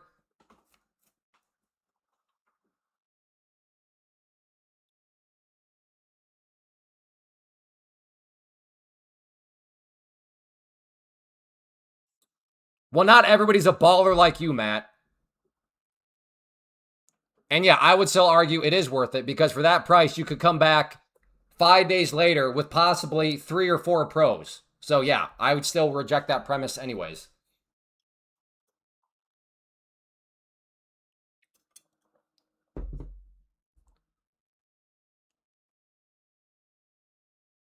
I'll take 5 more days of patience to come back with potentially 3 pro accounts. Who knows, maybe 4 pro accounts. To me, that is well worth 5 days of patience to come back with 4 pro accounts. That is a good trade-off.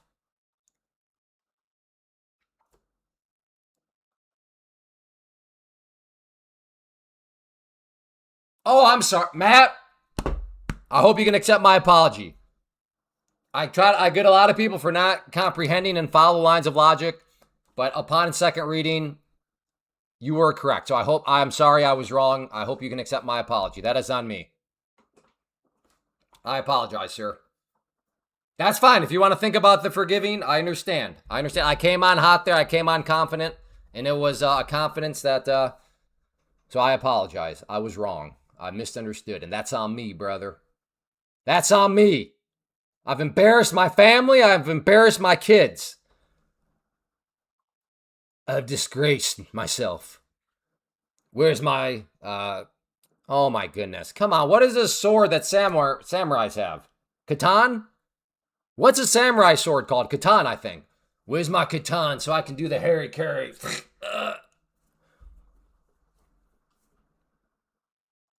Yeah, again, Reaper, I'm trying to help you out, brother. You're doing yourself a disservice. If you want to practice and have good practice, you got to hold yourself accountable. You hold yourself accountable by giving yourself actual numbers.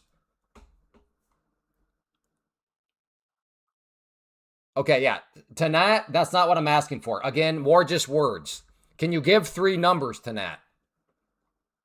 Looking at your name, potentially maybe English is not your first language. So I want to be patient. But around these parts, we like clarity, and we define clarity as numbers. Because the cool thing about numbers is it eliminates all other possibilities, above, below.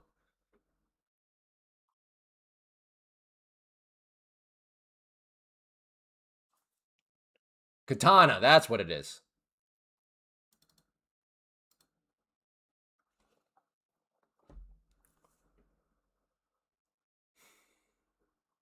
Are those actual other words? Or did you just sucker me in by using the first word that is a true word and then you just made up the rest of the words, Cam? Is that the game you're playing here? Oh, they are actual words. Okay. Only the first one I know then.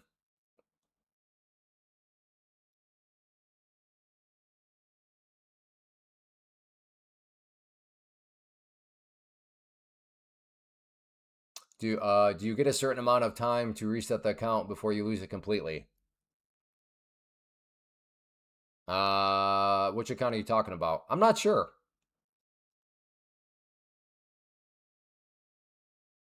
Z3, you are not doing it right. Without question in my mind, you're not doing it right. If you still have not lost amount, you're not doing it right. I didn't say click buy and then wait. I said buy, sell, buy, sell. Click those buttons as fast as you can. The fact that you still haven't done it and that it's going the wrong way still tells me you're not listening to me, brother. To reiterate, it's not buy, wait, sell. It's no, buy, sell, buy, sell, buy, sell. If you want to switch it up, sell, buy, sell, buy, sell, buy as fast as you can. You dented baboon. Hey, all right, everybody look at green trump card. Katana. Or what? Not Katana. That's the sword. What was that name? Tanat. Tanat Swang Jungwa. Look at green crump. Look at those 3 numbers. That's what I'm talking about right there. Do you see those 3 numbers? Very easy. I appreciate you, green trump card.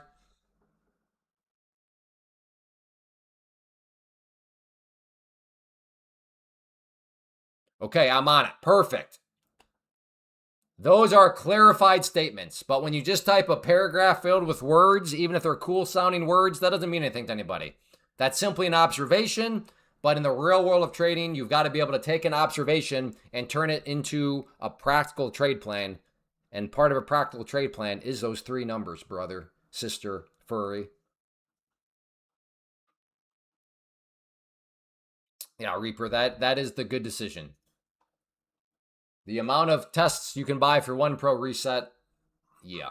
I mean, it's a great business maneuver, though. I will give Take Profit Trader credit. Fantastic. The amount of money they must make on that has got to be mind-blowing. Because the vast majority of the time, who's the person doing that? Well, they just blew their pro account. When I bro pro accounts, I'm not in a very good mental state. I am irritated. I am ready to tilt. I'm ready to revenge trade. So the person that resets, and then as soon as they click reset, they have introduced another voice. What voice? Holy crap, I just spent a large amount of money. Dang, I definitely have to get that back. Now they're trading a little bit scared, but still irritated. Because they're scared because they're like, well, crap, I hope I don't lose this one because I just spent a lot of money on it, but I am irritated. I mean, it is a concoction of all these voices in conflict. I almost wonder is if the reason why Take Profit Trader limits it to 3 is if their lawyers were like, listen, don't do this unlimited because you don't want somebody to come back and sue you because your system allowed them to like reset a pro account 20 times in a row and you just like bankrupted your entire family. That's pure speculation on my part, but you almost wonder if there's like a legal thing that they're like, yeah, we better limit this to 3.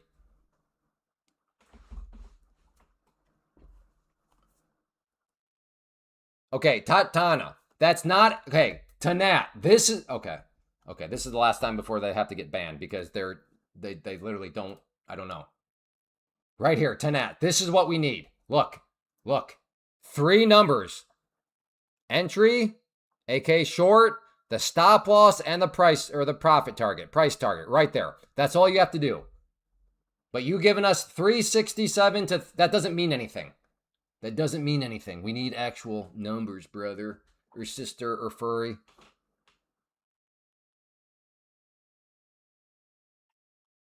I have a code for Lucid. I don't use Lucid though. I'm Take Profit Trader, but I do have a code for both. I understand now. Perfect. There you go. Dang, James wants me to end. He's like, geez, Clay, you're going a little bit longer than normal. Wow, James, I'm sorry, James, for disappointing you. James, like, with a polite hint, hey, buddy, you're going longer than normal. Can you just shut this thing off? James is a savage. That's crazy.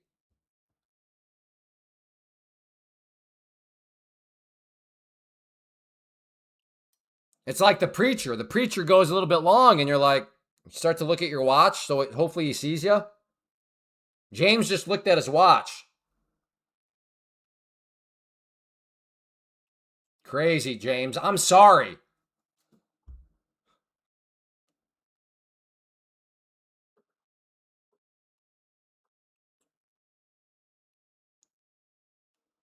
This is not... No, this is not 2 accounts. This is the same account. These are my NQ trades on the day. This is my MNQ trades. Yeah, I do not copy trade, Reaper. So,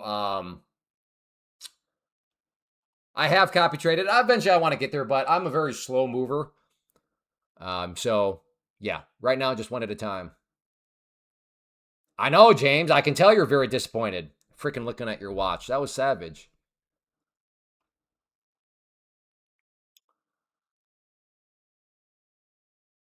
Right, yeah, but the thing, AMS, you deceitful dent, is that sometimes they don't look good, but those accounts get cooked, and then that's where we have, what was it, last week or 2 weeks ago when we had to have some talks when I come back and talk about how I cooked an account? Yeah, in those situations, the NQ does not look nice. Hey! Tanat, you now have my respect. You've given 3 numbers, even if that's wrong and turns out to be a losing trade. You have my respect. I appreciate your courage to step out and provide ultimate clarity. I applaud you for that. That's respect. They're not different accounts. They're different contracts. So this is the same account. These are just like, so if this was a stock portfolio, this could be like, this could be, I'm trying to think of short tickers. Okay, this could be like AT&T right there. And this could be like Boeing down here. Oh my, I swear that was not intentional. I just spelled bat. That was not intentional, but that's hilarious. I'm cracking up on the inside right now. So if this was stocks, for example, that's, that's a type, that would be one stock, that would be another. Same thing here with futures. This is one type of contract right here, known as an NQ contract. This is an MNQ contract. So same account, just 2 different types of contracts. Does that make sense? Nell? Dude, that was subconscious. I think that was subconscious why I did that. Crap, I thought it was going to plunge, but stair-stepping down. Yeah, kind of a... So you want, or for me at least, I want to be careful with any shorts right now because in the 5-minute we are approaching the 50 SMA. So I'd prefer not to like get short right, right at that level. One is mini, one is micro. Correct, exactly, Tax. Can't believe a baseball bat almost gave you rabies. I know, isn't that crazy?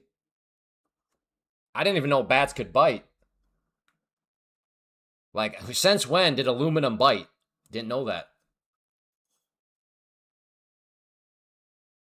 I'm cracking up on the inside right now. Oh man, you should have seen. I had tears on the inside of my soul. I was laughing so hard.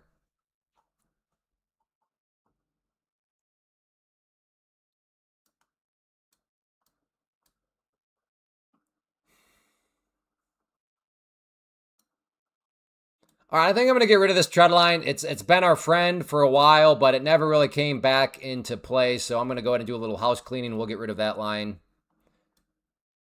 Okay, good. No, glad that makes sense for you.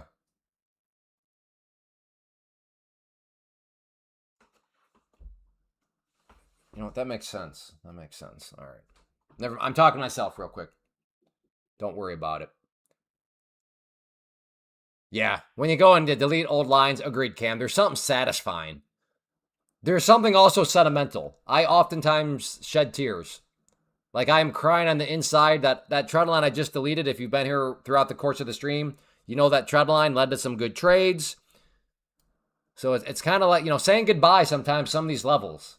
Now, also, sometimes it feels great. You're like, you little scumbag trend line.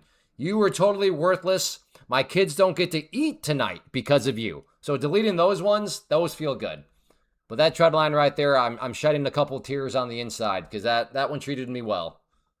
But at the end of the day, bon voyage.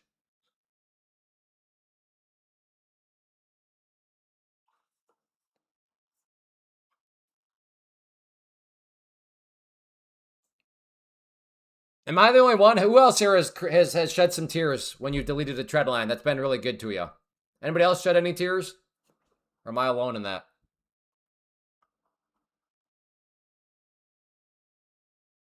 Dang, I guess I'm alone. It's crazy. You guys are a bunch of savages. You're not in touch with your emotions. Okay, Jocko is. Thank you, Jocko. Only me and Jocko were the only ones.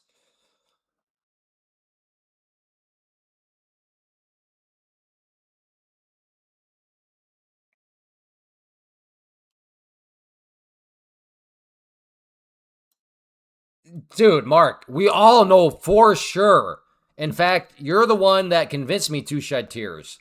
You're like, Clay, do you want to know how I made $200,000 in payouts last year? I shed tears every time I deleted a trend line. So I don't want to hear it from you, Mark, you little dirt. Dirt? You dirty rat. Mommy, why does this man call everybody names? Because I'm a child, that's why. All right, we are at a potential short right here. Clay, what do you look for in a setup? I like why have you not shorted or long recently? Well, now let me ask you this. Why do you think a trader needs to be making trades every 10 minutes? Because I probably made my last trade. I will call it 15 minutes. When was my last trade? It was on this one, right? On this move down? Or was it on this one? No, this last, oh, okay, that was my, okay, let's, 1, 2, 3, 4, 5, 6, 7, 8, 9. All right, so it's been about 20 minutes. What makes you think, again, Nell, I'm trying to understand, what makes you think that a trader needs to be making trades every 20 minutes? Like, it's been almost 20 minutes from my last trade. Why do you believe that why haven't you done another trade yet?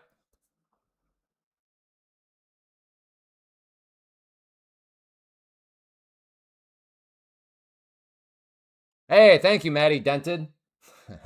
Classic move on your part. So there you go, any orb people. Yes, good analogy, Sean. By the way, I mean, I'm open to feedback, but I don't know if I want to show my kids Old Yeller. I think that could scar them. But then again, I don't know. Like that's such an iconic like cultural thing that maybe they won't get that reference because they're going to get some references to it throughout the course of their life.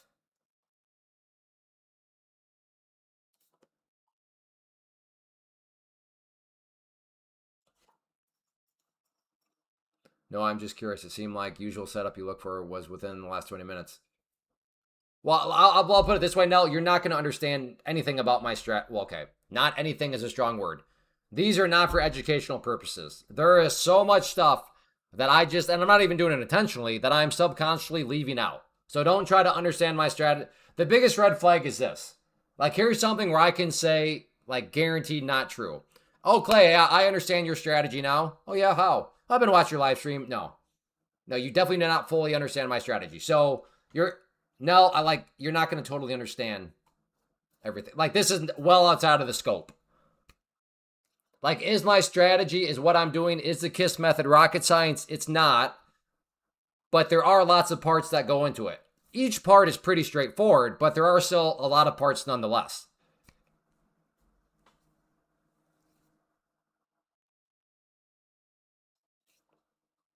It's kind of like that AMS. More so like up on a hill, though.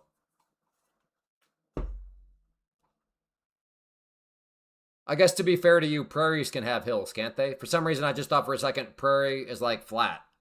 But that's just the plain. The plains are flat. Prairies can have hills. So I guess that is still potentially true.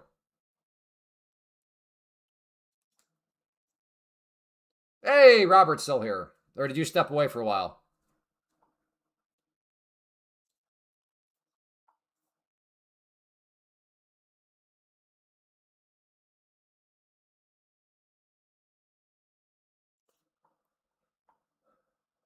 Yeah, again, Robert, don't make any moves. Don't do anything yet until we talk in person again. Don't do anything.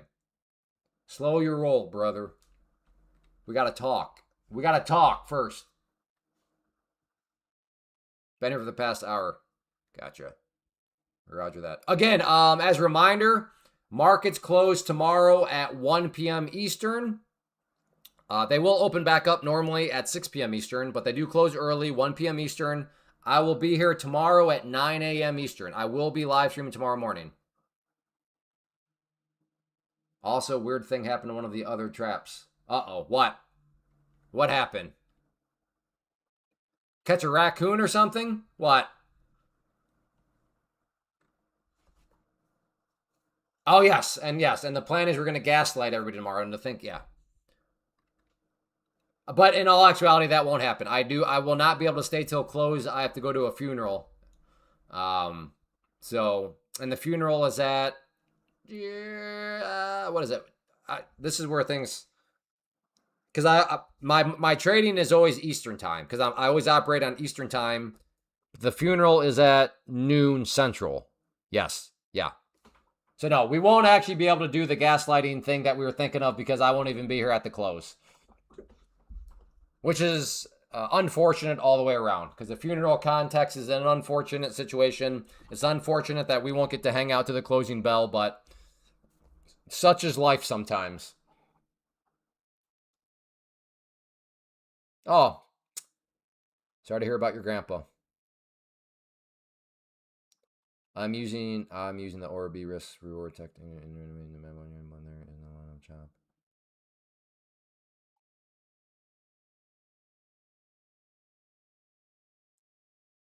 Most obviously was caught and got.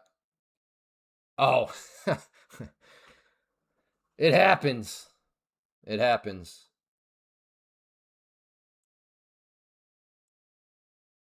Well, I mean, hopefully the thing didn't have. Mice don't get rabies, do they? You didn't use your You didn't use your teeth, did you, Robert? You animal. Like, hey, Maddie, dented. Like, you're not literally just using the orb strategy, are you?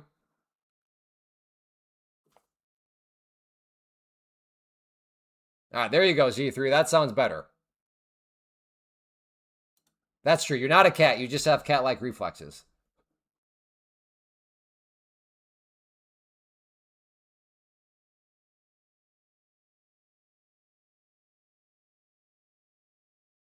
Yeah, agreed with what Neil's saying. I'm not sure what you're meaning right now. So Maddie dented. You're not doing this, are you? So for example, you're doing the 30-minute orb. All right. Well, let's wait 30 minutes. And then after 30 minutes has passed, here's the high, here's the low, and then if it goes up through, then I got to get long, and if it goes down through, I got to get short. That's not what you're doing, are you, Maddie? Maddie dented? When you say the orb, that's not what you mean by the orb, is it? Like, that's literally the only thing you're doing.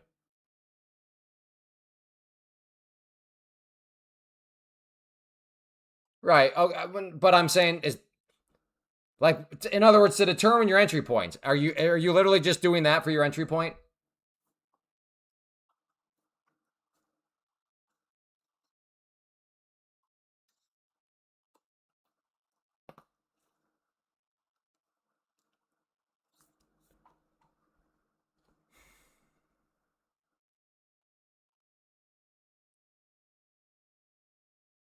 Yesterday's open, I didn't have a. Whoops. Okay, I don't know if Maddie did. Okay, so let me just put it here. The orb, I don't know. Well, I do know why it's very popular because it is very straightforward. Does trading need to be rocket science? It does not. Does trading need to be a little bit more in depth than just what I described here? Wait 30 minutes, map out the high of the range, the low of the range, and then just buy if it breaks, go short if it goes down, and therefore you have a consistent strategy. Therefore, you will make consistent money. I really wish I could say trading is that easy. It's not. For the entry, yes, but stop is built into the indicator. Yeah, Maddie, I think maybe that's some of the issues you might be having.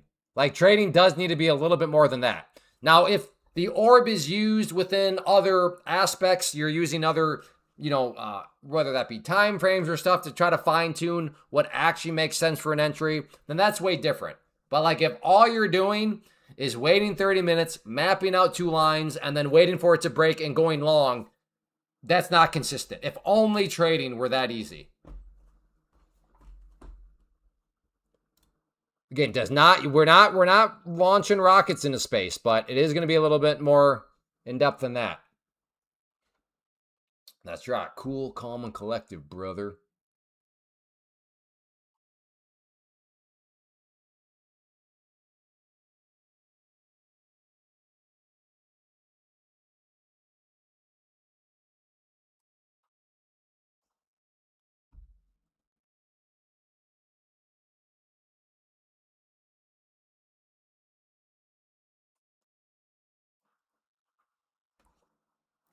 That's goes to show. We got Neil saying today is garbage, and then Cam says this price action is a dream today.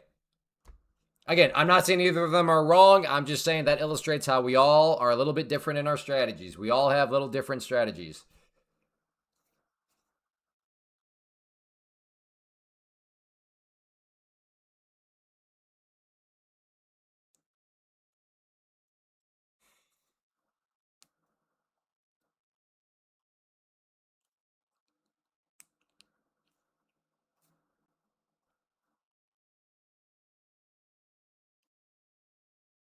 Like I said, I'm not saying that the orb is bad per se. I'm just saying it opens up the door to oversimplifying things. That's all I'm saying.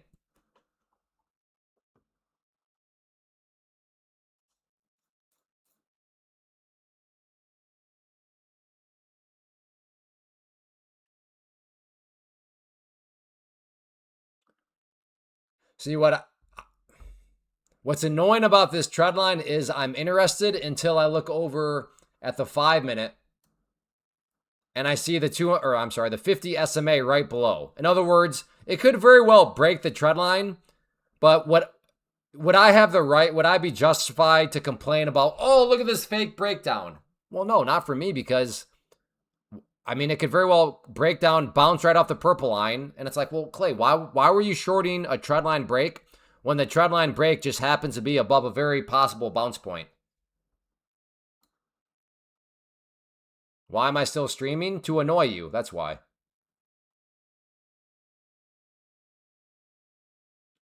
Okay, Matt has joined James.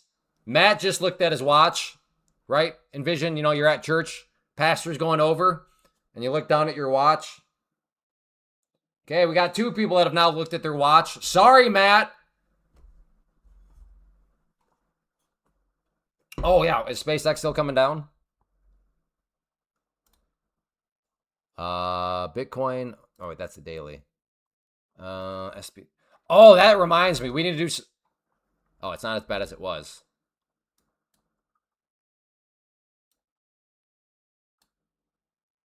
I know, Matt. I can tell you and James have now checked your watches. I'm sorry.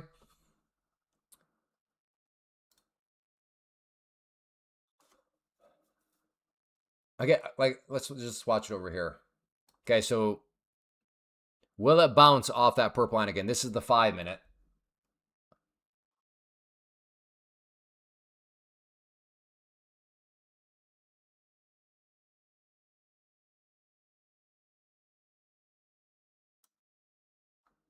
Oops, sorry about that.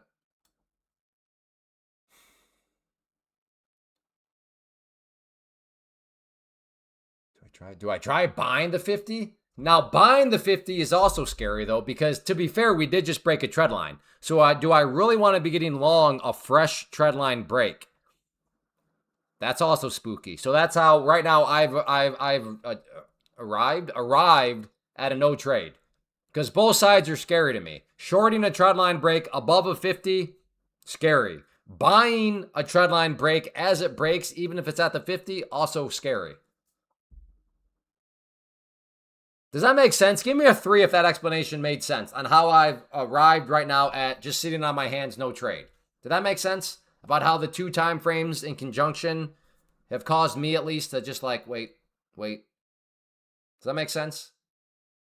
Okay, for 2 people it made sense. That's encouraging. Good. 2 people it made sense. Fantastic. Okay, we got a couple more 3s. That's good at least.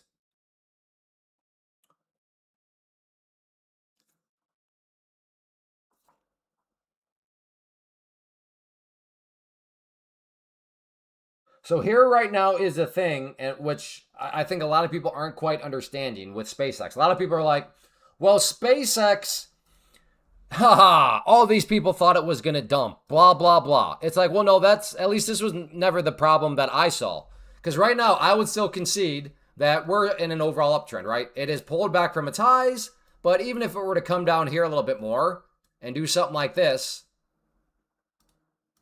so if we're to come down here a little bit more and then bounce, well then yeah, you could still make the argument. I would not push back on that. You have a low here, you have a low here, you have higher lows, the trend continues. Yeah, that's true, but can you survive the bounce? Can all these beginners to the world of margin because of the pattern day trend rule survive this? Well, let's just say, for example's sake, that somebody had $2,000 and then their brokerage is now giving them 4-to-1 leverage. So they have $2,000 of their own cash, but then they leverage it 4. So now they have $8,000 of buying power. And let's say those people, because SpaceX only goes up, blah, blah, blah, let's say those people bought it right here. So if I draw that across, so we won't say the absolute high, but I mean, come on now. We know people that are new. We've all done stupid stuff. But, they bought it at 222. but they bought it at margin. So, and this is now a difference because what I describe about holding through these bigger pullbacks, you can do if it's just a cash account because you're not at threat of a margin call. But $8,000, and then we got to divide that by 222 because that's what they'd buy. That allowed them to buy 36 shares. So where is it at right now? Right here, it's dropped as low as 174. So what's the math on that? I'm too stupid. So it hit out. So somebody remind me, 36. So we had 222, and then it hit a low of 175. So that's $47 per share that it has pulled back against those people. So on that note, $47 per share times 36 shares that they have on leverage, that's $16.92. So have they gotten the margin call yet? They haven't. But while they're getting close to a margin call, because remember, yes, they bought $8,000. However, they actually only have $2,000. So a little bit more, once that hits 2,000, they're liquidated. They're gone. That's a margin call. Their account is history. So, and that only requires it to fall back a little bit more. So it could go ba-boom, and guess what? Look at SpaceX. Look at all those people thought retail was going to get crushed. Bunch of morons thinking that people are going to get, liquidate, because look, it's still going up. Well, that's true. But because of margin, can you withstand? Can you handle these sorts of movements? And that is the big question, and that is what is being put to the test right now. So I would imagine there have probably already been some margin calls. Like I said, we're at very realistically $47, $48, $49 per share that people have had it go against them. So can you withstand that storm? Well, some people, if this, like I said, if this thing retests right here, I mean, that's for sure there's margin calls out there. But that is where things are not always what they appear. And as I talked about a few days ago before the big pullback, Tesla has made people a lot of money. I mean, but also the history of Tesla, it's had some massive pullbacks. And, a lot of people were able to survive that because, again, if you're under the pattern day trader rule, you can only use cash anyways. There is no margin, so you can survive those pullbacks. But in this new day and age now, you surviving those pullbacks is a whole nother situation. So that concludes our public service announcement about how we're in a new day and age and how SpaceX is going to be cooking people, is going to be destroying people's accounts, and it could still potentially remain in an overall uptrend the entire time, which sounds counterproductive. Wait, how can a stock in an overall uptrend be roasting people's accounts from the long side? Well, like that.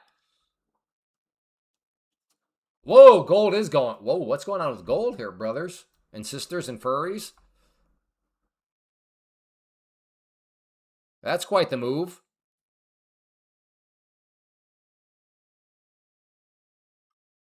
What's oil doing? Oh, what is going on with oil? Man, we should, or I won't say we because it was only me. I should not have rejoiced at this moment. I was getting all excited. And from there, it's just like, Clay, time to teach you a lesson, boy. We're going up.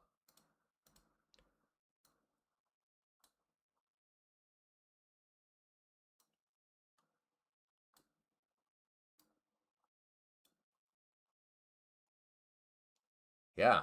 It's almost like, should I be trading gold right now? Should I be cooking up something with gold? Maybe. Am I about to try to catch this knife on gold? This is an interesting candle.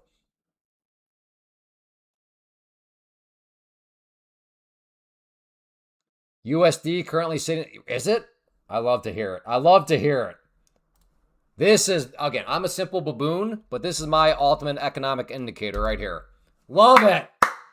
Look at the US dollar. Let's go. Is an economy strong or not? We had that conversation earlier. Yeah, there's different ways of looking at it, but for me, a simple baboon, let's see that country's currency. Look at the US dollar booming. Let's go. That just warms my little heart. My little heart made of stone.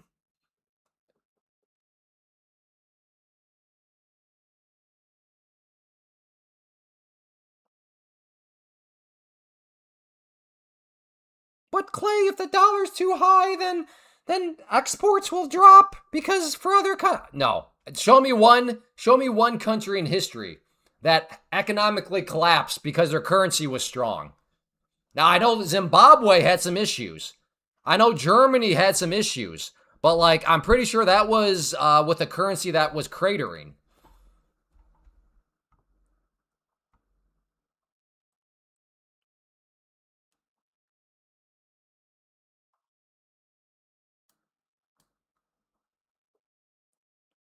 All right, looking at gold here. Uh-oh. Oh, but we got... Okay, we're pulling back.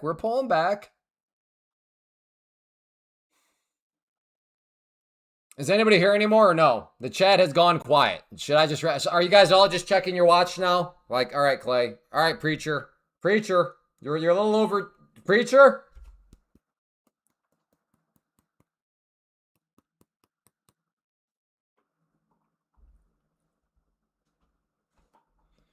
All right. Uh-oh, Cam. Cam's cracking some acorns. What'd you do, brother?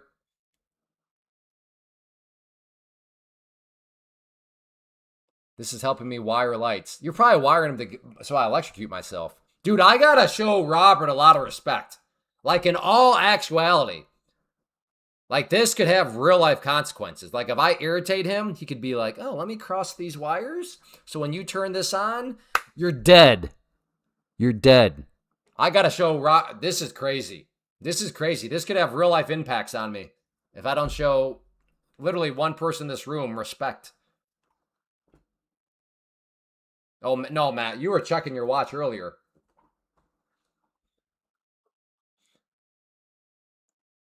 I was deleting a smart comment about Zimbabwe. Uh-oh. I'm trying to get my pivot points to show. So the Jocko trick is you have to, like, scroll way back into the chart's history. In fact, I had pivots. Did my pivots disappoint? They did. Did I say disappoint? I meant disappear. So let's see if we can do it together. So I got to scroll back. And then eventually, hopefully... Oh, look, the pivots. And look, they just showed up. Why? I don't know, but there you go. So there you can see a pivot down there. Dude, gold, oil, or... Whew. I was about to try to catch that knife right there. That would have been... He chose poorly. Oh, I like that analogy. We're in extra innings right now. Yeah, you did ask why am I going longer. The answer to that is tomorrow because of the market closing early, and then because of the real life dynamics, it'll be a smaller stream. So just trying to pick up a little bit on this one, and thankfully this good enough action. Okay, all right. I might regret this. There's a chance I regret this, but let's see. Okay, I am long. Gold. I don't even know how much this thing moves per point or tick. I forgot. Uh-oh. See, this is like, what is this? What am I doing? Such bad action. Come on, bounce. Come on, knife. Good grief. Look at this thing. What am I doing? How can you... Okay, can I get out now? Hello? This is like a penny stock or something. I'm having flashbacks. Oh, that was $110? Doxo. Look at that. Doxo. I dedicate this to Robert, who's still listening, since that's all he says to me these days. Scalpy scalp. Robert, that was a scalpy scalp, brother. Dang it. Look how much I left on the table. That was probably like $400 I just left on the table. I'm sorry, but did you guys see why I can't trade gold? Did you see it just sitting there, like not moving? Listen, if you trade gold, bless your heart. I can't do it with this environment. Like, I need way more volume. That was wild.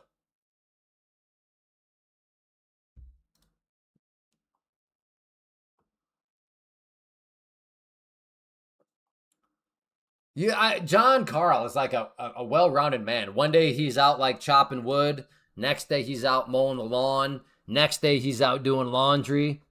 Tomorrow he'll probably be curling his hair. The next day after that, he'll be giving himself a manicure. Next day after that, an enema. Next day after that, probably cooking himself some nice pancakes. John Carl just seems well-rounded in all aspects of life.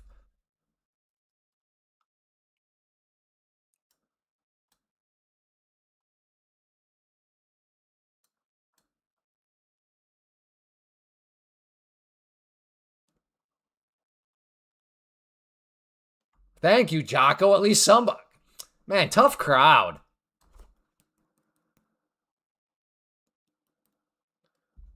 I love you, Jocko.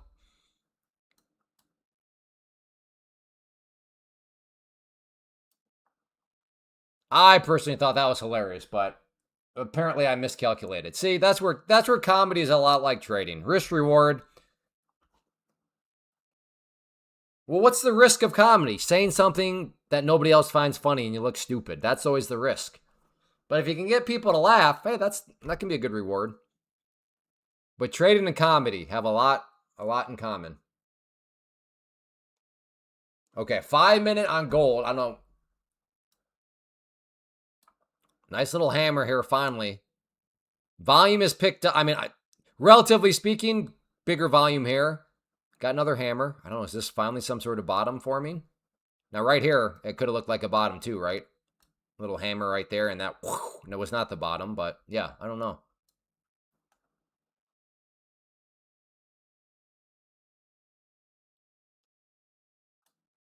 You passed on it because you did it last night?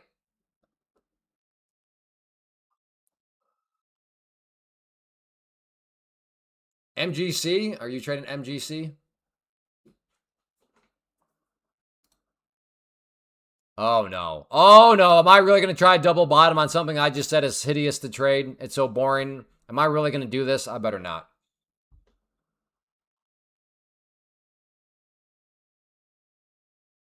But if you, in all seriousness, I could see a potential, like I said, double bottom. Well, and that's what it's doing so far.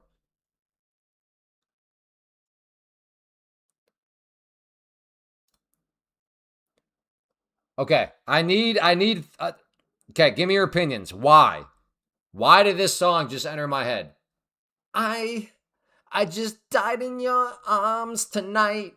Must have been something I said. Why? Why did that randomly just pop in my head? Somebody psychoanalyze me right now. I was looking at gold and that song just popped in my head. Do we have any psychoanalysts here? If yes, please diagnose me. I will send you 50 cents as a payment. And by 50 cents, I mean in pesos.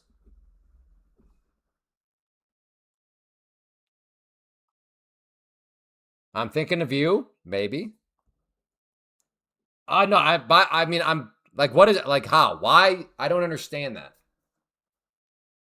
You are psych. That's possible. Possible. Philippine or Philippines do pesos too. I was thinking from Mexico. I did not realize that the Filipinoese was pesos also. I learned something today. There we go. No, okay. Only two theories. Neil says I was thinking of him. Maybe. Matt says I'm a psycho. Maybe.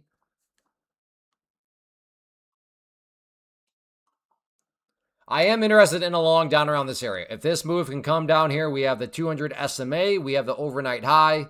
So maybe get some sort of buyers to show up down there.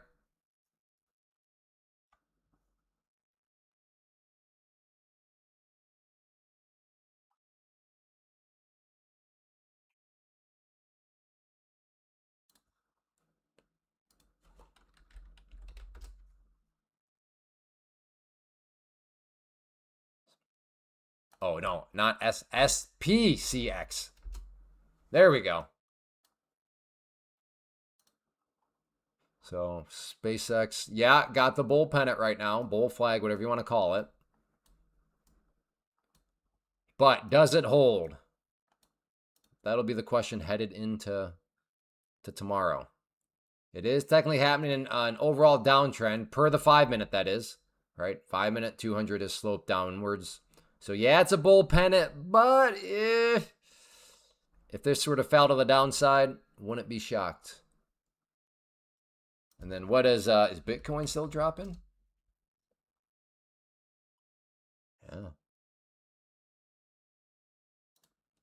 Bitcoin on the 5-minute. Big old bear flag. I just died in your arms tonight. Must have been something I said. What's 30-minute on Bitcoin look? Oh my goodness, yeah, Doc Soul. Bear pennant, or probably bear flag on Bitcoin. What's up? Why is Bitcoin dropping so much today? That's interesting. What did I decide about? Yeah. As of now, I don't think I'm gonna go electric. I don't know. I totally forgot, John. Thank you for reminding me. I should probably think about it some more.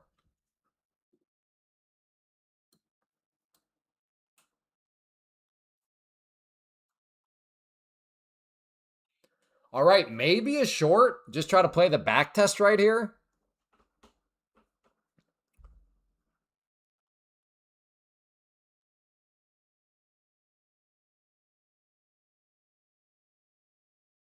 Really? You heard skater boy? Or he was a skater boy. I said, see you later, boy. Good old Avril Lavigne. She's still around. As sad as it is to say, with like famous people, like if you haven't heard from them for a while, you almost have to question, like, are they even still alive? Which is sad.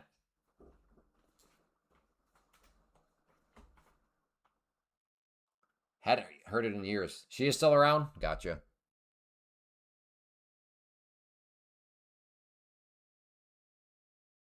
Yeah, she is pretty nice. I agree.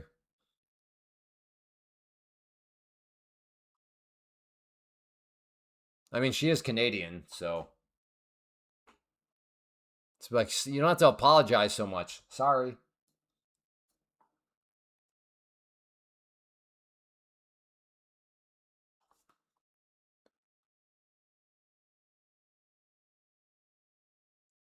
Um, I'll answer that question in a couple ways because I'm not sure how you mean it. Do I take daily payouts? No, because no trader takes daily payouts. Because in order to take daily payouts, that would require you to make money every single day. No trader makes money every single day. Now, if you're just asking it as in, do you take a payout versus build buffer? I am on team take the payout. That doesn't mean it's right. But the question in that regard, I would say, is just asking yourself, when I go on tilt, how bad does it get? And for me, tilt is pretty bad. So if I were to, for example, build like a $3,000-$4,000 buffer, if I go on tilt, that buffer is not going to save me. So I might as well just take the $3,000 to $4,000. So that is why if I am owed 37 cents, I will just take that as a payout. So like I said, no, I'm not quite sure in what essence you meant that, but there are a couple different answers there.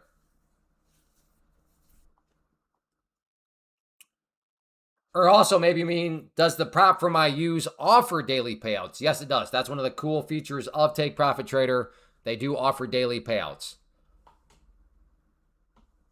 There you go. I don't think you could have meant that in any other way. So hopefully I answered. Hopefully one of those answers answered what you meant by that.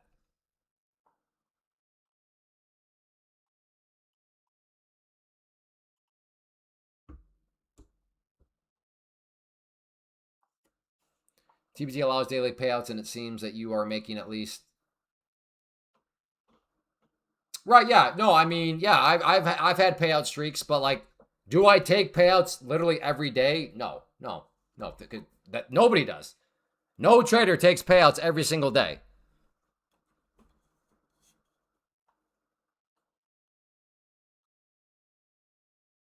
Two weeks ago, I think it was 2 weeks ago now. There was definitely not a daily. There was definitely not a payout because I cooked two pro accounts in the same day. So there was nothing to take out on that day. So again, my point: nobody takes daily payouts because, by definition, that would imply that they're taking payouts every single day.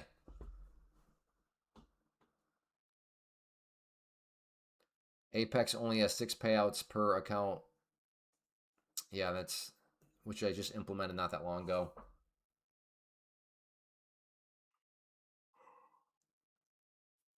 Yeah, there's a big difference between most days and daily.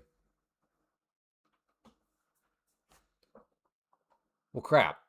There was a back test. But yeah, I don't think I would have taken it. In hindsight, I want to sit here and be like, oh, I for sure would have taken that. I missed it. Maybe I would have.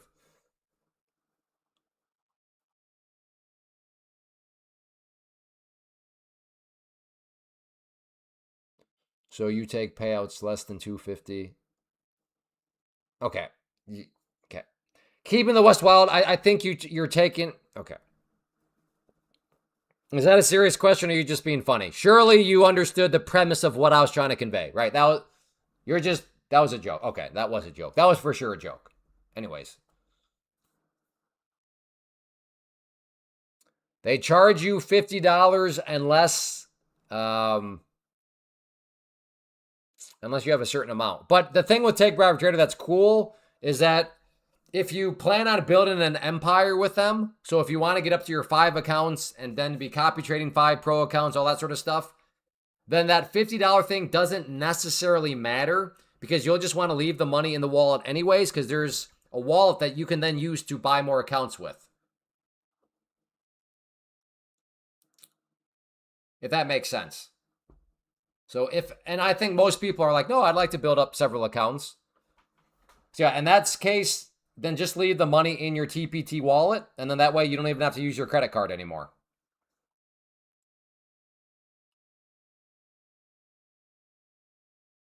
Oh yeah, no, I'm not ever looking, but really keeping the West Wild, that's something that I don't personally have to think about, because with people using code Clay, it keeps me above that 250 anyways.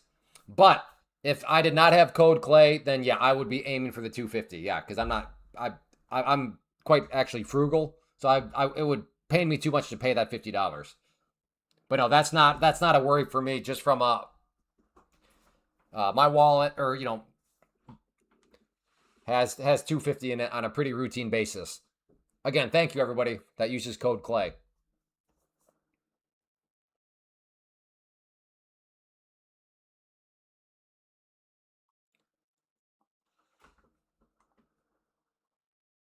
Yeah, $50. I mean, there's a lot you can still get with $50.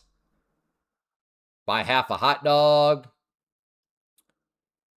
a piece of gum that's only been chewed for about 37 seconds.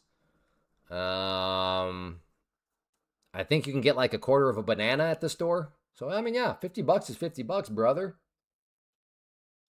I think you can get like a half a okay, not a full square of toilet paper, but maybe like a half.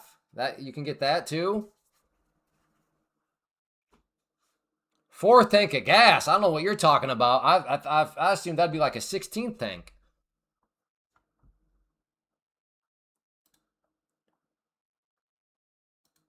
But hey, speaking of all that, if you enjoy the stream, if you want to help support it, keep it going, keep it ad free, then code Clay, all caps, with any of these prop firms is how you can do that. It is case sensitive, so it's got to be all caps.